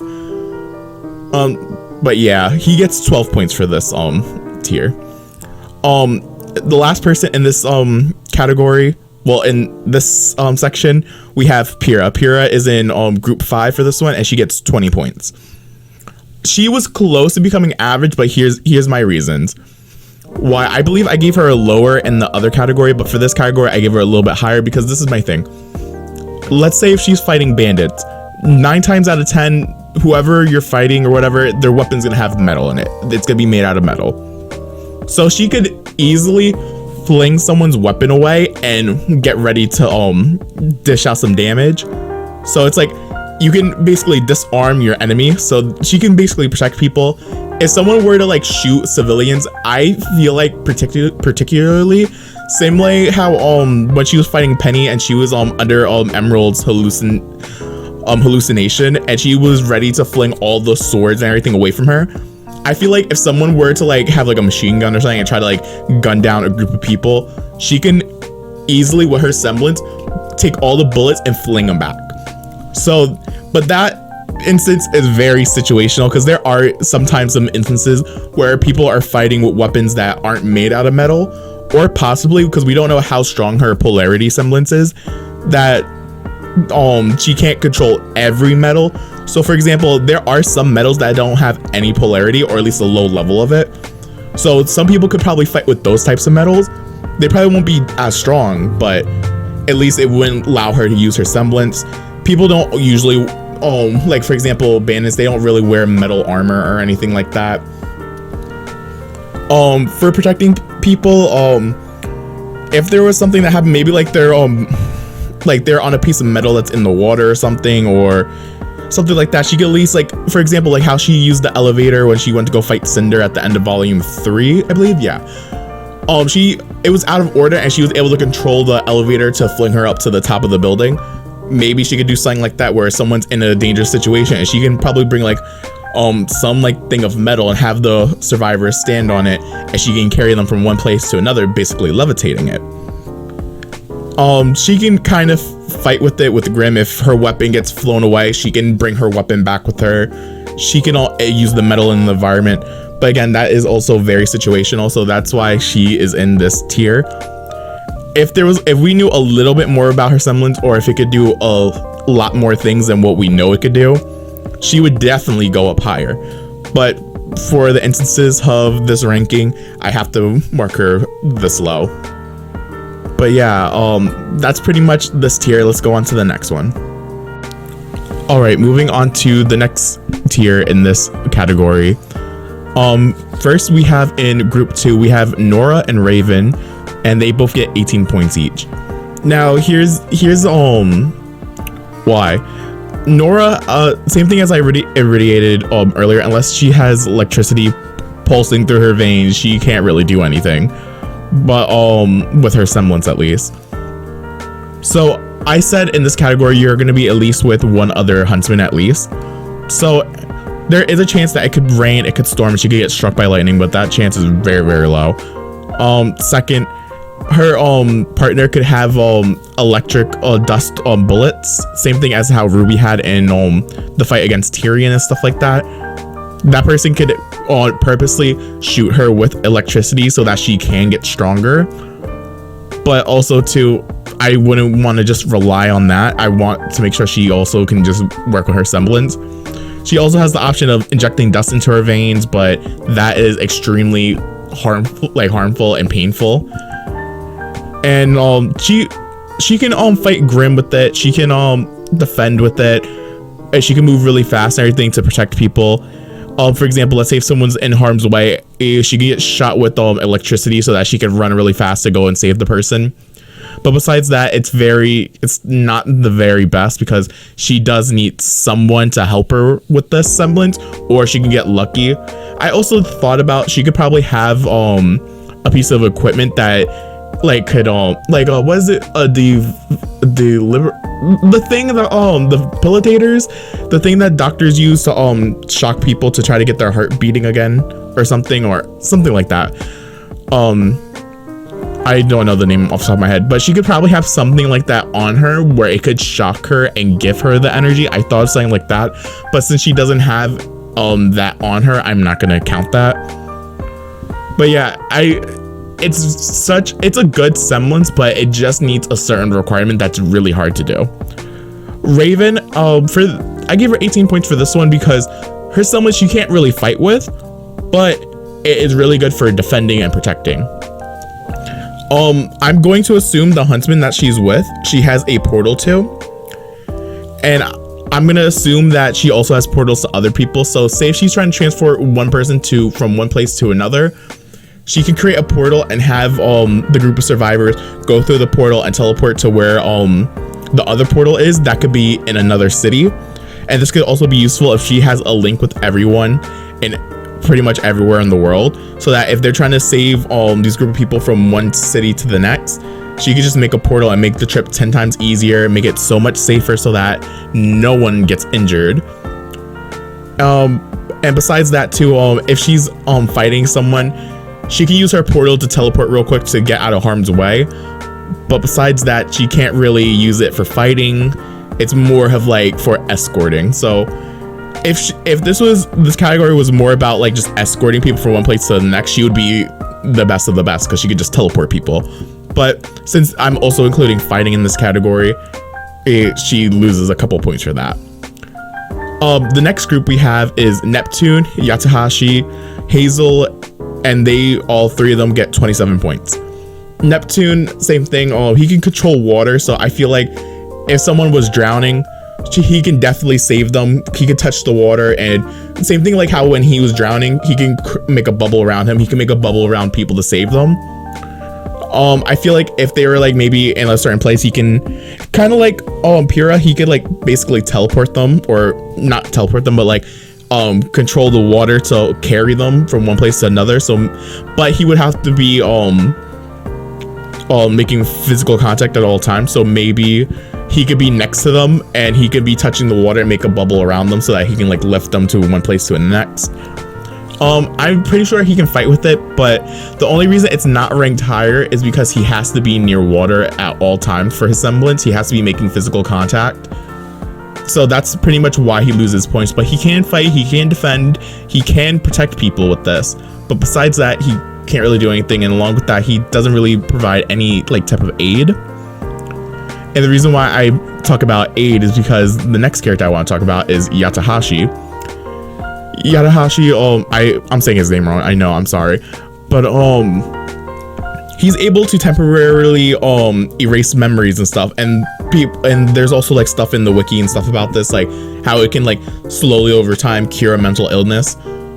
The reason why I say this is really good is because, one, if you get attacked by bandits or anything, I say this like later in the video, but he can basically make them forget their fighting abilities and make them forget all their training that they did so that he can wipe them out really quickly.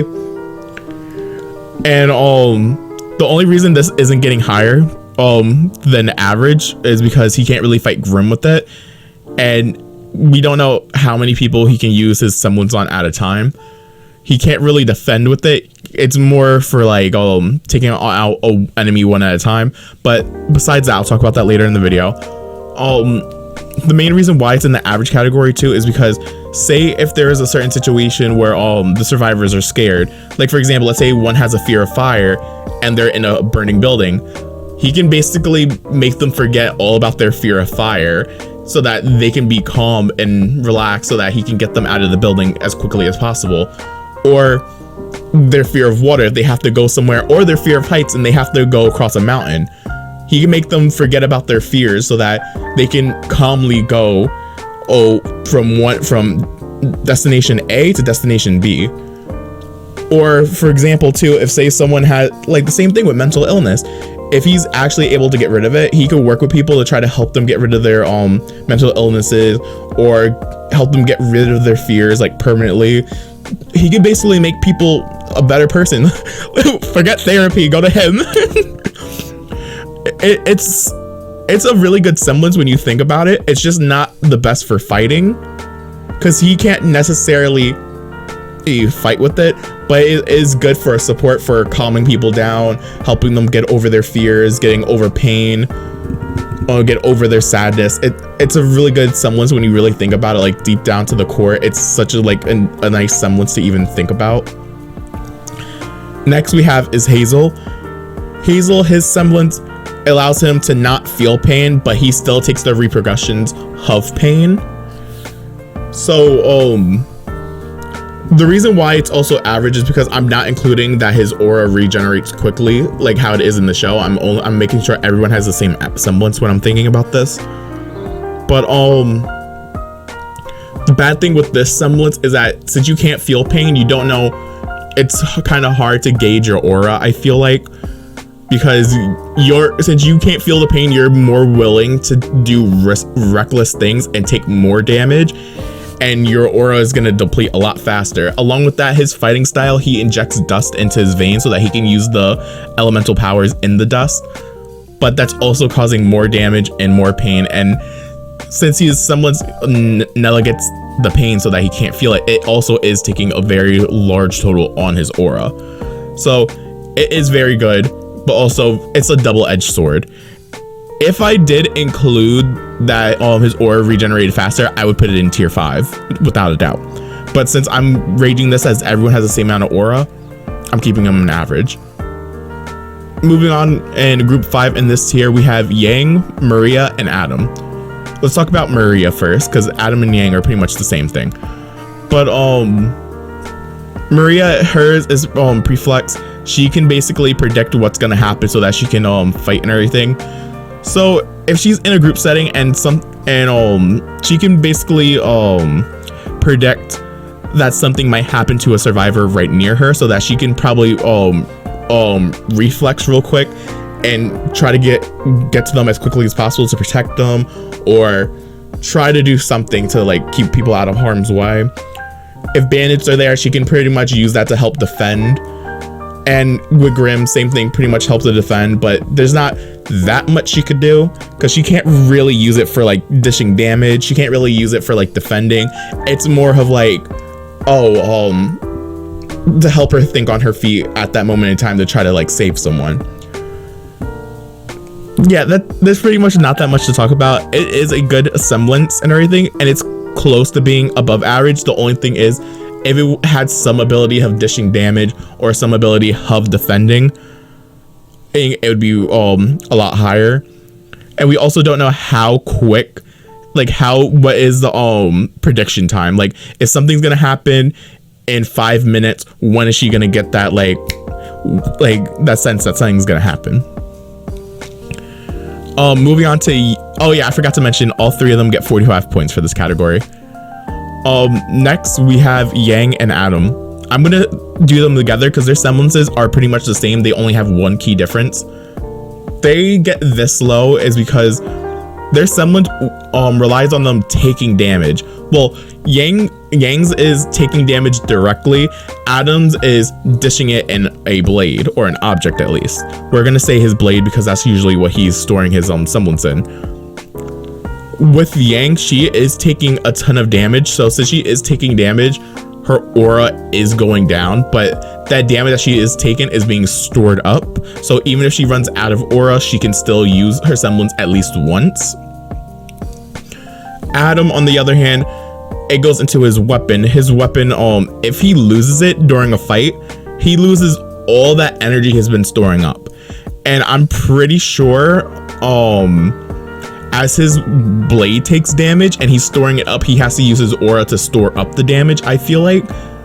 So that's pretty much why they're in the average category, but they were close to being up higher.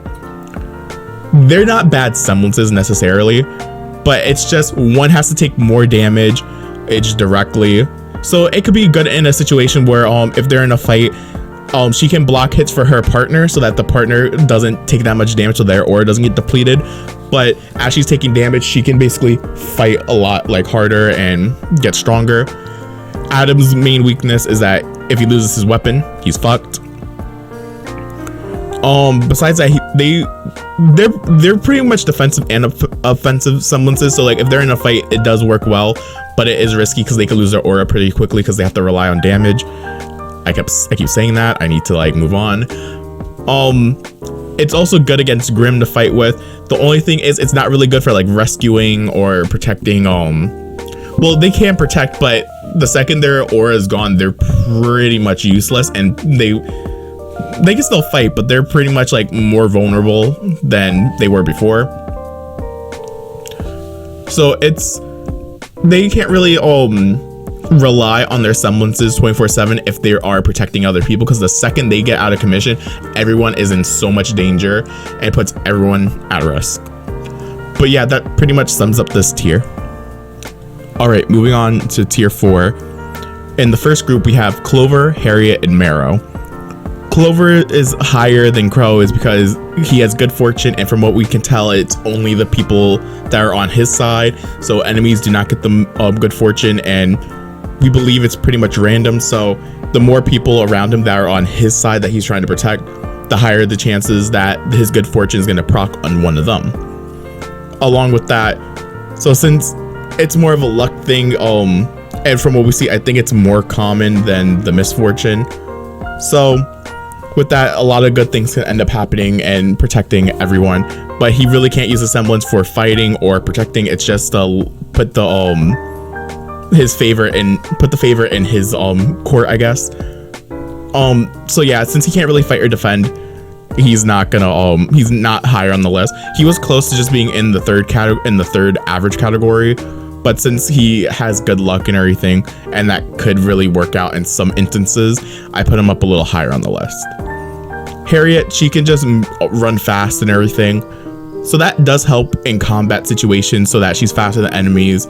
She can disorient them and just run faster. Also, if someone's in danger, she can run straight to their rescue and save them right away from dying or in fact just getting injured. And Marrow, similar. Since in this category I said that you will be paired with at least one other huntsman.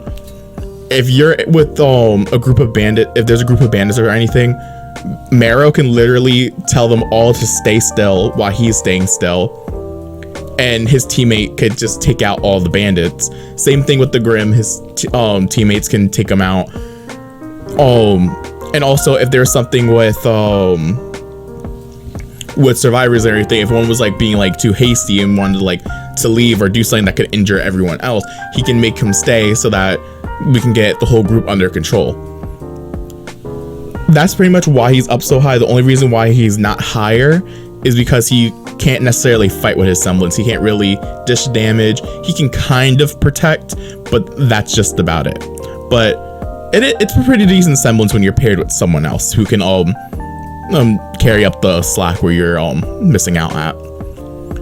In the third group, we have Flint and Fiona. Flint, he can and both of them get 48 points for this category. It's pretty how do I put it? Flint, he can create copies of himself, so he can protect easily. He can protect and defend the group of people. But the only thing is he can't really control his copies. They can only do what he does, so he can't really provide any type of aid or protect anyone, or not protect anyone, but save anyone who's in danger. But he can fight and he can defend, since there are 4 of him to protect any survivors who may have been injured or can't fight back. And also his little with his weapon and everything, he can do this little tornado and everything. I'm not gonna really talk about that because I'm not gonna really include his weapon. But basically he can provide cover for his teammate that is there and helping. So because he usually does fight from long range rather than close range. So take that with you, Will. But yeah, it's pretty good. The only thing is it would be higher if all the copies can act on free will and do their own thing, because then this would be in the 5th tier. But besides that, let's move on. Fiona, the only reason why she's up so high is because when I mentioned she can mention in this category providing aid or rescue or something, Fiona can take objects and she could put it in her rest in this little dimension that she has. Literally, she can bring healing supplies, she can bring food, she can bring water, she can bring blankets, everything, stuff that people would need for medical supplies. If she is escorting someone from one place to another, she can bring food and everything to feed people. if people are injured, she can bring extra like medical supplies to help patch up any wounds and stuff like that. She can't necessarily fight with it, but since she is there with another huntsman, she can also bring extra dust that can end up helping someone. For example, if she was there with, let's say, Coco can amplify dust, and Coco would get more use out of her dust if someone was able to just carry loads and loads of dust on them. So I think this is actually a really good semblance just for the huntsman category, because she's just mostly there for support, but she can't really bring like she can't really defend, and she can't really attack with her semblance. Also, another thing, because we see her put a whole like tank or like a car in her wrist, so there is a possibility that she can bring like a vehicle around with her, so that if she finds a group of survivors, she could put them in there, and they can just travel somewhere else instead of having them walk on foot. If she could fight with her semblance, she would be up higher, but since she's not, she's in the above average at least, because she can bring a lot of support to the table. So yeah, that's pretty much what she's able to do. Moving on, we have group 4, and we have Ren. Ren gets 64 points, and Ren, his semblance is mostly for getting rid of masking people's emotion. And I said this earlier, Grimm are attracted to negative and like evil emotions, so he's able to cover everyone and multiple people. So let's say if people were getting attacked by Grimm, he can come by, mask everyone's emotions, and protect everyone, make them basically invisible to Grimm, so that the Grimm do not attack them, do not harm them, don't do anything like that. It's really good just for a support semblance. He can't really rescue people, and he can't really fight with the semblance, but just for the simple fact that he can keep basically everyone completely safe from just Grimm at least. That's why he's up so high. If he was able to fight with his semblance and protect people from bandits and everything, he would definitely be the top of this category. But since he just can't fight, he's not that high up. But alone, just being able to protect people just from Grimm, which is like one of the main purposes of a huntsman, he gets so many points for this. Moving on to tier 5, well, not tier 5, group 5 in this tier, we have Blake, Jean, and Coco, and all 3 of them get 80 points. Blake, as I was saying before, like she had the pretty much one of the best semblances for fighting Grimm. The only reason she's getting less points in this category is that her semblance is mostly meant for like one-on-one fighting. It's not really meant for like protection. It's, well, because she can take hits and everything, and she can make like statues out of her semblance, and she could probably use a little bit to get distance to like rescue someone, but besides that, she really can't protect people that much with it, like at least a whole group of people. Her semblance is more meant for one-on-one fighting. It's not really that good for like rescuing, not that good for yeah, I keep saying this, overall just protecting. She's just meant to be a fighter. She's meant on one-on-one. Her semblance is also a trump card like getaway. It's for her to get out of danger so that she doesn't die, and that goes into like her whole character and everything, blah blah blah. But yeah, if she was able to protect people a little bit more with her semblance, like if she could make multiple clones of herself, if that could like protect people and take hits, then she would go up a little bit higher. But since it's more of like a combat semblance, I'm gonna like deduct her a few points.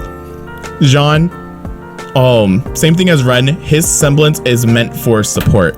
He can put his aura, and he uses aura to amplify someone else's aura to like regenerate their aura. So if he's there with another huntsman, he can apply support. If there, for example, if there was already a huntsman in the group that he was trying to protect that was already injured, he can come by and regenerate their aura so that they can get back up on their feet, so they have more people on hand to help protect. Or everyone has an aura, so there is a chance that civilians do have an aura, but they just don't have a semblance to like fight with and everything. They don't have weapons. If people are injured, you can use your aura to help regenerate their aura, to help the healing process increase. Or the same thing, he could probably you can also use your aura to unlock other people's auras. You could probably help someone get an aura and help them regenerate and heal their wounds really quickly. Yeah, and also just making people stronger in general.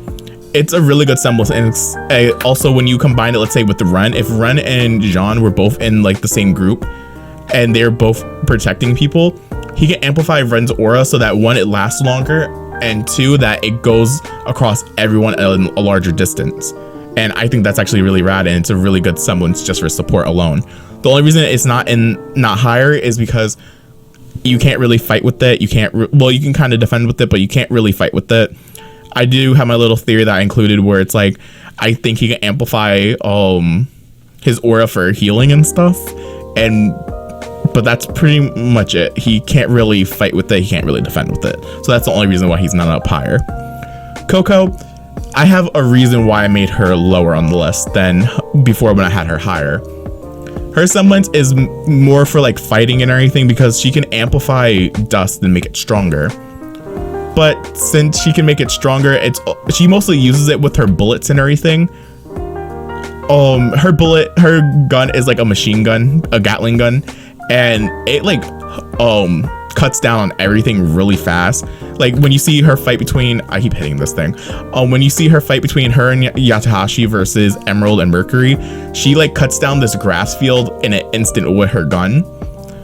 Since there are so many people that will be there that she will have to protect, there is also there's also a chance that she might end up harming someone or in fact killing someone because one, she's making her dust stronger, and two, if she's adding that with her bullets, she could definitely 100% hurt someone. There's also a chance that her bullets could ricochet and everything. I know that's like a dumb thing to like mention, but since her dust is being infused with her weapon mostly, it just can cause harm. That's why I had to deduct her a few points, because the Huntsman category is meant for protecting people. But also I would like to point out too that she can also amplify the dust of her teammates. So for example, if she's with Velvet and Velvet's using her hard light dust, she can make her weapons that she makes with her camera a lot stronger and the durability a lot longer, so that she can get a real good use out of her weapon and her semblance. But that's like if they're paired together. She can amplify her teammates' dust, but besides that, she can just put a lot of people in harm with her semblance, so she would have to be really careful. If she had a different styled gun, I would put her back up higher, but since she has like a machine gun, Gatling gun type of thing, it could cause a lot of harm. But yeah, so that's pretty much that's it for this tier. I think I mentioned it, but all three of those people have gotten 80 points for this category. All right, moving on to the last and final tier of this category. We have tier 5, which is the perfect category. These people were basically, their semblances were basically made for being a huntsman or a huntress. In our first group, we have Emerald and Neo, and they both get 25 points each. Now, here is my reasoning. I'm going to put them together because they basically have the same semblances. Basically, they have a few key differences. But it's really good for fighting. They can't really dish damage with it, but they can. Emerald, she can make hallucinations so that she can make it so that there's multiple, so that she can get the upper hand in a group fight. Neo, she can make solid copies of herself that shatter on impact, so that she can also come from another edge and get a sneak attack in. Same thing with Grim. And then also too, she can they can basically disguise the people that she's with to make them seem like they're not there. Like for example, Emerald can hide the whole group of people that she's trying to protect and save and make them look like they're invisible, and she can basically make it look like she's the only one there, so that she can also get the upper hand of fighting against Grim and bandits, along with protecting them, making sure that they're not seen. Neo can kind of do the same thing, but what she could do is disguise everyone as something else. It's just only if they get hit, their disguise will wear off.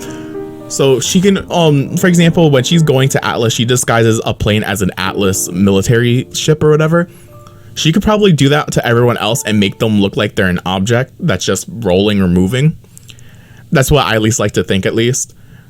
But yeah, it's hard to really explain this one or justify these two, because they can't necessarily fight, but they're able to make disguises. They're able to make hallucinations to basically protect everyone and keep them hidden, so it only seems like it's just them. And since there is also going to be another huntsman there, while you're tricking them and playing mind games, your partner can come out of nowhere and just fight.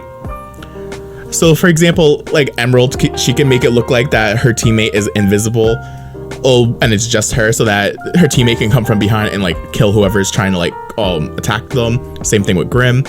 Neo can pretty much do the same thing and just make a bunch of hallucinations and fight, just for the simple fact that they can basically make it so that everyone doesn't seem like they're there and play mind games and protect the people. That is the main purpose of this category. They're up that high, but since that there are some key instances that could cause them to not really do that well, they're not ranked the highest. That was kind of hard to explain, I'm so sorry. Moving on to group 2, we have Sun, Vine, and Cinder.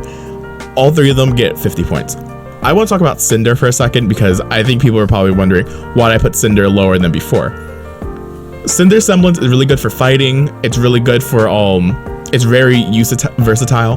The only reason why it's gotten lower is because she can create a lot of explosions and a lot of like damage and everything. And I feel like same thing with Coco with her Semblance. She could cause harm to the people around her, because Cinder, how she fights, she doesn't really care what's going on. She's making explosions, she's doing this, doing that. I just feel like, personally, I feel like if she was using that Semblance, she could end up harming someone or creating explosions or something. So I think it's just very risky to have around like survivors and civilians. But besides that, it's a really good Semblance just for fighting and for protecting. So that's why she gets 50 points for this. Vine, I put him up a lot higher than before, is because his Semblance, he can fight with it like from long range and close range. But the fact of the matter that at the end of volume 9, I believe it was, he created a giant like shield around the cargo ship or the plane or whatever that had that bomb on it, and that bomb was supposed to be devastating. He was able to contain that bomb in his Semblance, so that proves that he can, his tentacles, his vines that he made are extremely strong and resistant to a lot of things. So if anything, if something were to happen and they came overwhelmed, he can most likely make a shield around his Semblance. I mean, a shield with his Semblance that goes around the entire group of people and protect them. So say example, if it was like a snowstorm or it was in the rain or something like that, he can basically make shelter too to also protect people. Oh, and it's also really good for defending. It's not like the best for fighting because we haven't really, he's mostly for support, but from what we see he can do, he is really good at the Huntsman category. Just if he could probably maybe do a little bit more fighting or something with that, he would get ranked a little bit higher. He's also good for rescuing if someone's in a certain situation or like very low or very high up and they need to save them. He can make his vines so that he can go and like grab them and bring them down. Overall, it's really good. I'm explaining all this so bad. I am so sorry. Next we have his Sun. Sun, his Semblance is more for like a group situation instead of a one-on-one fight, because he has to stand still and he controls both of his clones. I think he can only make up to 2 as of right now. His clones he can control to go and do stuff. He can go to like have them rescue someone or save someone. He can use them to fight with if it's just if it was like 1-on-1 or even if it was 2-on-2. Since in this category you're gonna be with at least another huntsman. It can most likely be a 3-on-1 fight if anything. He can use his Semblance, his clones, to actually like fight and distract the enemy, while his teammate can also like clear everything up. Same thing when it's going with fighting with Grim. And he can just perform a lot of rescues and everything. And since there'll be 3 of him, he can stack his clones on top of him so that one clone can get up very high up. So just with that alone, he gets a lot more points than Blake, because Blake's is more for fighting and one-on-one. His is more of like a support and a group fight situation. Moving on to the third group in this tier, we have Rwby and May. And they both get 75 points. The main reason why Rwby is up pretty much high, because her semblance is used for mostly like rescuing. She can fight with it. She can move really fast, disorient the enemy. She can basically separate her body from one place to another and go around the enemy. She can move extremely fast. And also too, she's able to pick up people, and she can pretty much technically fly with her semblance. So she could pretty much, if anything, if people were in danger, she can basically like fly and move fast over to them, grab them with her cape, and bring them to safety and bring them to another area. That's the main reason why she's up so high, is that since she can grab people with her semblance and bring them from one place to another, it's very useful, and it can basically save a lot of people's lives and protect people. There are many instances when she does this to save someone. Like, for example, when Weiss and her are on the train and Weiss almost falls off, she grabs her and she goes, "Thank me later." She does her little tornado thing, and then she goes into the tunnel so that they don't get kicked off the train, which is really cool. So yeah, it's really good. It's a decent. The only reason it's not higher is because she can't really do that much damage with her semblance, but she can protect people, she can rescue people, and she can increase everyone's survivability pretty much. Moving on to the next group, we have Weiss, Winter, and Willow, and all three of them get 100 points.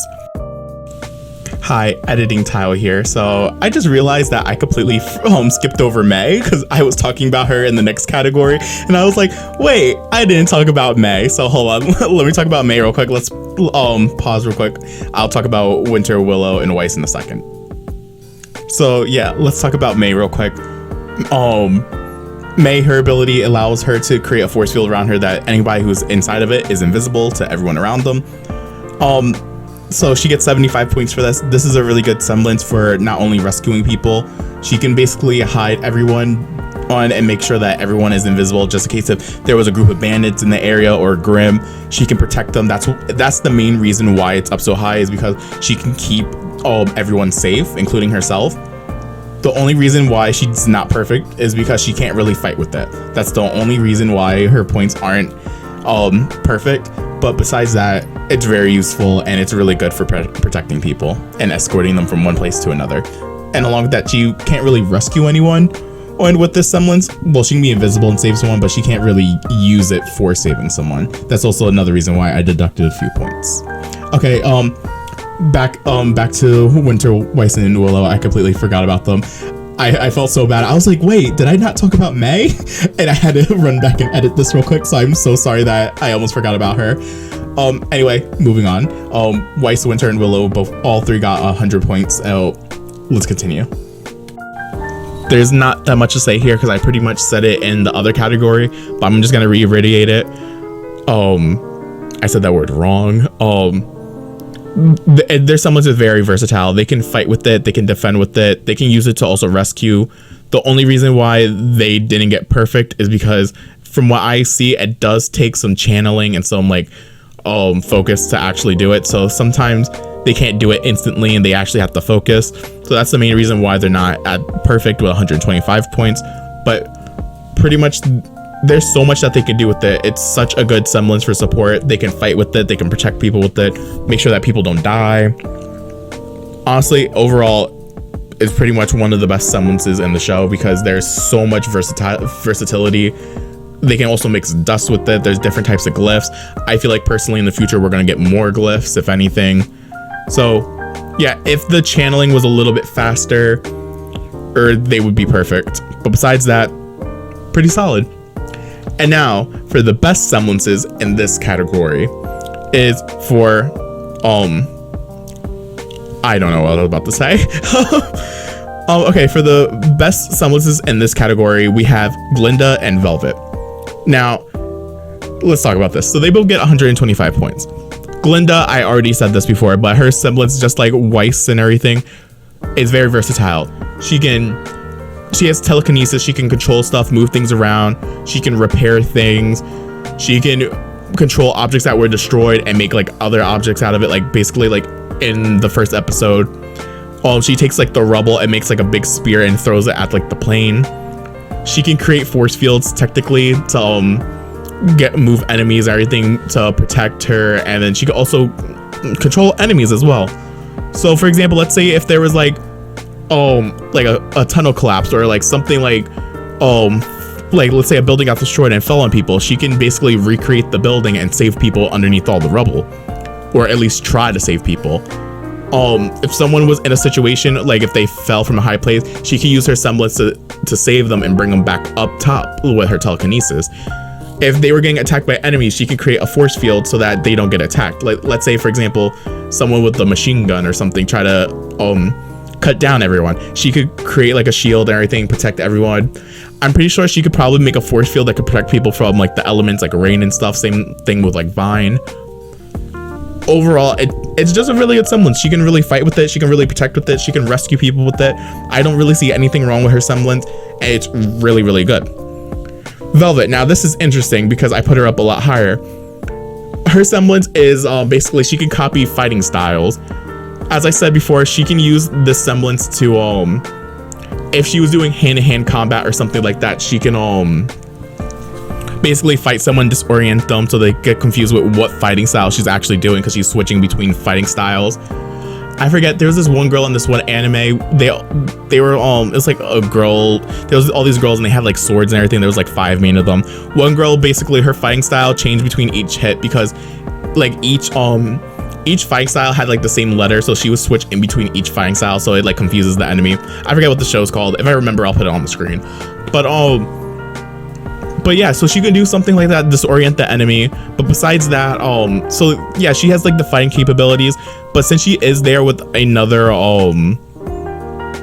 with someone else, she could possibly swap weapons with that person and use their fighting styles. And in between fighting, she could also throw the weapons aside and fight with her fighting style.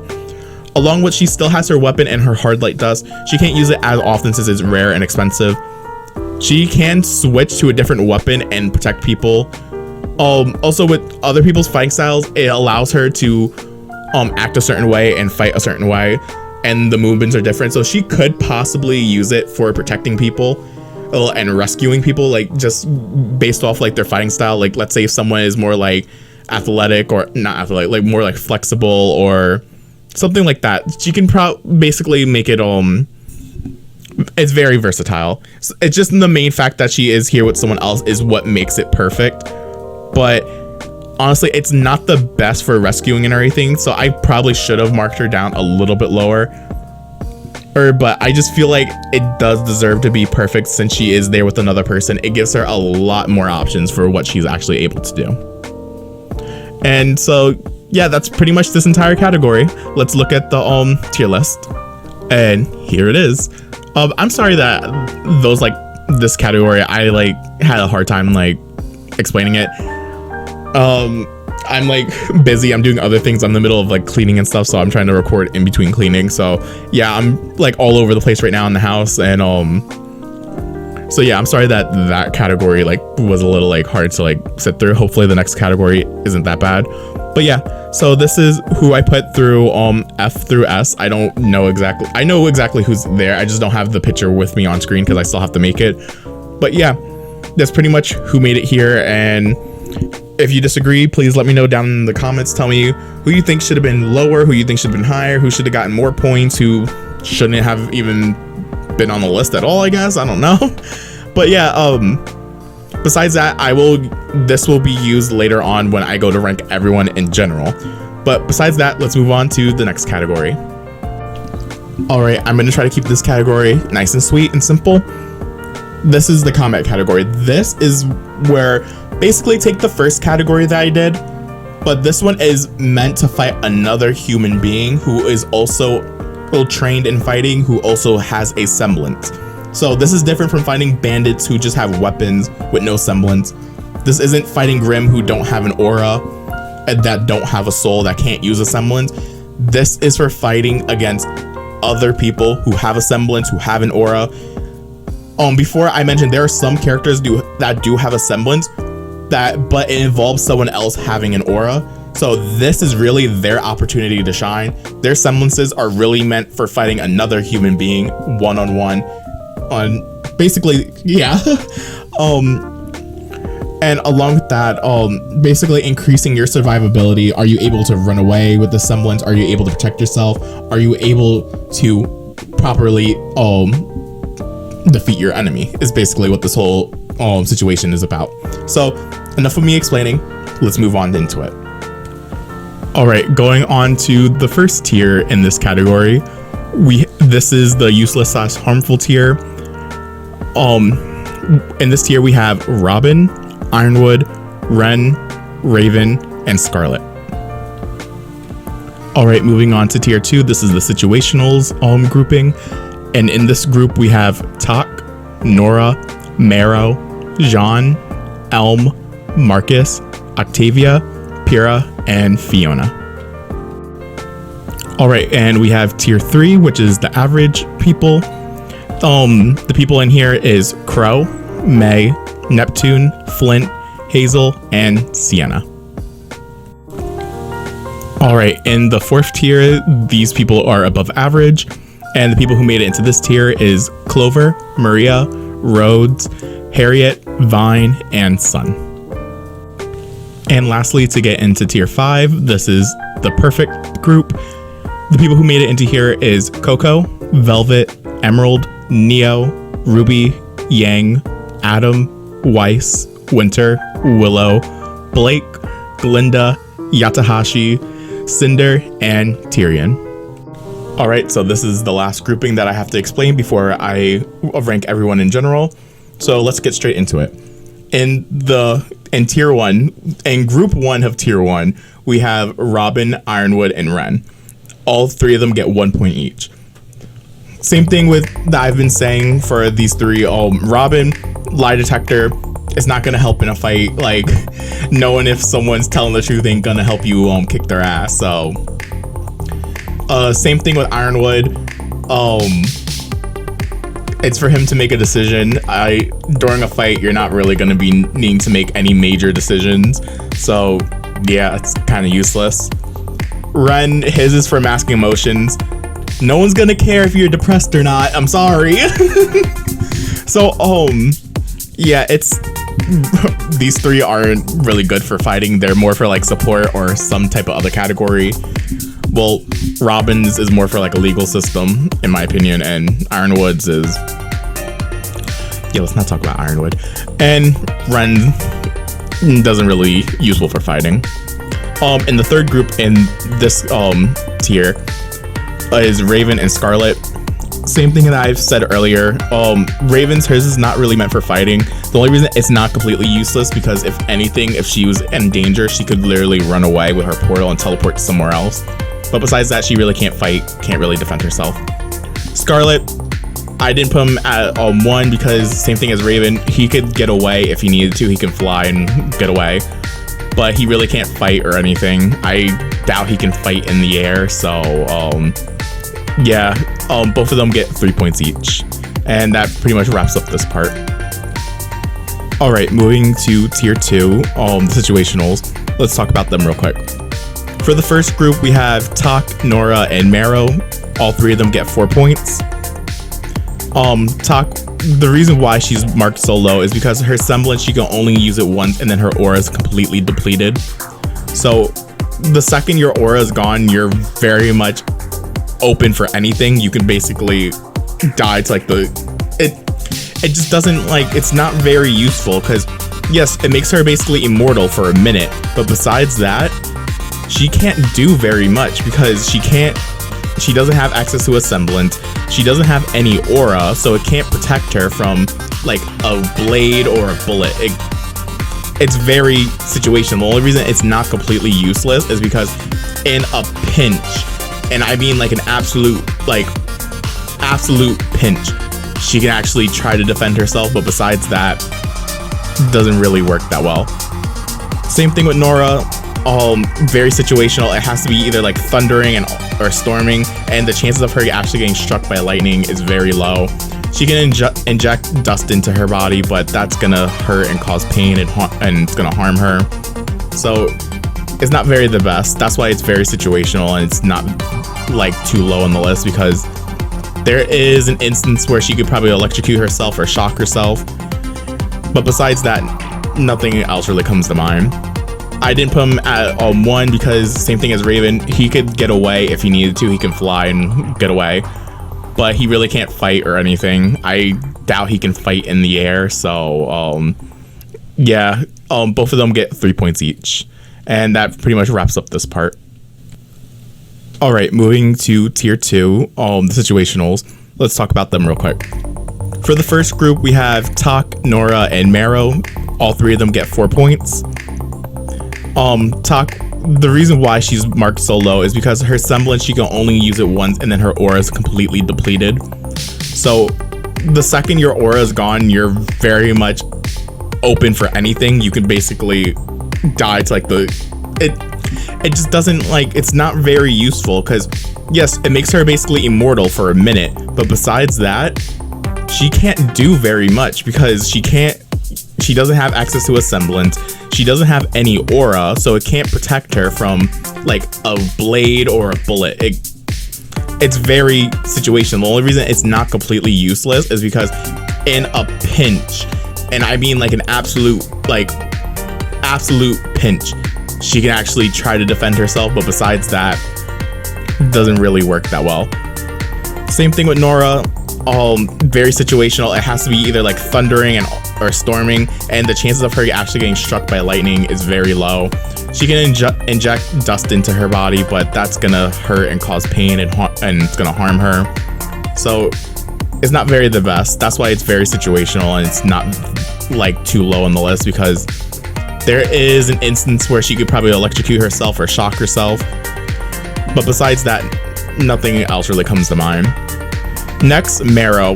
Marrow's semblance really isn't that good. It could help him in a pinch, but besides that, he can make him and his enemies stop in place. But besides that, there's not really anything he can like fight with. He can't really fight with it. He can't really defend himself. Well, he can defend himself. He can like basically pause both of like him and his enemy, but that's pretty much it. There's nothing really these 3 can do. Next, we have in the second group of this category, we have Jean and Elm, and they both get 8 points. Jean, he really can't fight with his semblance. Is for amplifying aura. From what I believe, I feel like he can't amplify his aura to increase healing or to take a stronger hit, but besides that, he can't fight with it. And Elm, on the other hand, she can't really fight with it either. It keeps her rooted in place. So basically, if they were fighting with like a hammer, like if they're getting attacked by like a hammer or like an explosion or something like that, she can keep herself rooted so that she doesn't go flying. But besides that, she really can't fight with it, so it's very situational in that case. In the next group, we have Marcus and Octavia. Now, the main reason for why Marcus is very low on the list is just for the simple fact that, 1, he can't fight with his semblance or defend himself.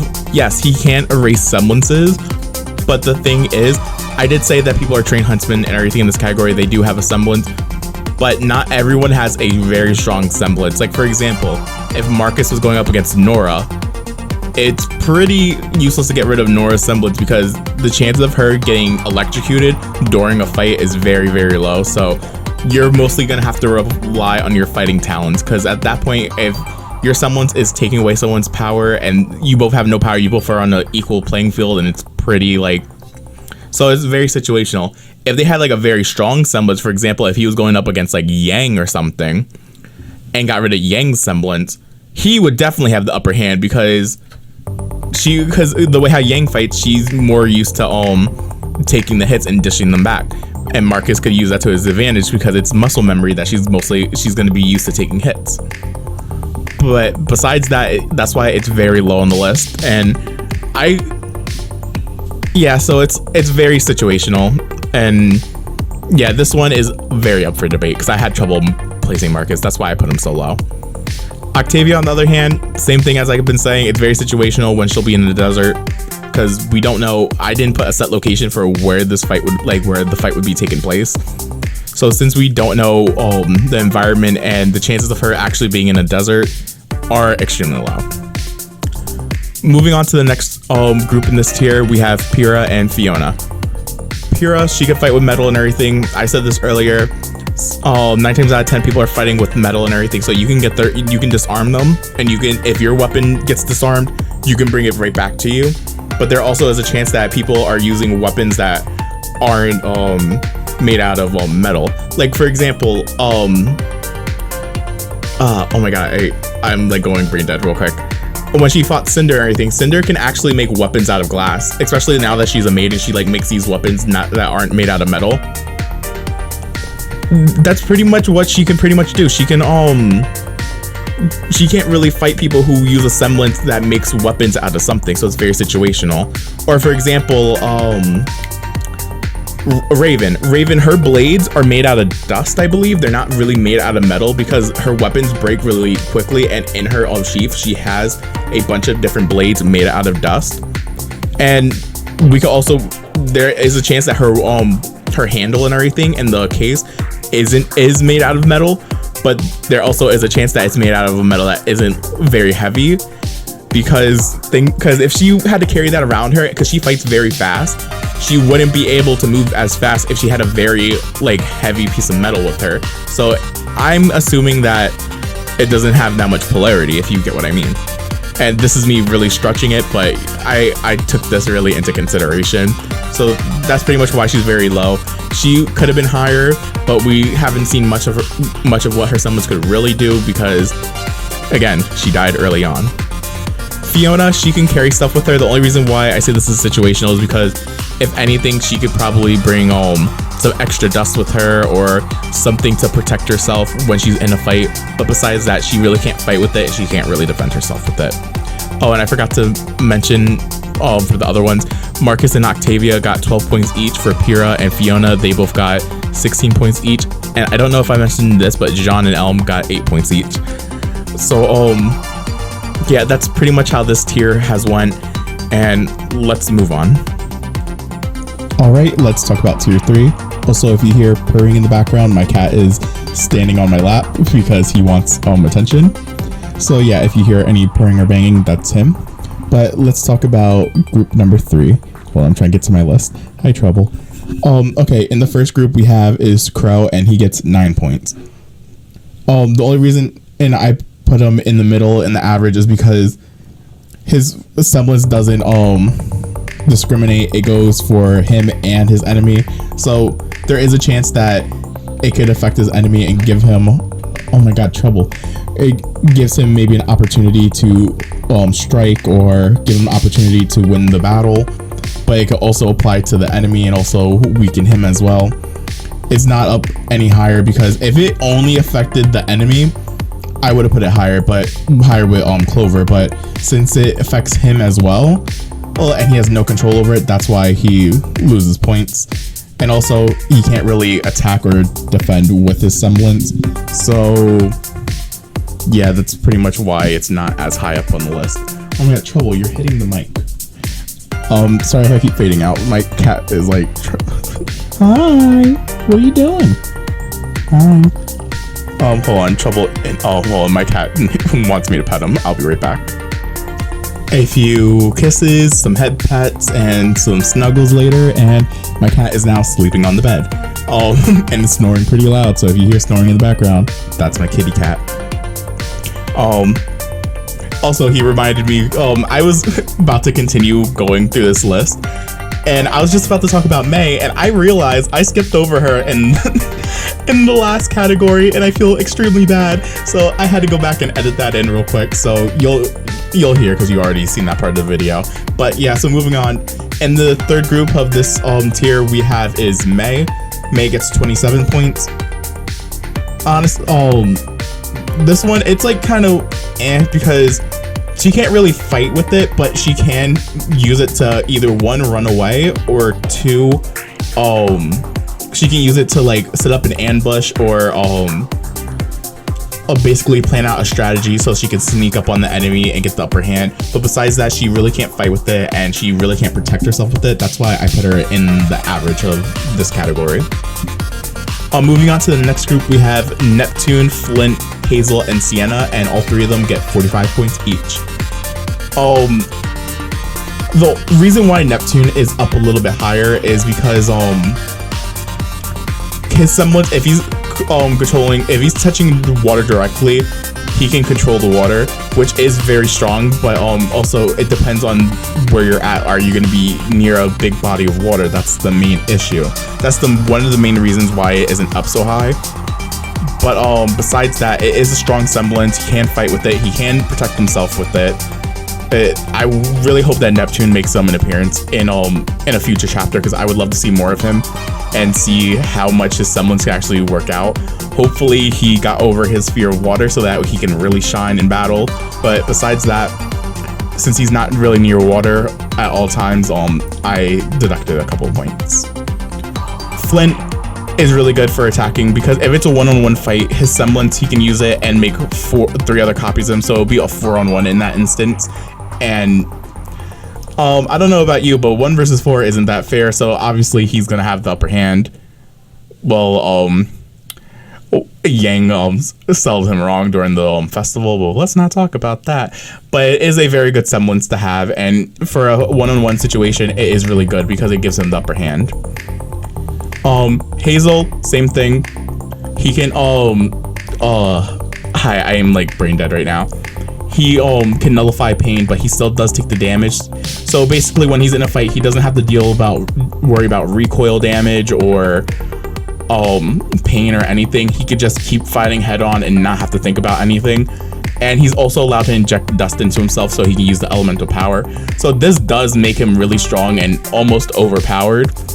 But since I'm putting everyone as they have the same amount of aura, that's why he's ranked a little bit lower. If I included that his aura regenerates really quickly, he would be in the top tier. But since I took that into consideration, then he ends up being a little bit lower. And also, he can't really use his semblance to defend himself, but it nullifies the pain, so there's at least that makes up for it. Sienna's semblance, it's really kind of weird, because she can only do like bonus damage if someone's aura is completely depleted, or if it's very low and it's about to break. And you would have to do a lot of fighting just to get rid of someone's aura or to get it low, so you would have to worry about your own fighting abilities for this. So I wish that it was maybe like something like Tyrion, where she can like diminish someone's aura quicker or something like that. But yeah, pretty much that's this tier, or in a nutshell. All right, moving on to tier 4. This is the above average category. We have, in the first group, we have Clover, and he gets 16 points. I already talked about this multiple times, but he gets good luck. His enemy doesn't get good luck, so always having the fortune in his favor at all times is pretty much a really good guarantee that he will come out unscathed, most likely. But besides that, he can't really fight with his semblance and can't really defend himself, so that's why it's high up on the list because of the good luck, but not at all the highest, because he can't really do much with that without being lucky. In group 2, also sorry if I'm going by these really fast. We're already 5 hours in. Okay, in the second grouping in this tier, we have Maria and Rhodes, and they both get 32 points. This is very simple because Maria in a fight, she is also able to predict what a person's gonna do during a fight, so it allows her to quickly defend or quickly dodge and strike when the opponent isn't expecting it. So it is very good in a one-on-one situation where she can predict the moves and retaliate even harder and in a better way so that she doesn't get hurt. Rhodes, he can turn parts of his body metal so that he can defend himself. So if he wasn't paying attention and everything and they went to go strike, he can quickly turn that body part into metal, also that he doesn't get hit, or like doesn't get hurt at least, or doesn't die on impact. For example, let's say if someone got behind them and they went to go stab him in the back, he can turn the metal on his back, the skin on his back into metal so that the blade doesn't pierce through and kill him. So it's a very good semblance in that case for defending himself. I don't know if his fist is metal, if it would do more damage, like as if it was like a blunt object. That's one thing I hope we get to see. But let alone just the ability to protect himself from being pierced or stabbed or even burned, or as we see with his confrontation with Cinder, it is a really good semblance, and it can be very useful. I just wish he was still alive so we could see more about it. In group 3 in this tier, we have Harriet, and Harriet gets 48 points. The only reason why she's not on the same level as Rwby, I believe I said this already, but she can only move fast. Rwby, she can move fast and carry people and separate her body and all this other good stuff. Harriet can only just move fast. So it's very good in a fight where she can move very fast, disorienting the enemy, and getting out of the way and dodging attacks. But besides that, I feel like since Rwby's is so much more useful and better than hers, that she kind of loses points because it's not as good as the other speed semblances. So yeah, she gets 48 points. Vine, I give him, he's in the group 4 in this tier, and he gets 64 points. The main reason for this, because I already said he can attack from far range, and also he can basically use his vines and create a shield around him that is very, very strong. So if, say for example, the enemy had like a rocket launcher or something, he can defend himself very easily. He can also, since he can attack from far range, it gives him a lot of leverage. So if, for example, he's fighting someone who is a close range fighter that doesn't have a gun, and he has the upper advantage because he can just attack from far away without getting hurt. Along with that, oh my god, I'm losing my train of thought. I'm so sorry. If he can get someone's weapon away and like toss it away, he has the advantage. He can fight from far away. Even close up too, it's very good. He can create vines around his fist and have basically like two like gauntlet weapons similar to Yang. But besides that, being able to protect himself and being able to fight from far away is very good, and that's why I put him up this high in the list. Again, Sun, his semblance is more for like a group fight. Oh, hi, I didn't even, I'm all over the place, I'm sorry. In group 5 in this tier, we have Sun, and Sun gets 80 points. Sun, his semblance, it's more for like a group battle. It's not really for a one-on-one situation. Cause yeah, he can use his clones to like tackle down the enemy and keep him down. But in that case, he has to stay put in place, because the second he moves, his clones either disappear or they become limp, and the opponent can easily just move him out of the way. So it just depends on the situation, and it's very good in an instance for a one-on-one fight. It is a really good semblance to have, but it's not as good as Blake's, because Blake's is more for a one-on-one fight situation. So that's why I had to rank him lower, or just because comparing his to Blake's is so much better in a one-on-one situation. And that pretty much wraps up this tier. All right, let's wrap this up by talking about the last and final tier in this category, the perfect section, which is everyone who made it into this category. Their semblance is basically pretty perfect for fighting another huntsman, basically. Okay, we have no one in group 1. So in group 2, we have Coco, Velvet, Emerald, and Neo. Coco, pretty much what I said earlier. She can amplify dust, making her bullets and her weapons very strong. I didn't give her a perfect score because she can't really defend herself with it, but it does increase her attack power when she is using dust with her weapons. So that's the main reason why I just gave her a high score. Along with Velvet, her semblance is really good for fighting, because honestly, depending on the fighting tech. Trouble, stop smacking the carpet. I'm sorry, my cat's like pulling the carpet. But yeah, with her semblance, depending on the fighting style that she's fighting, she can since she has the photographic memory, basically, she can use a fighting style that is better, that can counter the current fighting style that she is currently fighting, if that makes any sense whatsoever. And plus, since she will have some type of hard-light dust on her, she can most likely use that weapon so that she can at least get an upper edge or something, or if anything, she can mimic the fighting style that the opponent's using just to throw them off and make a weapon similar to theirs. I think there's a lot of versatility in her semblance, and allows her to actually think on the spot and is able to basically defeat her opponent. And next we have is Neo and Emerald. I'm going to talk about them together because their semblances are pretty much the same. Also, I forgot to mention the 4 girls in this category, they all get 50 points each. So let's talk about Emerald and Neo. Basically all you really need to watch is like any of their fight scenes, and it pretty much speaks for themselves. They can create illusions, they can basically disorient their opponent. They can trick their opponents, they can get sneak attacks in, they can think on the fly, on the spot. For example, Neo, she can make like images of herself, and then when they shatter, she could come out from the shadows and strike. Emerald, she can make it look like that there's multiple of her attacking you at once, but really only one of them is attacking. The only way that you'll be able to know who is who is if you're Maria and you have the preflex, or you're Penny and you're able to scan to see which one is the real one. It is honestly it's really good for fighting. It's just for tricking your opponent and stuff. The only reason why it's not max, because you can't necessarily do damage with it, but it does help in a pinch. And you can't really defend yourself with it. Well, you kind of can, but you can't really like actually like protect yourself with it. So that's why they're not higher up on the list. Moving on to the third group, we have Rwby, Yang, and Adam. Same thing that I've been saying with Rwby this entire time.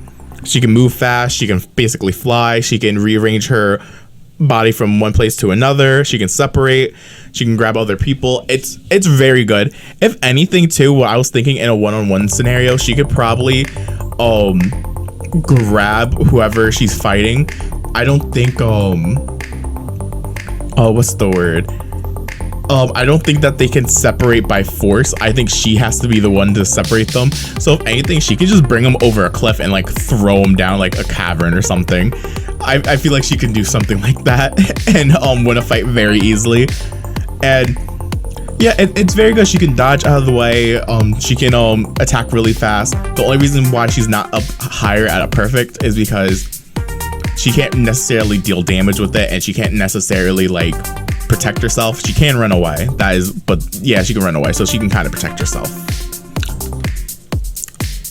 Sorry for the weird pause right there. My cat was eating and he was like crunching on his hard food, and I didn't want anybody to hear that on the mic, so if you heard a little crunch, I'm sorry. I forgot to mention the 3 people in this spot right here get 75 points each. I don't know if I mentioned that, but let's talk about Adam and Yang. I'm sorry that I keep talking about 2 people at the same time because they have similar semblances. It's easier if I talk about them both at the same time. Yang, same. Adam and her, they have the same semblance. It's just that Yang has to take it personally and Adam takes it through a weapon. Yes, they have fought in the series, and Yang does beat Adam. But here's the thing. Blake was already fighting Adam at that point. If it was a one-on-one scenario with either one of the girls, it could be either a stalemate or Adam could have won. But thank God that Blake actually weakened Adam so that Yang could actually finish him off, because I don't know how the battle could have ended up if they were both at full health. But I feel like Yang personally still would have won, because Yang's a queen. But yeah, Adam, as long as he has his weapon, he can use his semblance. And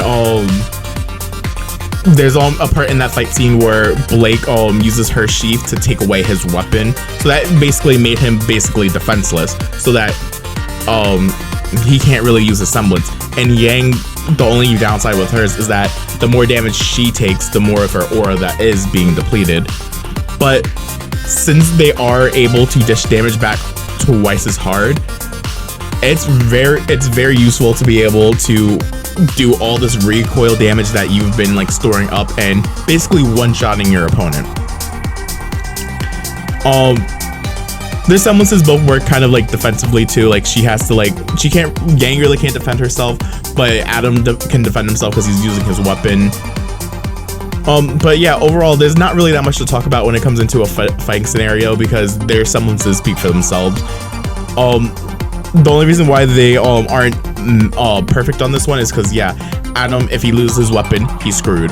Yang, she has to be willing to take hits so that she can use her semblance.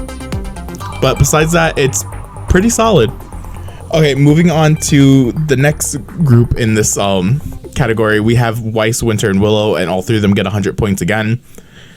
I'm not going to spend too much time on them, but basically their semblances are really good for fighting. It's so versatile. They can summon creatures to fight for them.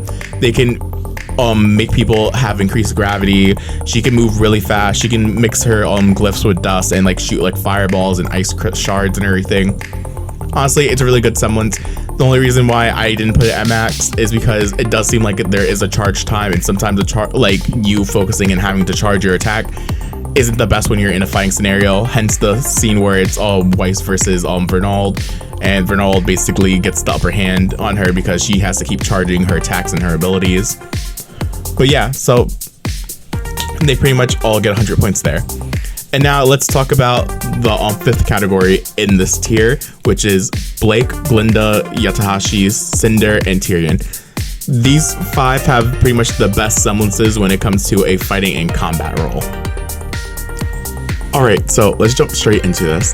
All this is a lot of just basically reiterating everything I've basically been saying for like this whole video. So first let's start with Blake. Blake, her semblance is pretty much really good for one-on-one situations. She can create clones, a brief clone that can take a hit for her. It can make her dodge out of the way so that instead of taking a full-on hit, she can move out of the way so she can strike from another direction. She can use dust with her semblance. She can turn her clones into statues. So for example, if they strike and she uses an ice dust, she makes an ice sculpture and it can trap their hand in it, allowing her to dish out like a final blow, or like a blow that could be devastating enough. She can also has a lot of momentum and movement with the semblance. She can use her semblance to fling her forward, to fling her backwards, so that she can definitely get some distance or close distance in any way or form. There's just so much versatility, just like how like Weiss and everything there is like how she can do so many different things with her semblance, how she's able to fuse dust with her semblance to make it even better than what it already is. She can strike multiple times with her semblance. She can send her semblance going out, and there's so many things you can do with it. The only reason why it's higher than Weiss, Winter, and Willow is because there's no charge time. Her semblance happens instantly, and there's just as much variety and versatility in her semblance as Weiss's. That's the only key difference for why it's ranked a little bit higher than theirs. Glinda, I said this multiple times throughout the video. She can create force fields, she can levitate things, she can repair objects, she can lift enemies up. Like, how are you supposed to fight someone who can literally control you? Oh, hi, Trouble. Hold on, kitty intermission. My cat wants me to pet him. Okay, kitty intermission is over. Now he's laying on the bed purring. Where was I? Oh yes, Glinda. Like literally, if like for example, if someone were to blow up a building or something near her, she can levitate it and repair it so that it doesn't like cause any harm to her. I'm pretty sure if they shoot bullets, she can deflect them back.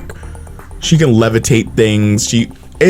Overall, it's a very versatile semblance, and she can defend and attack with it. So that's why I'm putting her like perfect for this category. Who's the next one? Yatahashi. Now this one is interesting because I originally wasn't gonna rank them up this high. Oh, also don't know if I mentioned, but all 5 of these people that I'm mentioning right now are getting 125 points.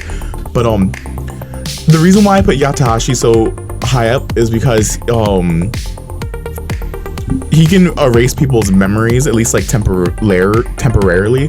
So what I feel like he could do is erase someone's combat abilities, like make them forget all their training and like how to, or just in general, make people forget how to fight. So if they don't know how to fight, he pretty much can beat them up really, really quickly. Or if anything, at least make them forget how to use their aura, or how to if they have a semblance or not, like something that could be devastating. Like say example, he was going up against Blake, he can make Blake forget about her semblance and how to use it, and this just gives him a major advantage in any type of fighting situation when it's a one-on-one versus another huntsman. I know this is kind of a cheap way of how I'm looking at his semblance right now, but just based off that, his semblance could be very devastating in a one-on-one fight situation. I don't know if he's actually able to erase someone's whole ability to fight, like remembering, because there's a lot of training. Because you can also think about that, oh yeah, there's muscle memory. People are gonna remember through their muscles. Like for example, when Ozpin is teaching Oscar how to fight, and he's like, oh, don't worry, through muscle memory and everything, you'll remember everything that I'm able to do. So that's also another thing that you could take into consideration. Also, people's natural instincts for fighting and stuff. So you could say also too that they could still put up a pretty much of a good fight, but he does really have a big advantage when it comes to a fighting, because he can just simply erase your memory. Or if anything, mid-fight, he can erase your memory that you guys are actually fighting, so that when you're not paying attention, he can strike you down. So yeah, that's pretty much why I put him up so high in this category. Cinder, we talked about so many times. Her semblance, it's really overpowered when you think about it, and it's really sad that in the show she uses her maiden powers over her actual semblance, because her semblance, in my opinion, looks stronger than the maiden powers. Yeah, because she can explode things, she can heat things up, she can turn dirt into freaking black glass, and she can fling it. If that black glass gets destroyed, she can reform it together, kind of like how Glinda reforms buildings. It's really good. So like if someone destroys her black glass all at once, she can create all the dirt from that black glass, she can turn it back into more black glass and shoot people. It's really overpowered. She doesn't have to be even close to use it. And it's a shame that she just doesn't use it that much in the show anymore, because she is the Fall Maiden. Hey Cinder, use your semblance because it's really overpowered. It's just really good. It's hard for me to put into words, because it is sad that she is a villain, because her semblance is so good and useful, and it can be devastating at times. But no, she picked the road less traveled, because she lived long enough to become the villain.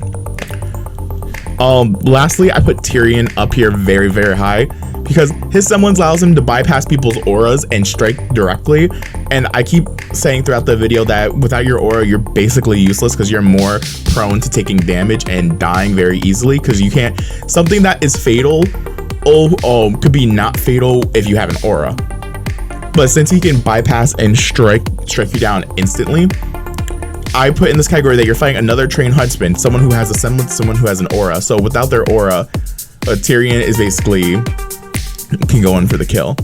And I don't want to mention weapons and stuff, but I would like to mention that he is a Faunus. He is a Scorpion Faunus. He can strike people down with poison at least. So if anything, he can strike someone down with poison and run away, and they will die eventually because they have been poisoned. Or unless, an Atlas spaceship or whatever comes and saves them, and then, they get medical care. But that is besides the point. So yeah, that's why I put him up so high, just because he could bypass the auras. I know he can't really fight with it, he can't really defend with it, but just the being able to pierce through someone's aura is very crucial and can come in a pinch in any type of fighting situation. And that pretty much wraps up the combat category. Let's move on to the tier list real quick. Okay, so this is the tier list for the combats category. What do you think? Should some people be marked lower? Some people should be marked higher? Let me know what you think down below. Anyway, besides this little tier list, let's move on to the final ranking categories, and let's talk about it. Okay, so this 5-hour video has finally getting near the end. So let me explain how this overall categories works. So I'm taking the information that I have gained from the 3 different categories and putting it into here. I'm gonna have something on the screen that hopefully explains it a lot better. But I'm breaking down the categories from S to F. S being the best, and then goes A, B, C, D, E, F. F being basically the absolute worst and not very useful. Now, what I did was I took everyone's points. So if you ranked in the 5th category and the 5th tier and the 5th category of every category, the max amount of points that you're able to get is 375. That means it's perfect. The lowest amount of points that you're able to get is 3. And there are a couple characters that, there's only 2 characters that got 3. But anyway, we'll get to that in a second. What I did was I divided 375 divided by 7, and that gave us about 53 points in each category. It's like 53.5 or something, but I rounded it. So for people to be in the F category, they had to earn points between 0 and 53. For E, they had to earn points between 54 and 108. For D category, they had to earn points between 107 and 160. For category C, they had to, or tier C, they had to earn points between 161 and 213. For category B, it is 214 to 266. And for tier A, it had to be 267 to 319. And for S tier, it has to be 320 to 375. I hope that makes sense. Let me show you where everyone ranked. So after all this hard work of doing 3 different categories, keeping score and adding them all together to see where we finally end up, here is our tier list. In tier F, we have Robin with 3 points, Ironwood with 3 points, Tok with 10 points, Marcus with 18 points, Nora with 26 points, Pyrrha with 48 points, Raven with 24 points, Crow with 22 points, Scarlet with 10 points, Neptune with 38 points, Fox with 6 points, Octavia with 24 points, Clover with 48 points, Elm with 28 points, Marrow with 17 points, and Sienna with 50 points. Oh, and I would like to apologize that their points aren't in order from least to greatest because I was too lazy to organize it that way. But yeah, these are the people who made it into the F tier. I'm not saying that all of their semblances are bad. Like I've been saying this whole video, certain situations make a semblance way better than what it actually is. So maybe if I had stricter rules and that appeal to everyone, or certain people at least, they would definitely rank a lot higher. But just overall, from those 3 different categories alone, their semblances aren't really the best. Moving on, let's move to tier E. Alright, let's talk about tier E and who ended up in this one. For you to end up in tier E, you had to earn a total between 54 and 106 points. And the people who made it to this tier is Rhodes with 76 points, Jean with 96 points, Ren with 92 points, Harriet with 105 points, Fiona with 76 points, and May with 104 points. Moving on to tier D. To get into tier D, you need to earn a total of 107 points to 160 points. And the people who ended up in this tier is Maria with 109 points, Yatahashi with 144 points, Flint with 129 points, Emerald with 148 points, Neo with 148 points, Hazel with 117 points, and Tyrion with 130 points. Next we have is tier C. To be able to make it into tier C, you had to earn a total of points between 161 to 213.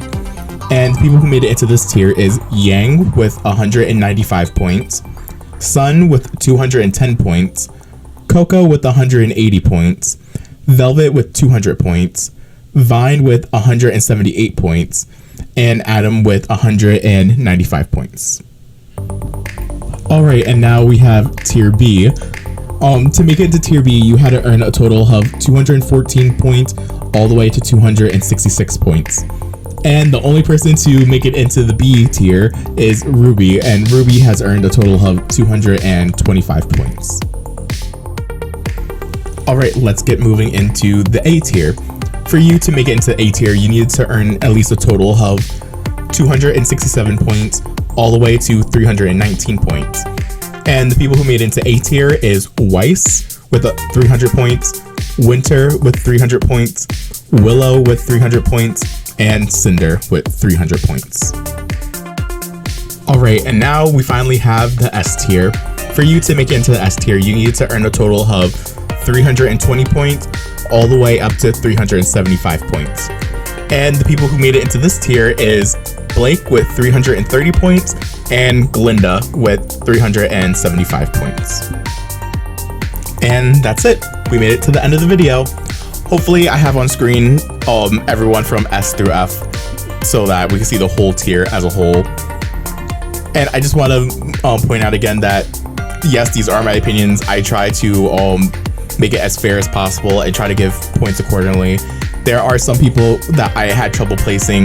There are some people that maybe should have been lower on the list or higher on the list.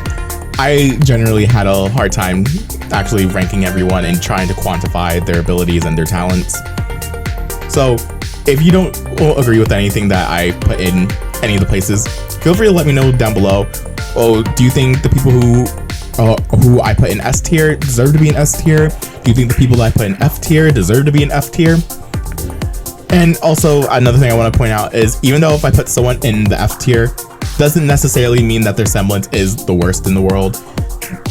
As I was saying, each semblance is good for a certain situation, and I only picked 3 general situations that happen in the show.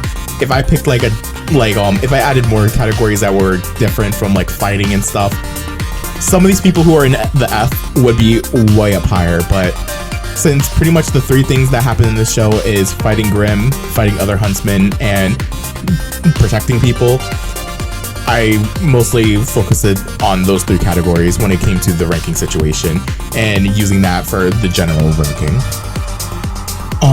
When the next volume comes out I think the next volume is going to be volume 9, I believe. When the next volume comes out, if we get introduced to more characters with semblances that have been shown on camera and have been confirmed, I will definitely make a follow-up video talking about those people. Or if any of the characters that I have mentioned in this video, something happens with their semblance evolves, they get more abilities, or they're able to do other things with their semblance, I'll bring that up into the video too, and I will re-rank those people. But as of right now, this is going to be my tier list. There are some people that I probably would rank higher, but I'm going to try to keep with my initial scoring and try to keep it how I had it.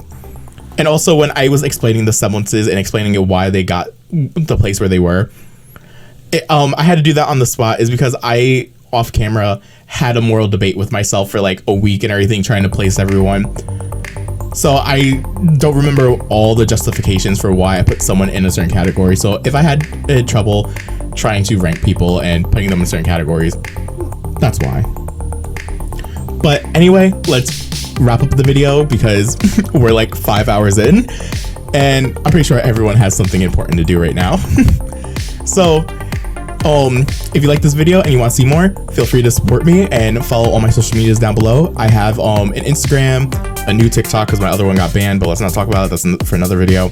I have a Twitter and yeah, and my YouTube channel. Feel free to subscribe, like the video, comment, and help me try to get this channel monetized so that I can try to support myself financially in the future.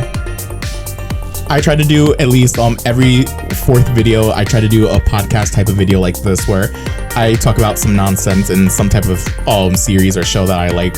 So if there's something that you would like me to talk about in extensive detail like this, comment down below because I don't mind watching the show real quick even if I'm not a fan of it and maybe putting my 2 cents in about it because there are a ton of shows that I want to talk about but I don't have enough time in the world to make videos about them. So tell me what you thought of this video and tell me how I can probably improve my content for next time for when I do another podcast type of video. Besides that, let me wrap it up. So thank you all so much for watching. It really does mean a lot. And if you stuck all the way to the end, you are an epic person. Yeah, thank you so much for watching and I will see you all next time.